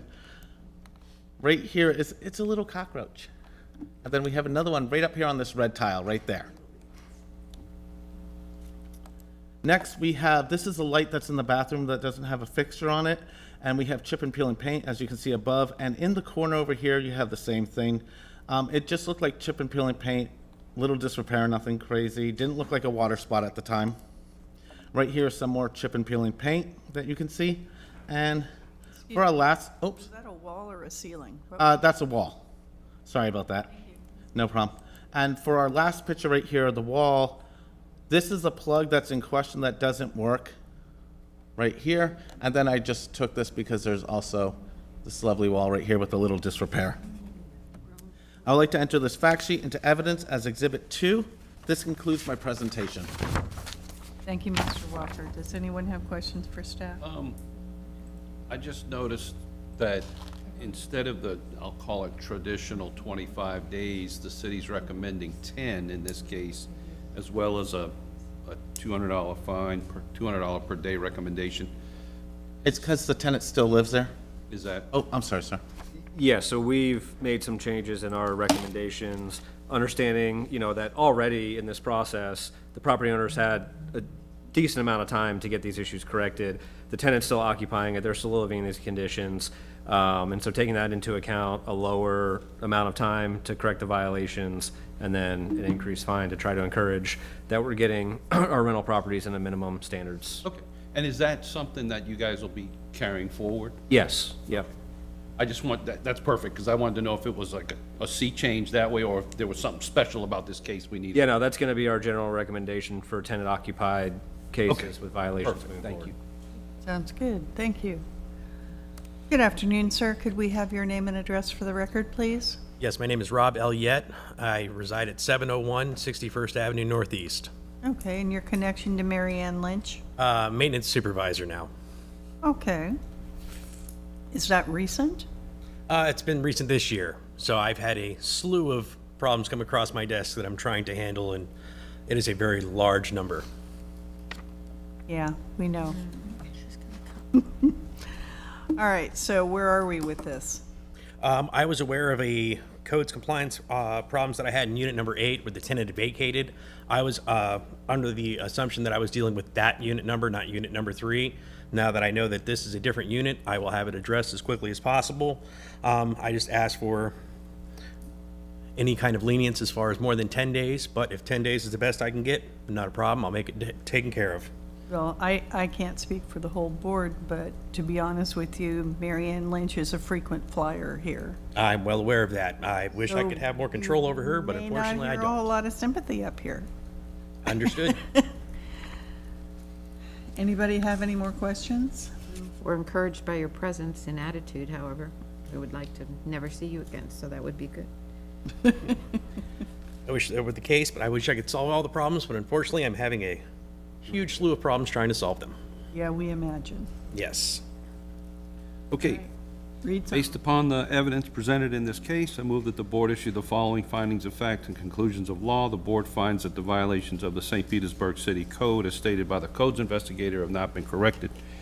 The board orders Mary Ann Lynch to correct the violations within 10 days or by December 27th, 2025. If this order is not complied with, a fine of $200 per day shall be imposed.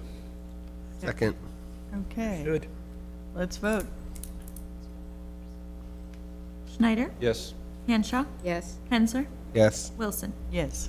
Sorry, it's 10 days. Understood. Item number 42, property owner Mary Ann Lynch, investigator David Rock Walker. Okay, before we get started on this one, I just want to make sure these are two different units inside of a larger property because we have a case right under it at the same address. Yes, so the first case is the actual inside of the apartment, Unit 5. And the second case that's following it is the interior common space. I see. Okay. Read on, sir. Yes, ma'am. Good afternoon, I'm David Rockwalker, Codes Investigator for the City of St. Petersburg, testifying in reference to item 42, case 25-24011, regarding property located at 728 3rd Ave South. I was sworn in at this meeting. The property is a commercial structure and is occupied by tenants. This is a tenant complaint case. The property was first inspected on September 16th, 2025, and a violation notice was sent to the owner with a compliance date of October 10th, 2025. The property was last re-inspected on December 9th, 2025, and the following violations still exist. The interior walls appear to have water damage from active leak in the roof. It's impacting the drywall and insulation, might need to be removed and replaced. There's multiple cracks in the wall throughout the units. The ceilings have water damage from active leaks in the roof. Ceiling and paint cracked with patches missing. Evidence of wood destroying organisms in unit with wings and frass in multiple areas. The windows in the unit do not operate properly. Windows must be open and closed and locked. Multiple window screens are not in good repair and torn. 0 to 5 violations have been corrected since this case began. Notice of hearing was sent first-class mail, posted at City Hall, and was posted at the violation address on December 3rd, 2025, which is at least 10 days prior to the hearing. Ownership was confirmed in the County Official Records, Book 11739, page 0020. The department recommends 10 days and $200 per day thereafter for non-compliance. I would like to enter into evidence Exhibit 1, photographs which were taken on December 9th, 2025, document December 2025 CEB, pictures 1 through 6. So right here we have the exterior shot of the apartment complex. Again, that's the apartment number right there. Right there, when you open the door and you enter, right here what you see is a bunch of frass on the ground. There's wings right here from appears to be termites. This is the living room wall and ceiling, this next picture, right here. That appears to have major water damage. Here's another picture, ceiling and wall also with a crack running along it. And this is a picture of a window screen that I took that the window screen's ripped, and also I couldn't get this window open, so it serves as two pictures in one for this one. I'd like to enter into evidence this fact. Oh, I'd like to enter the fact sheet into evidence Exhibit 2, and this concludes my presentation. Okay. Does anybody have questions for staff? All right, sir, your name and address and affiliation again, please. Rob Elliott, 701 61st Avenue Northeast, maintenance supervisor. All righty. So, it looks like you've got some issues at this entire property. Yes, we did have a contract with a previous contractor. To my understanding, she had a falling out with Blue Sky Roofing, and we had to send a notarized document that we were terminating our letter of commencement with them. To my understanding, she is now going through a new contractor named Brad Hussing through Hussing Construction, and that is under the assumption that they're going to be pulling permits and replacing the roof, and then we can get all the repairs done on the inside once we are sure that the roof is fixed and no longer leaking. Okay. And you're probably gonna need a tent for termites. Again, any lenience that Marianne can get, I'm sure she would greatly appreciate, but I understand the situation. And there's a tenant in there. I'm not 100% certain myself. I don't deal with a lot of the residential leasing side. Again, I just do a lot of the maintenance, and my pallet has been overflowing this year with maintenance issues, so. This is a little more than maintenance. Yeah. Well, deferred maintenance. Yeah. Slumlord, this stuff. Yeah. I like the Okay. city's recommendation. Okay, I'll do it. Based upon the evidence presented in this case, I move that the board issue the following findings of fact and conclusions of law. The board finds that the violations of the St. Petersburg City Code as stated by the code's investigator have not been corrected. The board orders Marianne Lynch to correct the violation within 10 days or by December 27th, 2025. If this order is not complied with, a fine of $200 per day shall be imposed. Second. Okay, let's vote. Schneider, Yes. Hanshaw, Yes. Henser, Yes. Wilson. Yes. All right, you got 10 days on this. What's gonna happen here, just so you know, and you've probably heard this 18 times today, but when the 10 days is up and the conditions aren't rectified, you'll get a notice to attend a special magistrate's hearing. Be prepared to explain to the magistrate where you are in this process, Understood. and you might get more time. Otherwise, fines are gonna start. Understood. I will relay The the liens information. will start if you don't show up or you are not convincing. Next. Item number 43, property owner Mary Ann Lynch, investigator David Rock Walker. I'm David Rock Walker, Codes Investigator for the City of St. Petersburg, testifying in reference to item 43, case 25-24425, regarding property located at 728 3rd Avenue South. I was sworn in at this meeting. This property is a commercial structure and is occupied by tenants. This is a codes follow-up case. It's the common room, the common area of the apartments we just looked at. The property was first inspected on September 16th, 2025, and a violation notice was sent out to the owner with a compliance date of October 13th, 2025. The property was last re-inspected on December 9th, 2025, and the following violations still exist. Water damage to the second floor hall ceiling from leaks in the roof, chipping and peeling paint on the ceiling. Water damage to the second floor hallway walls from leaks in the roof, chipping and peeling paint and cracks on the walls. The exit sign in the second floor hallway is in disrepair. Door frames to stairs and hallways in disrepair with chipping and peeling paint and wood destroying organism damage. Evidence of insects with frass found in multiple locations.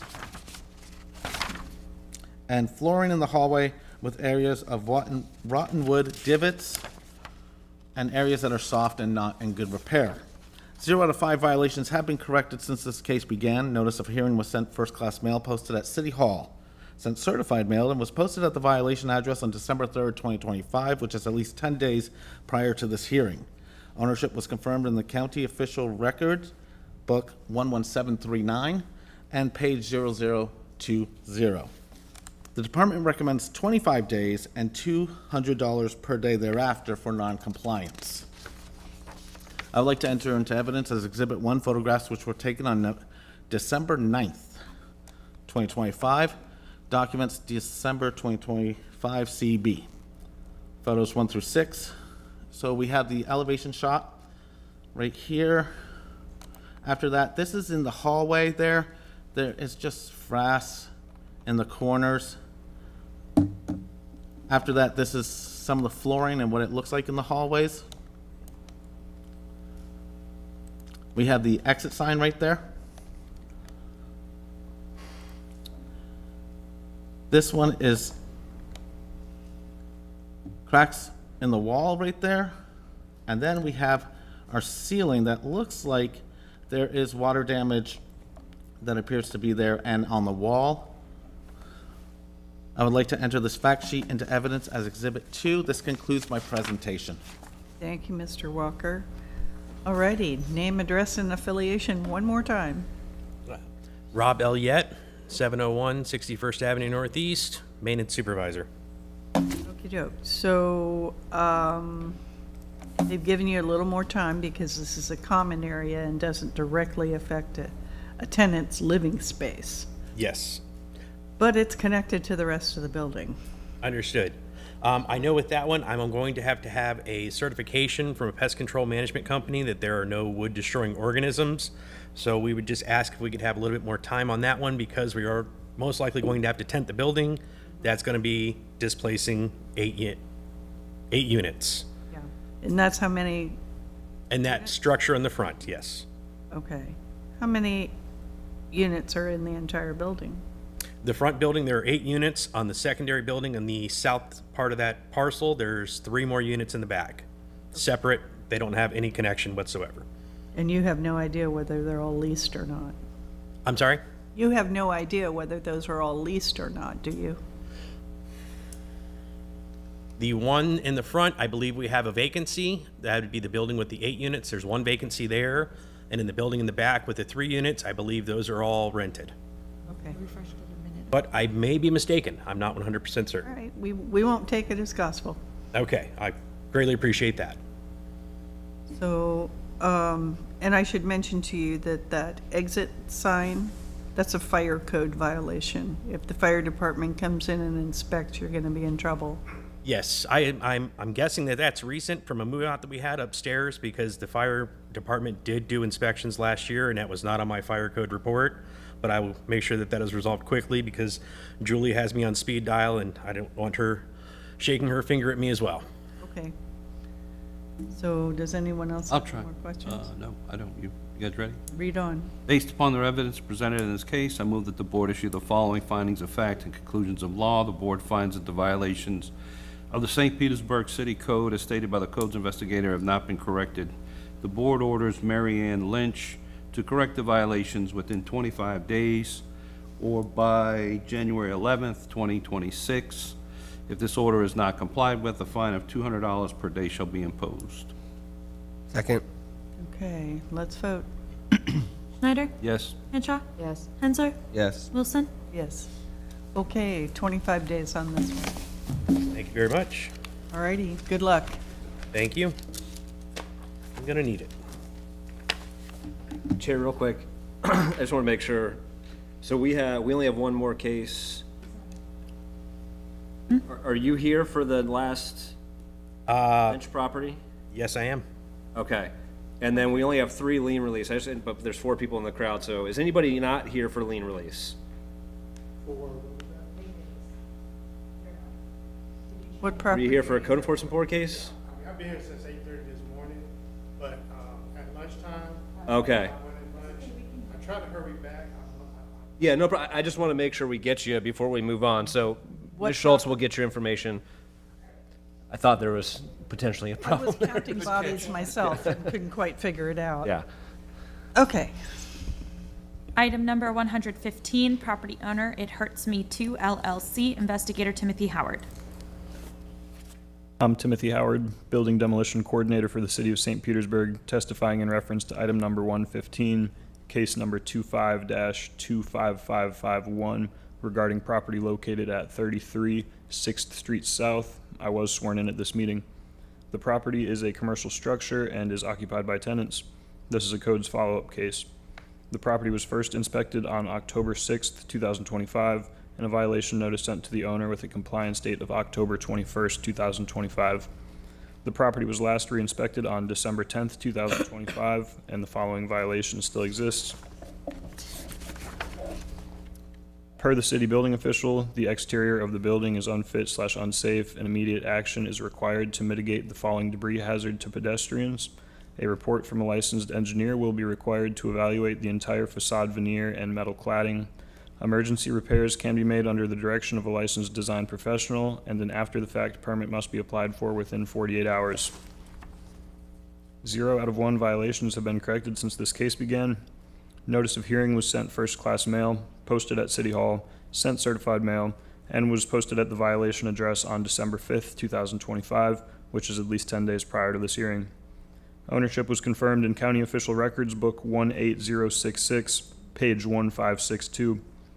During the course of my investigation, I have not had any contact with the owner. The department recommends 5 days and $250 per day thereafter for noncompliance. Additional relevant facts regarding this case are that PDEP 25-100000539 is in process as of October 8th, 2025, under the previous contractor who they are no longer working with. PDEP 25-110000853 is in process as of November 14th, 2025, under the current contractor. There are no notes regarding the current status of either permit application, and it is unclear which permit they will proceed with. I would like to enter into evidence as Exhibit Number 1, photographs which were taken on December 10th, 2025, document December 2025 CEB, and photo numbers 1 through 8.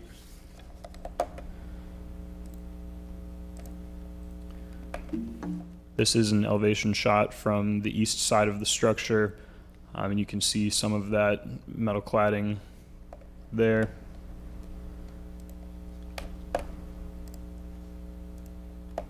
This is a closer angle of the metal cladding that is coming away from the structure.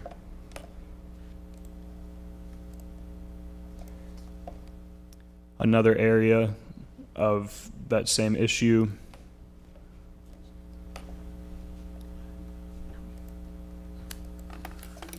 another section of that cladding. You can see it's kind of hanging by a thread there. This is an area of that facade veneer. You can see the sections that have already fallen. No telling when additional sections may fall.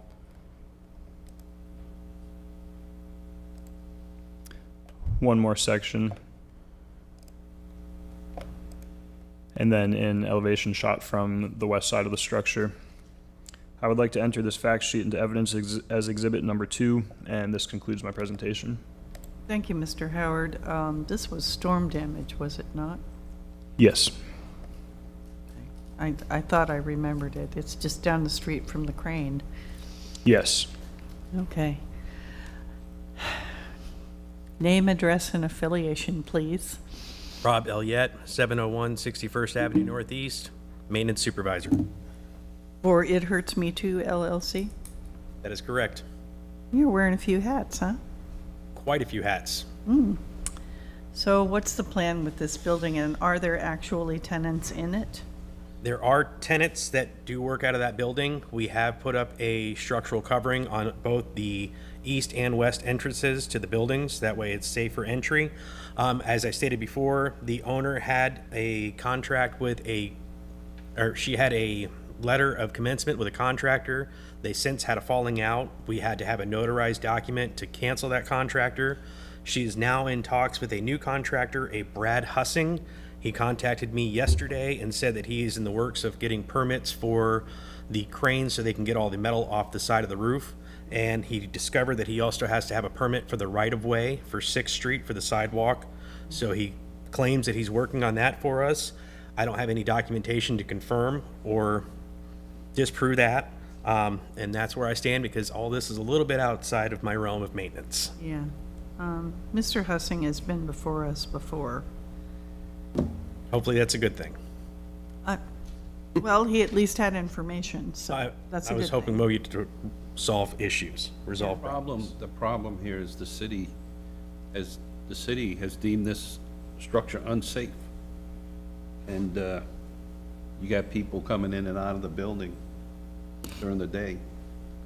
Were you able, Mr. Howard, to assess whatever they put in place to keep this metal from falling on people? Yes, and it was found to not be sufficient for pedestrian protection. It's not the right type of scaffolding or overhead protection. I've been in contact with Mr. Hussing. They're working on replacing it with scaffolding and overhead protection that's adequate, but that hasn't happened yet. Okay. All righty. Do they need a permit to do that? Yes. Well, they're allowed to make emergency repairs with an after-the-fact permit, and then they are in the process of obtaining that right-of-way permit. To do the work, the actual work that they need to do? Well, the actual work to the structure, and then that's the PDEP. The PDEP covers the actual work on the structure, and then there's right-of-way permitting in process for the scaffolding and potential closure of the alleyway there. Did you want to add something, Mr. I mean, the only thing that I want to add is the property owner has been aware of this issue, obviously, since the storms, just from, being the property owner, knowing that there was damage there. We had initially just gone through the code enforcement board process with this, not in an unsafe manner. It was brought to our attention kind of further down the road, the true extent of the damage that was out there. And at that point in time, that's when it was escalated, evaluated by the building official, and this determination was made. So this has been a while with no action being taken. And, we're being very understanding of our, tenants occupying this and not wanting to force them to vacate. I mean, there are overhead protections that are in place. It's not to the standard, that we see throughout downtown and other circumstances. We're really trying to work with the new contractor to get all those documents in order and get them up to where they need to be. Because the last thing that we want to do is vacate the structure, but I mean, that could potentially be something that has to happen. But, we need to see some movement on this in a positive direction, because it's been a year with nothing happening. I have a question for you. If we were to accept the city's recommendation, which is 5 days, right? If the new fall protection scaffolding is put up within those 5 days, would you guys then say, okay, as long as we see progress being made, we will follow this along? I think that in conjunction with an engineer's report, because, I think Mr. Howard represented it when he showed the photographs. Yes, those ones dislodged however many months ago, but we need to know, and we're not gonna be able to tell that from the ground level, how secure the rest of those, the exterior veneer is on that structure. It protects anybody going in and out of the building, but there's still an underlying issue there that needs to be addressed. So the immediate life safety concern with us making a determination of, hey, are we gonna have to vacate this building or not for the protection of the occupants and anybody who may be coming to those businesses, that would be relieved by the overhead protections being to that standard that's needed. But there's still the issue that there could be falling debris there. Because on the one side, we've allowed the alley just to be closed, basically. Are there hard barriers in place at this point in time? In the alleyway? Yeah. There are not. Yeah, so, there's no overhead protections obviously gonna go across the entire alley. Someone could go through one of those barriers and walk down the alley and something bad could happen, right? And so that's where it's kind of the twofold. One is getting those overhead protections for the business entrances, but then an engineer report to let us know what exactly is the potential for additional, debris to fall from the building based on the conditions. And during the storm and after the storm, what, a year and a half later, Right. 2 years later? Weather has been getting down in behind that. Correct, yeah, so exactly. knows Right, so there's additional water intrusion and, right. And based on the engineer's report, then you guys would make a decision on, okay, what Correct. direction do we have to go from here? Exactly, yeah. All right, sir. I'm assuming you followed our discussion and you are aware of our concerns about that cladding coming off and Yes, I'm aware. potentially seriously injuring or killing someone. Yes. How soon do you think Mr. Hussing can get something in place that will act to shield that? I can't speak on Mr. Hussing's behalf, but I will be on the phone with him as soon as I leave the premises to try to get the ball rolling as quickly as possible, because 5 days goes by really quick. Yeah. Can I ask, where, as specifically as possible, as we sit here today, where are you on that? I just spoke with Mr. Hussing for the first time yesterday. So you don't So- have a clue? I'm very outside of the window of what exactly is going on in the building. I am brought in on a need-to-know basis, and apparently I don't need to know everything at once. Okay. You heard the city also say that not just the Sidewalk, but also the alleyway. well, no, but the engineering report. Yes. The city is not gonna relieve the unsafe condition designation until they see an engineering report. So besides just getting that scaffolding up to protect the entrances, you need to get on it with getting this report done, which that's not gonna happen, overnight. Yes, again, all I can do is relay this information to Mr. Hussing, since he's the contractor, and hopefully he has contacts with an engineer that get that report as soon as possible. But I can't lay down any guarantees. I will give it a valiant effort. And that was going to be my question. Do you have an engineer on speed dial? Do you have a company that can come and put in the protection on speed dial? Or is this just something you're going to relay and he'll do with it what he chooses? Basically, from this point on, I'm going to be blowing up Mr. Hussing's phone basically on a hourly basis to figure out where we are. Okay. And who is the owner of It Hurts Me Too LLC? That would be Miss Lynch. Yeah, I saw the address. And Chair, we've been in direct contact with Mr. Hussing. I believe Mr. Howard's talked to him several times and been trying to work with him through this process. So, there's been no lack of guidance on the city side to. So, could I ask It's the question? completed. So, what you relayed to us regarding the engineering report, is he aware of that as well? Yes. Yeah. Okay, so he already knows all this. Okay. Let's read something.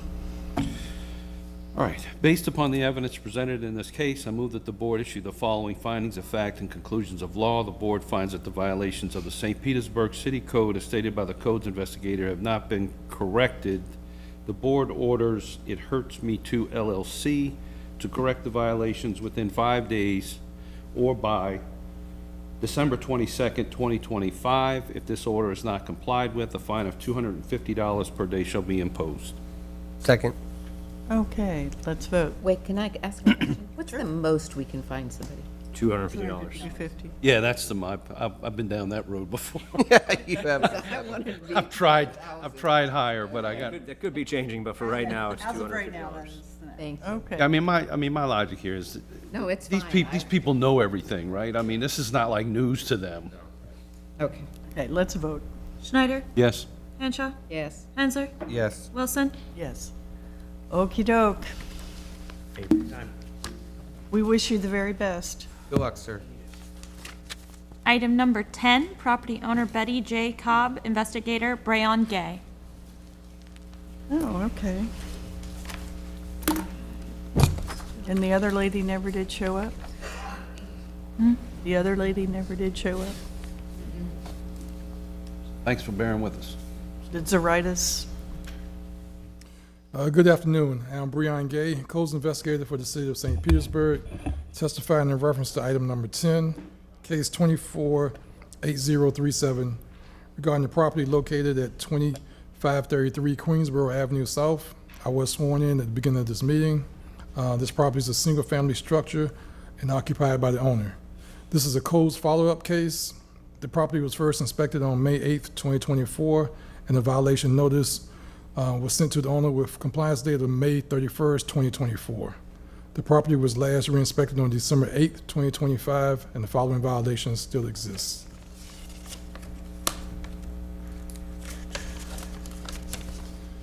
Soffit has missing parts, fascia has missing parts, and fence has broken and missing sections. 0 out of 2 violations have been corrected since the case began.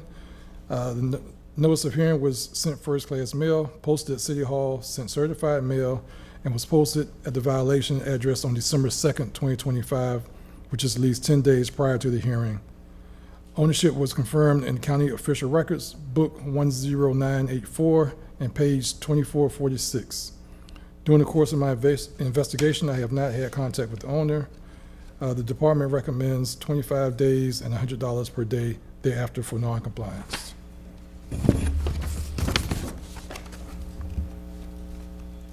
I would like to enter in evidence Exhibit 1, photographs which were taken on December 12, 2025, and documents 121025 037 BDG CEB, and photos number 1058 and 1063. So the first photo is the front elevation of the property, and you can also see the fence area that has broken and missing parts.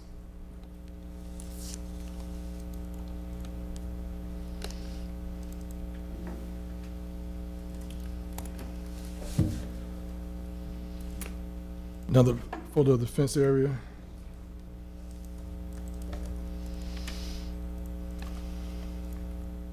And this is part of the soffit area that has some of the soffit and fascia that's falling apart that needs to be repaired.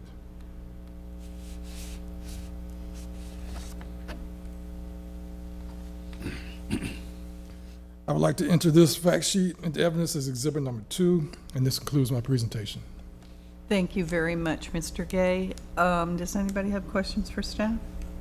Okay. Good afternoon, sir. Could we have your name and address for the record, please? Yes, good afternoon. My name is Delrick Baker Sr., address 1050 Melrose Avenue South, St. Petersburg. However, I am here as a representative for my mother, Betty Cobb. She has dementia. I do have power of attorney for her. That's fine. As long as you are her son, we can hear from you. Okay. So your mom needs a little work done at the house. Yeah, she does. I did apply for the My Safe Florida Home grant program, which awards funds to low-income seniors. Went through the process, got the inspection done on October the 27th. The findings were given on October the 31st. Since that time, I've been just reaching out to them to find out what's going on as far as where we are in the process. They just told me, be patient. They have a lot of, a backlog. Again, I don't make any excuses. Those repairs do need to be done. Okay. So you're waiting to hear back from them as to how much money they're going to give you? Yes. Whether you're going to be accepted? Well, from the report, the report may look like as if she's accepted everything that we've stated needed to be done needs to be done. However, I haven't heard a final determination as far as how much they're going to supply her with. Okay. If any. Yeah. That program may not be your best course of action. Is your mom still in the house? That's Yes, she is. Can we use another pot of money? I mean, The odds of getting My Safe Florida, that's a lottery almost. Yeah. yeah, I mean, for some of that fascia and soffit work, that might be stuff that the neighborhood team can do. So in the fence, I mean, that's pretty easy repairs, but I mean, if they want to put in a roof, new windows, I mean, that's beyond the scope of the end team, but there are housing programs, but you know, it really just depends on what the financing is, whether or not they want to take on, you know, even though it's a forgivable loan, you Is know, any of it's, this from the hurricane? Yes, well, the home was definitely damaged during the hurricanes. As a matter of fact, I do have a question, if I may. 1 second. Okay. How about that money? The new St. Pete Fund grant stuff. so I don't believe that covers Milton damage. So if it was Helene damage, it would potentially be eligible. And I'll have to double check that, but we can look at all different kind of options that might be available and provide those resources to him so he can check into them, but. And not that you should abandon My Safe Florida, it's just that that one's a crapshoot. You don't know, because as soon as they run out of funds, they're done for the year, and then they start again the next year. There may be local monies that would better suit your immediate needs, and then down the road, it would be great if you could upgrade the house. Right. But I'm just trying to help you this moment. And I definitely appreciate that. I did also want to know, if we were to take the fence down completely, would that take care of that portion? And the only reason I ask is, we did repair the fence. It only lasted a week. We have kids, a lot of kids in the neighborhood, and they basically tore the things off that we replaced. So we were just thinking about just removing the fence completely. And your investigator is a wealth of information and would be happy to work with you. Yeah, he is, and he has been in contact, you know, with me. So the two of you know how to reach each other? Yes. And just Alright. repair of the soffit and fascia, that's not permit required, right? Just the repair? No. Okay, that's good. Does your mother belong to a church? Yes, she does.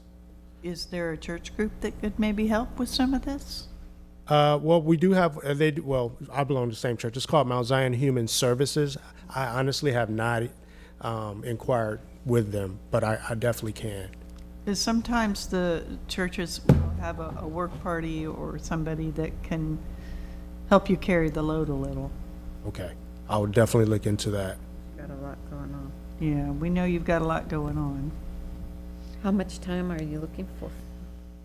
Honestly, the 25 days, we'll try to get it done by, you know, within that time, if I could get 25 days. You know, it's just a matter of, as you said, I guess I can't depend on the My Safe Florida home. I have to look into other ways to get this taken care of. I mean, it doesn't look like fortunately, it's not a huge amount of damage, so, you know, if you could secure the services of someone, I don't know how, you know, whether you can pay for it or not. It doesn't look like it's a lot of work to do just to go fix that little soffit and fascia area, and if you take the fence down, then this is all done. Did I get that right? I mean, that's what we saw in the photo. On that particular photo, but there are other parts of the house that soffit and fascia. Okay, so it's just multiple soffit and fascia areas that need repair. There's resources for the city. The city does everything it possibly can to help folks, so take advantage of that. That's why those programs are available. Particularly for low-income seniors. Yeah. Okay.